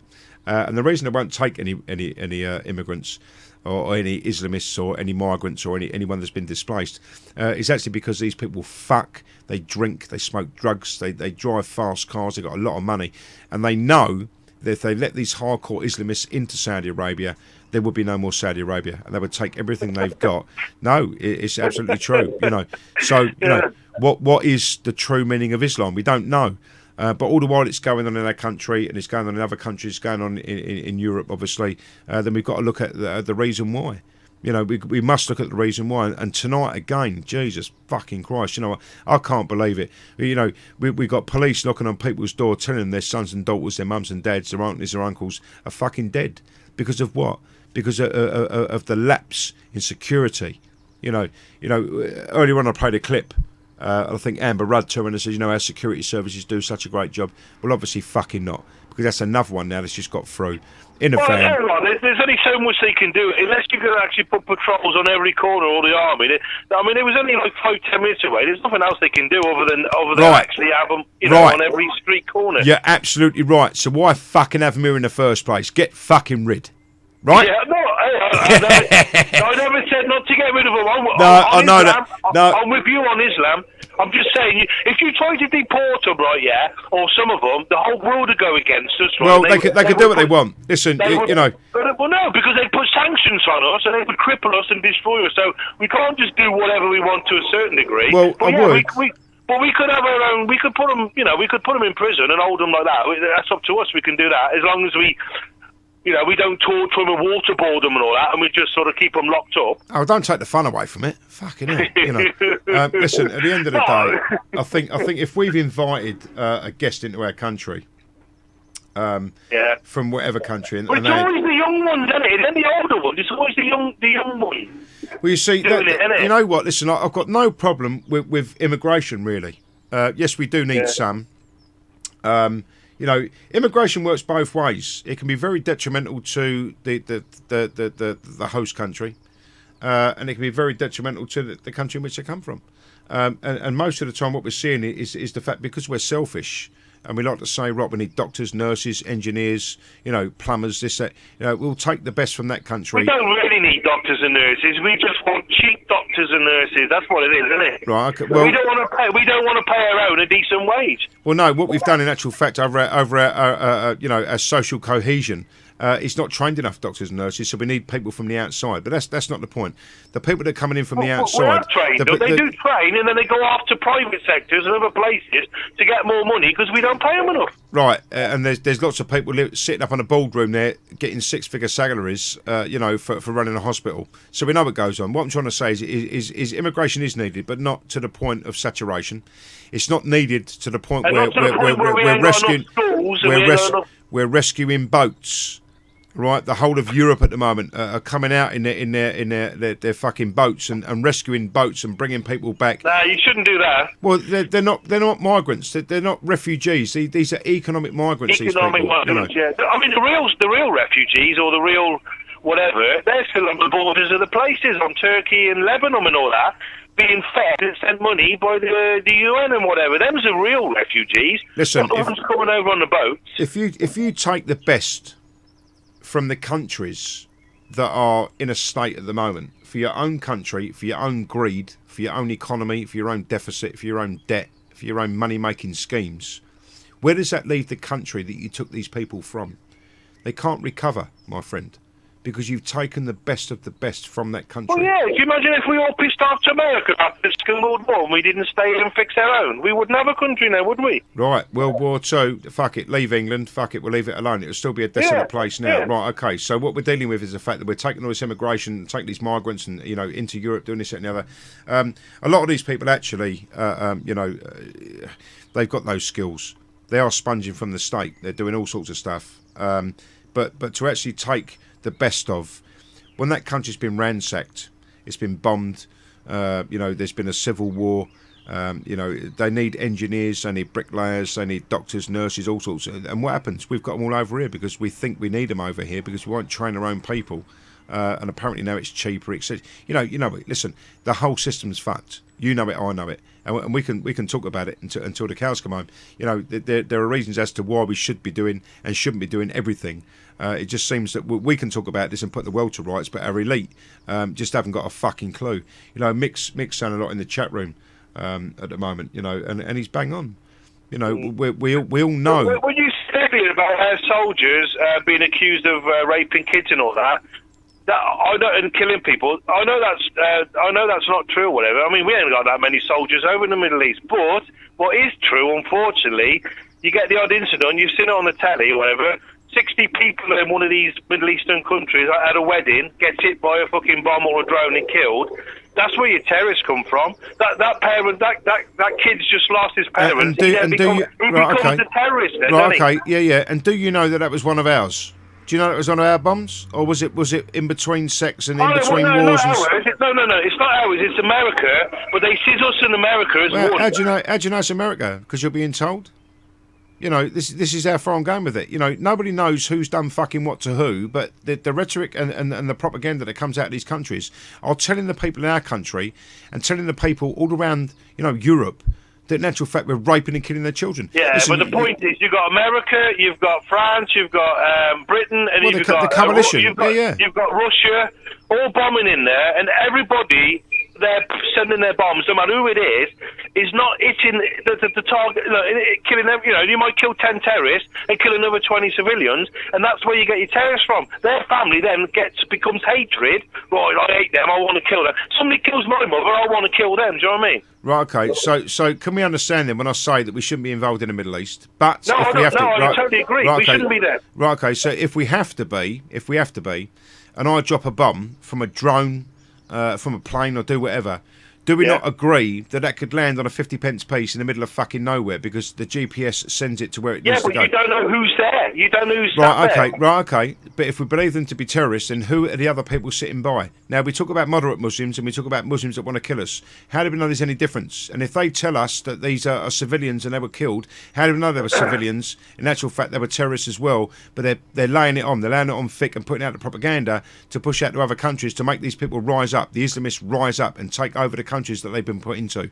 You see, it's a totally different ballgame, my friend. And I believe at the moment over what Allah says and what Muhammad says about ruling the world and Islam conquering the world. What you're saying might be right, but I'm just saying from their point of view, they don't agree with you. That's what they go. Oh, my mother's just been killed. She wasn't doing nothing wrong. She was sat there drinking her tea. Now I want to go and kill Americans in Britain. I'm just saying how it happens. Right, okay. Look at the ones in our country at the moment, which say. They were born in this country. Well, the one from the other week was Tyrion, Ronnie, was Tyrion. He got a connection to Tyrion, and his family was parents is in Syria. So obviously that's something to do with what's going on in Syria and all the shit there, isn't it? But he was born in England. He was born in Britain, right? He was born in the United Kingdom, right? And we're led to believe that they're so disenfranchised from the country. When you put them in their own areas, all Muslims, right? You put them in their own areas, he's disenfranchised. He's mentally ill. You know, all of these different excuses that these people come out with to make allowances for the fact they've just gone and blown up a lot of people, right? What you've got to look at is the fact that he was British born, and most of them are British born. But what he will believe is that there is brothers and sisters in another country, never been out of the country. He's got no family in the other country. They're all fucking dead or whatever, you know. And he takes it upon himself to be some sort of fucking lone crusader. I don't get that. Really. No, I reckon a lot of them just use it as an excuse. They don't really care about what's happening in the Middle East. But it's all about the Quran, brother. It's all about the hadiths and the surah. It's an excuse for them to do something and to be a hero because they got no fucking life. They ain't got anywhere. They want to be a hero, so they use it as an excuse to be a martyr or something. I reckon. We see. How disenfranchised can you be when you live in a community of Muslims? You see, we always get that same rhetoric from our news companies. You see. Yeah, see, that's the problem. They don't mix. That's the problem. Well, no, you know? but then how is he disenfranchised? If he's in his own community with his own people, going to his own mosque and praying with the same people, and you know, how can he be disenfranchised from the country? How can he feel disenfranchised when he's with his own people? Yeah. You see what I'm saying? You know, listen, yeah, there's but lots. They can't be talking to him saying they just murdered their brothers and sisters in Syria, or my uncle was killed last week, you know, or something like that, and then it says to the, you know, and then he decides to go and do something like that. You know what I mean? I can understand completely, and just like Jeremy Corbyn said, and I don't want to be slagged off for it, but it is our foreign policy. I don't believe we should be over there. You know, what we're doing in actual fact, even though we're probably not. Even though we're probably not killing innocents, our involvement in that gives rise to the fact that propaganda comes out of those countries telling these people in our countries that all this is going on. Listen, you've seen the videos where the people are laying underneath the white sheets and one of them coughed. You've seen the fact that these people actually have put on, you know, a car comes running around the corner, it run over two kids, apparently it's bang out of order, car run over two kids, there's cameras everywhere, all right? Yeah. It was staged. You know, look at the propaganda coming out, and these people can't see the propaganda. They're too fucking stupid. Was that the White Helmet? Sorry? The White Helmet? No. There was a video probably about 2-3 years ago. There was a car that came down, and there was a child standing in the road, and the car didn't stop, all right? And the other kids were throwing rocks and doing all. It was an ambush, all right? And the car didn't stop. It hit the kid went up over the fucking windscreen, done what it done. But there was like 12 different photographs of the same incident. And when you saw one photograph, you saw someone else across the road with a camera taking a photograph. It was a photographic opportunity. Listen, don't believe any propaganda you see. I don't believe the BBC. I don't believe any of our fucking news. I believe what I see on the internet. I believe what I see is true. Someone asked me the other day and went, how do you know that a Manchester attack happened? Oh my God! Right, that was on. That's like saying the Twin Towers is really still there. Right, so it was on someone else's live feed. And I went, are you for fucking real? I went, when you go to the hospital, have a word with the parents. Blah blah blah. Yeah, but did you actually see it? I went, I'm not even going to carry on with this conversation, and I come off the live feed. I come off the live video of it. Listen, he's a great guy, Dave. But I come off. There's no way I can talk to you. Go to the hospital and tell us it didn't happen. What you're talking about is a conspiracy theory so fucking big that in actual fact there's so many people in on it that we're all fucking lying and that actually didn't happen. What the fuck? Really? Oh, but like you said before, Air Army should be to help us for defensive only, or if somebody attacks us. We shouldn't be over there fucking... I don't want our soldiers to be killed over there because it's not a good enough reason to be killed. What, for oil? For somebody to get oil, or to fucking somebody else to get rich? Why should our soldiers get killed for money? It's escalated from a retaliatory attack over 9/11. Let's not forget that. Well, hang on, 9/11, as far as I'm concerned, was fucking Saudi people. Bush and Saudi Arabia got together because they're mates, right? And they said, right, can you attack the Twin Towers, right? We'll turn a blind eye, so then we can go and invade, fucking knock out half the people in the Middle East, right, and steal all their oil, and we can go into Afghanistan, and that's what happened. And then when it all come out, it was fucking 6 Saudis who done the attack, and American victims of the people who died wanted to sue them. They made a law in America. No, you cannot sue them. Right, well, I've got information to the contrary, and actually, it was Pakistanis. I don't think so. I believe it was Bush and Saudi Arabia. Listen, I have information, and it's not widespread on the internet. It's because I've talked to certain amounts of, not mercenaries, but people that were in the armed forces that go and do security work here, there, and everywhere, and they know, apparently. And these were Pakistanis. It weren't for Saudi Arabia. Well, it certainly won't bin Laden, and I don't even believe bin Laden's dead. They got rid of his body conveniently in the sea. I reckon he's in American prison somewhere. Well, maybe so. Look what we've done. We've removed the people that had a lid on things. All right, we go back to the 70s and 80s where people are wearing bikinis on the beach. What happened? What happened? Saddam Hussein, them two blokes was keeping everything under control. Osama bin Laden, yeah. Listen, they kept things under wraps to a point. Listen, does anybody know at the moment? I think it was, they had free electric, free housing, free gas. In the country that they lived, underneath that certain dictator, they had free everything. That's what they had. It was all free. Yeah. Nobody knows that. You've removed these people that were in power and created a vacuum. You've created, and we've gone and armed them. Listen, don't get me wrong. Listen, I know about all this. I don't get a chance to talk about it, but that's what we've done. We've armed them. We've sold them arms from the UK, from the USA, from Europe. We've left. Look at the amount of vehicles and armoury and armoured shit that the Americans left, because apparently it wasn't economically viable to ship it all back. You just left that in their country for them to fight between themselves with. All right, we sell weapons and arms. Without the weapons trade, my friend, forget pharmaceuticals. Without the weapons trade, there is no global economy. It is as simple as that. All right, that's it.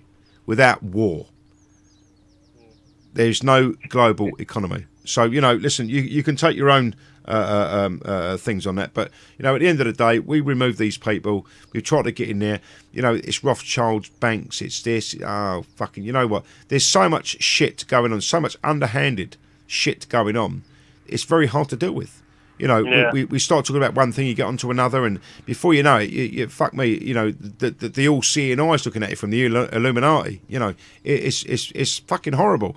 I don't like any of it, to be honest. I don't take myself as being left or fucking right. I see what I see. I've got common sense, logic and reason. You only need common sense, logic and reason to sort anything out. That's all you need. And, you know, and we've done it all the wrong way. And it isn't because of us as people. You know, it's because of our elite, our governing bodies, our people in Parliament, our MPs that do this.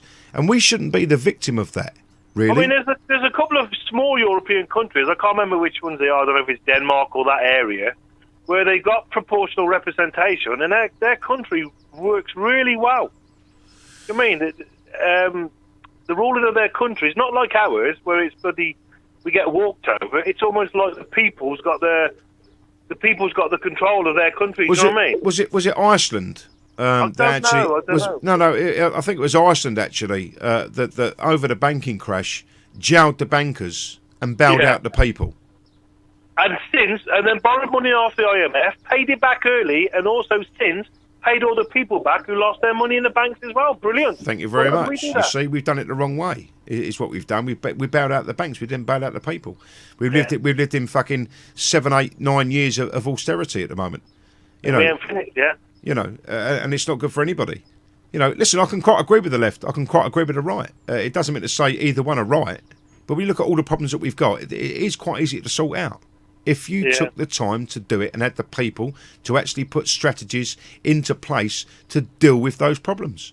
And what we've got at the moment is, I'm going to do all of this and I'm going to do all of that. You know, you can't bring those two people together to have... I'll tell you what, wouldn't it be a good... You know, if Carlsberg did political parties, the one with these ideas and the one with these ideas is joined together and it'll be fucking lovely, wouldn't it? You know, it's ridiculous. It really is. And I'm seeing things for what they are. Come a long way in the last few years. You know, obviously talking to people that I talk to and being wrapped up with who I'm wrapped up with. But I think our first port of call at the moment is the right to bear arms. I think the government will realise then, you know, in a year's time, when there's 10 million people armed in this country. I don't know how, but I don't think they'll let it happen. They've got no choice, my friend. Well, they can do whatever they want. No, they can't. No. Well, you know, it'd be interesting to watch, but I don't think you're going to get away with it, you know? Well, it's not about getting away with it. That's our right. It's God-given. Listen, we live under God's law in this country. You know that, yes? To be honest, I'm not really familiar with that kind of thing. Right, okay. When you go to court, you're in a Crown Court, what do you put your hand on to swear on? I don't know, Bible, but I'm an atheist. The Bible, right, well, it doesn't matter. Yeah. You put your hand on the Bible. Okay? In all of our courts of law, you put your hand on the Bible, you swear on oath to the Bible that you're going to tell the truth. All of our law is built upon God's law. From the Magna Carta to the Bill of Rights to our Constitution is all built upon the Bible. Okay? If we have got rights in the Bible, we have got rights in the Constitution and the Bill of Rights, which says we have the right to be armed. What we're dealing with in the actual fact is that the governments have licensed our right. That is unlawful and unconstitutional, my friend. And I'll tell you what, this will be the biggest fucking case in about 400 or 500 years, to be honest. Fuck Gina Miller and what she did over Brexit. If Graham can do this, and we can go to court and do this, I'm telling you, it'll be the biggest fucking thing since fucking sliced square bread. And I mean It'd be good, yeah. I mean it, seriously. Licensing ain't a problem, and collecting a fee ain't a problem. The problem is they got no right to refuse anyone a license, have they? Well, it's not about it's not about a license. They shouldn't be licensing it. Forget the license. Forget the license. We have a right to bear arms in this country. What they've done. So when was this law made or written that we can be allowed to bear arms? That was in our Bill of Rights, 1688/1689. Right, okay. Right, that's set in stone. It's never been repealed. What the government have done is licensed our right, and that's unlawful. Well, could they go to Parliament or whatever they do to make laws? Could they go to Parliament and get rid of that vote and get rid of that law? Not really, no. They wouldn't have time. It would take fucking months and months and months. They'd have to have whips and all the gear to remove that. And I don't believe actually that they can actually do that on our Bill of Rights and our Constitution. I could be wrong. Graham's a man to talk to. But what you're dealing with is the fact that we, you know, from years ago, we had the right to bear arms. It stopped at a certain point. I think it was after the Second World War. They were worried about people coming back with their weapons. There was ministries of this and ministries of that, and the government tried to take control. They didn't want anyone upsetting the apple cart, so to speak, and having arms and being Wat Tylers and coming out and going against the government. So they banned and then licensed weapons.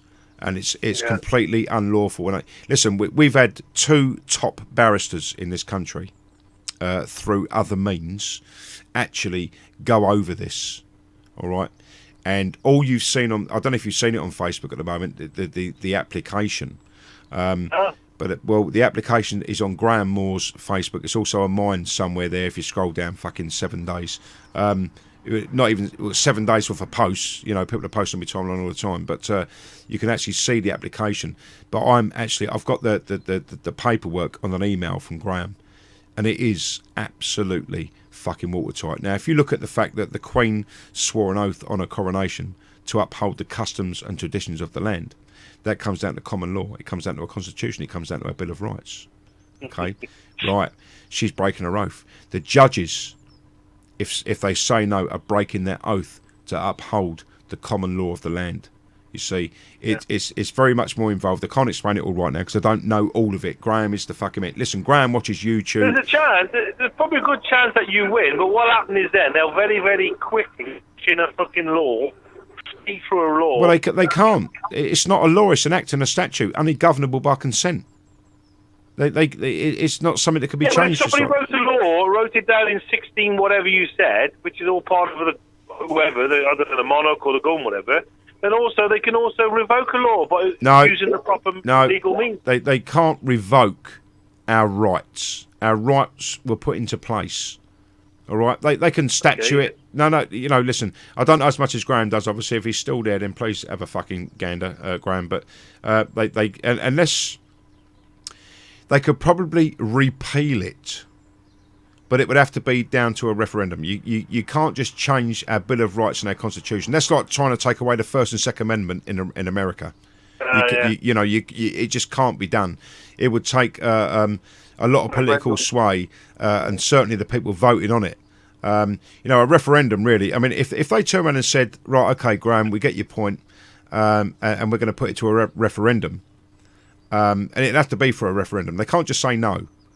They're going to try and wriggle out of it. I've got no doubt at all they're going to try and wriggle and writhe and get out of it any which way, shape and form they see fit. They're not going to be able to do that. They're going to have to put it forward as a referendum. Do we arm ourselves or not?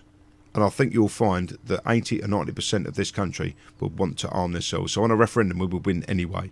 Is it possible they could try and drag it out, and then eventually, if you did win, then they could appeal it and drag it out for more time, thinking that they got more money than you? No, not really, because the application was put in before that. The application's already in. They've got until Wednesday of next week to reply. If they don't reply, then we go to court on the Thursday and put in the paperwork and get a court date. If we go to court in a couple of weeks' time after that and nobody turns up, then the judge must literally grant that right to you. Who are they going to get to say that it doesn't exist? I know. Listen, it all sounds a little bit pie in the sky, brother. Do you know what? Up until this point, nobody ever has challenged this, ever. All right? It's never been challenged. Good. Well, listen, that and Islam not being a religion, and then halal, halal should fall by the wayside if you can prove that Islam isn't a religion. It's actually a cult, an ideology.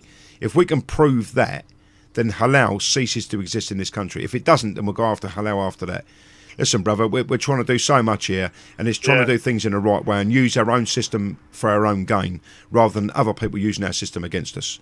That's what we're trying to do. And for want of a better terminology, it's fucking watertight. The gun one is watertight. They can't take that away from us. It just can't be done. They've been unlawful, unconstitutional. The judges are going against their oath. The Queen's gone against her oath of coronation. There's so much involved. It's going to kick up a right fucking stink. Put it that way. And listen, I know it all sounds pie in the sky to everyone listening on Facebook Live, everyone on YouTube, and everyone on Motivate. I know it sounds like it's pie in the sky, but someone's got to do it. And the actual reason as to why no one's done it yet, apparently, down to the people that myself and Graham have been talking to, is because no one's got the bollocks. Well, Graham's bollocks are bigger than my house. And he's fucking doing it. He's doing it. The application's in. They've got until Wednesday.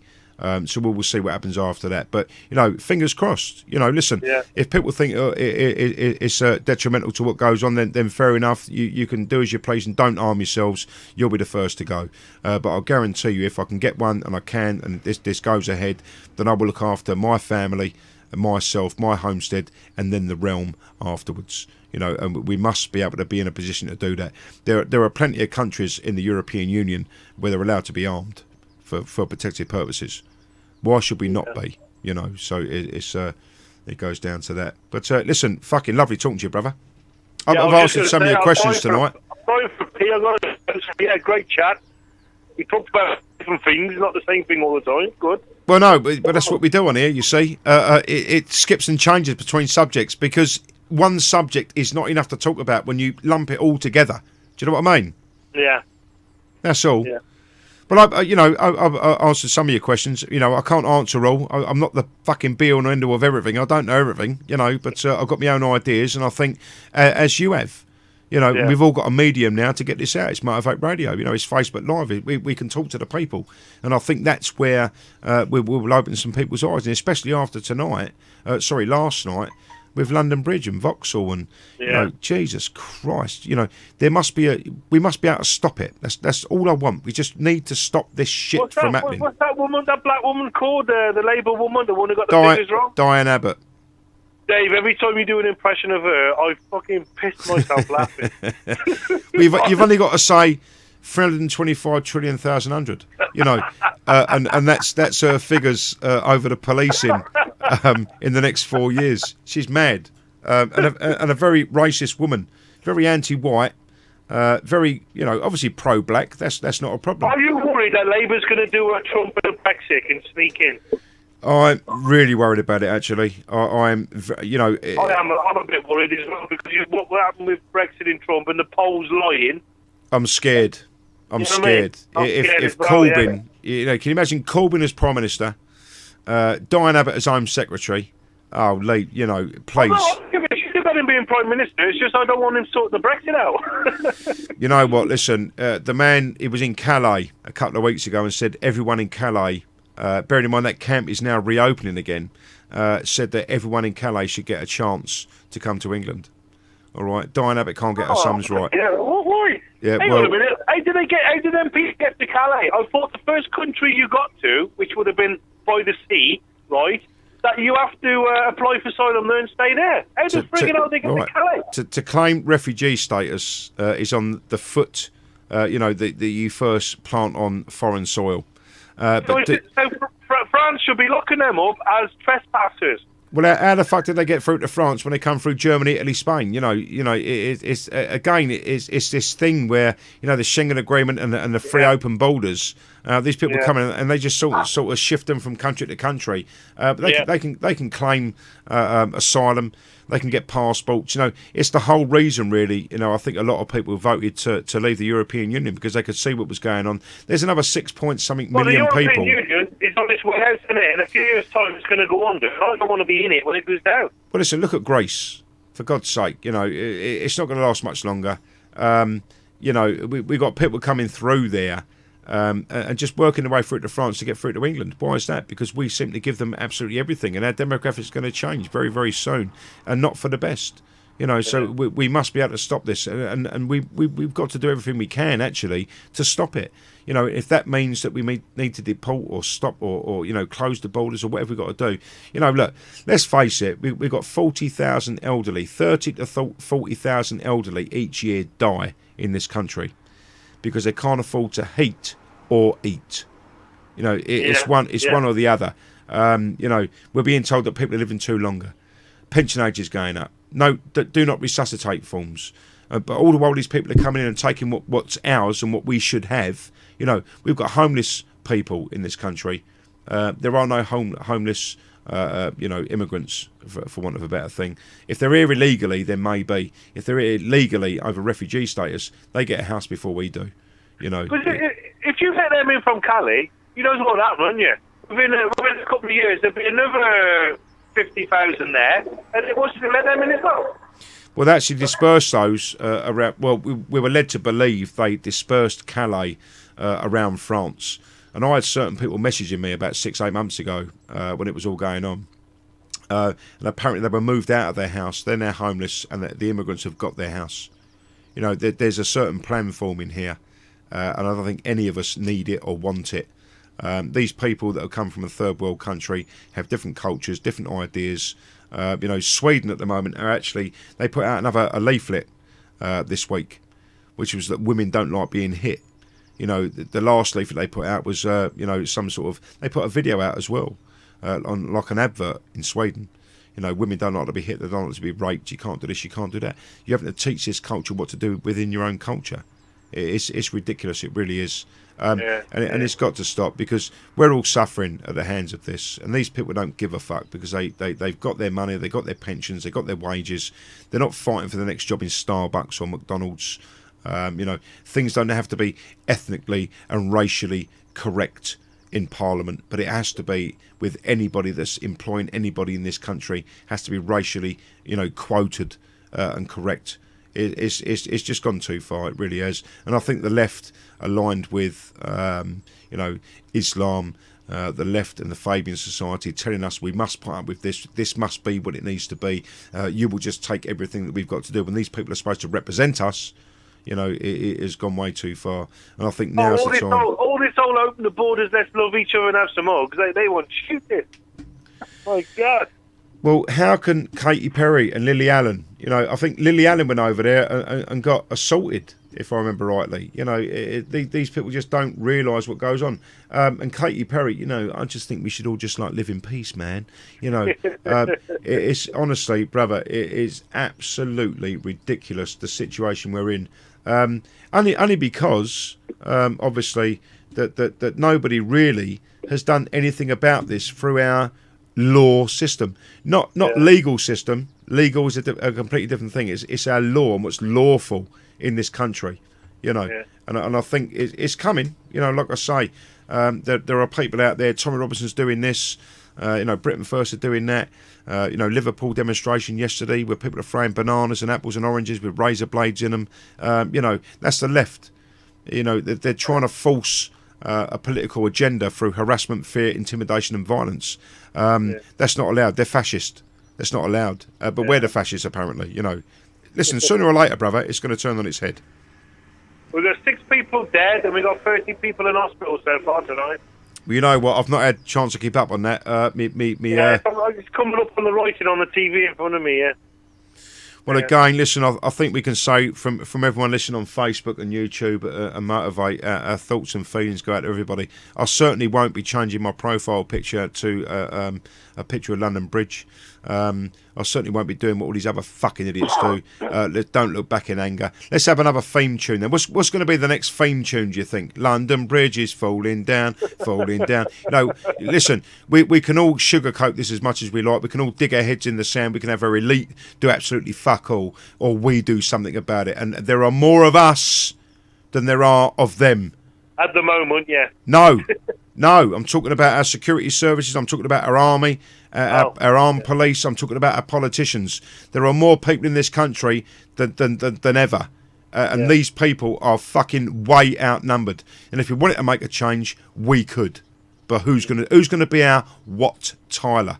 Hey? Brother, nicely done. Listen, I'll talk to you again very, very soon, hopefully. I'm going to play a couple of tunes and I'm out of here because it's fucking 5 o'clock in the morning nearly. I've been on since 9. That's a marathon show, if ever I've heard it. Yeah. All right, then, mate. Catch you later. Brother, absolute pleasure. Thank you very, very much. Ta-ra, then. Cheers, matey. Yeah. Bye-bye. Bye-bye.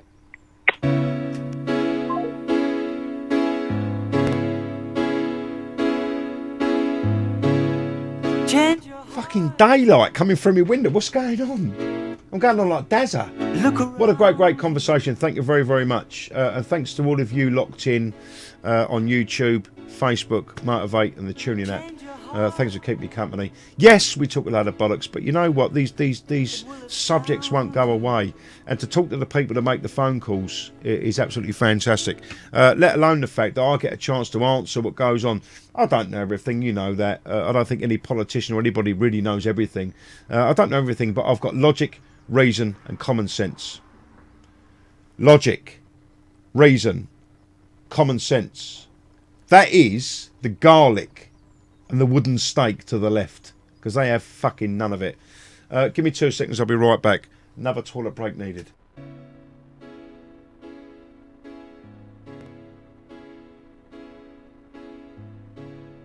Change your heart.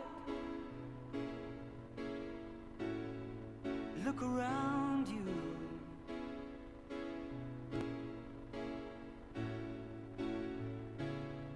Change your heart. It will astound you.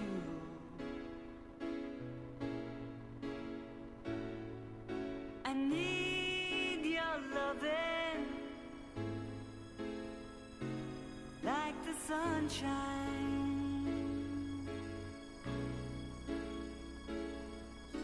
and everybody's gotta learn sometime. Everybody's gotta learn sometime. Everybody's gotta learn sometime.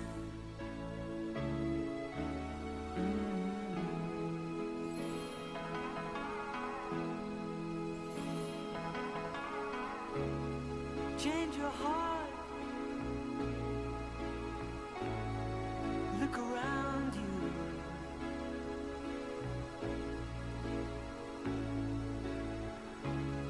Change your heart. It will astound you.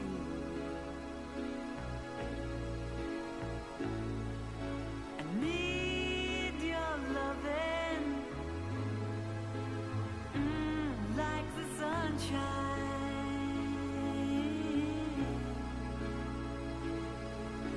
And everybody's gotta learn sometime. Everybody's gotta learn sometime. Everybody's gotta learn sometime.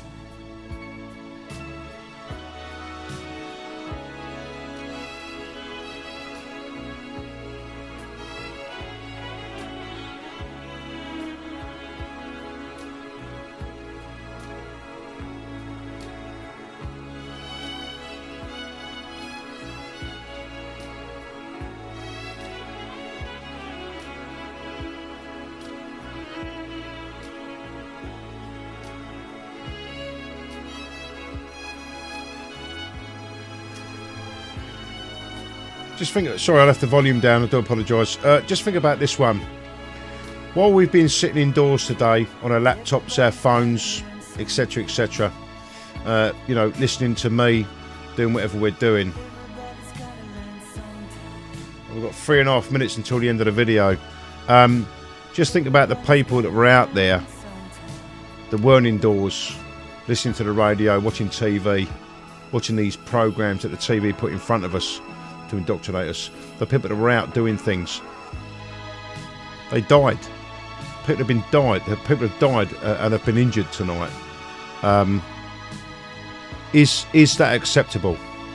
Is that acceptable in 2017?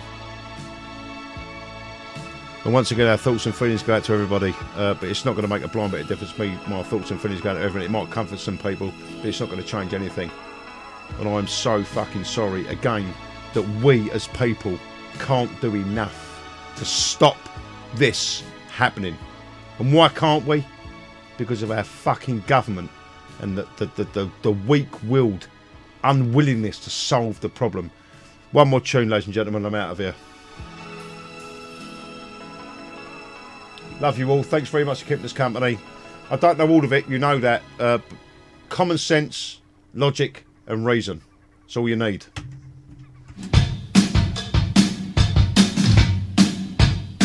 A couple of minutes left on the live feed. Thank you very much once again.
Let's get motivated.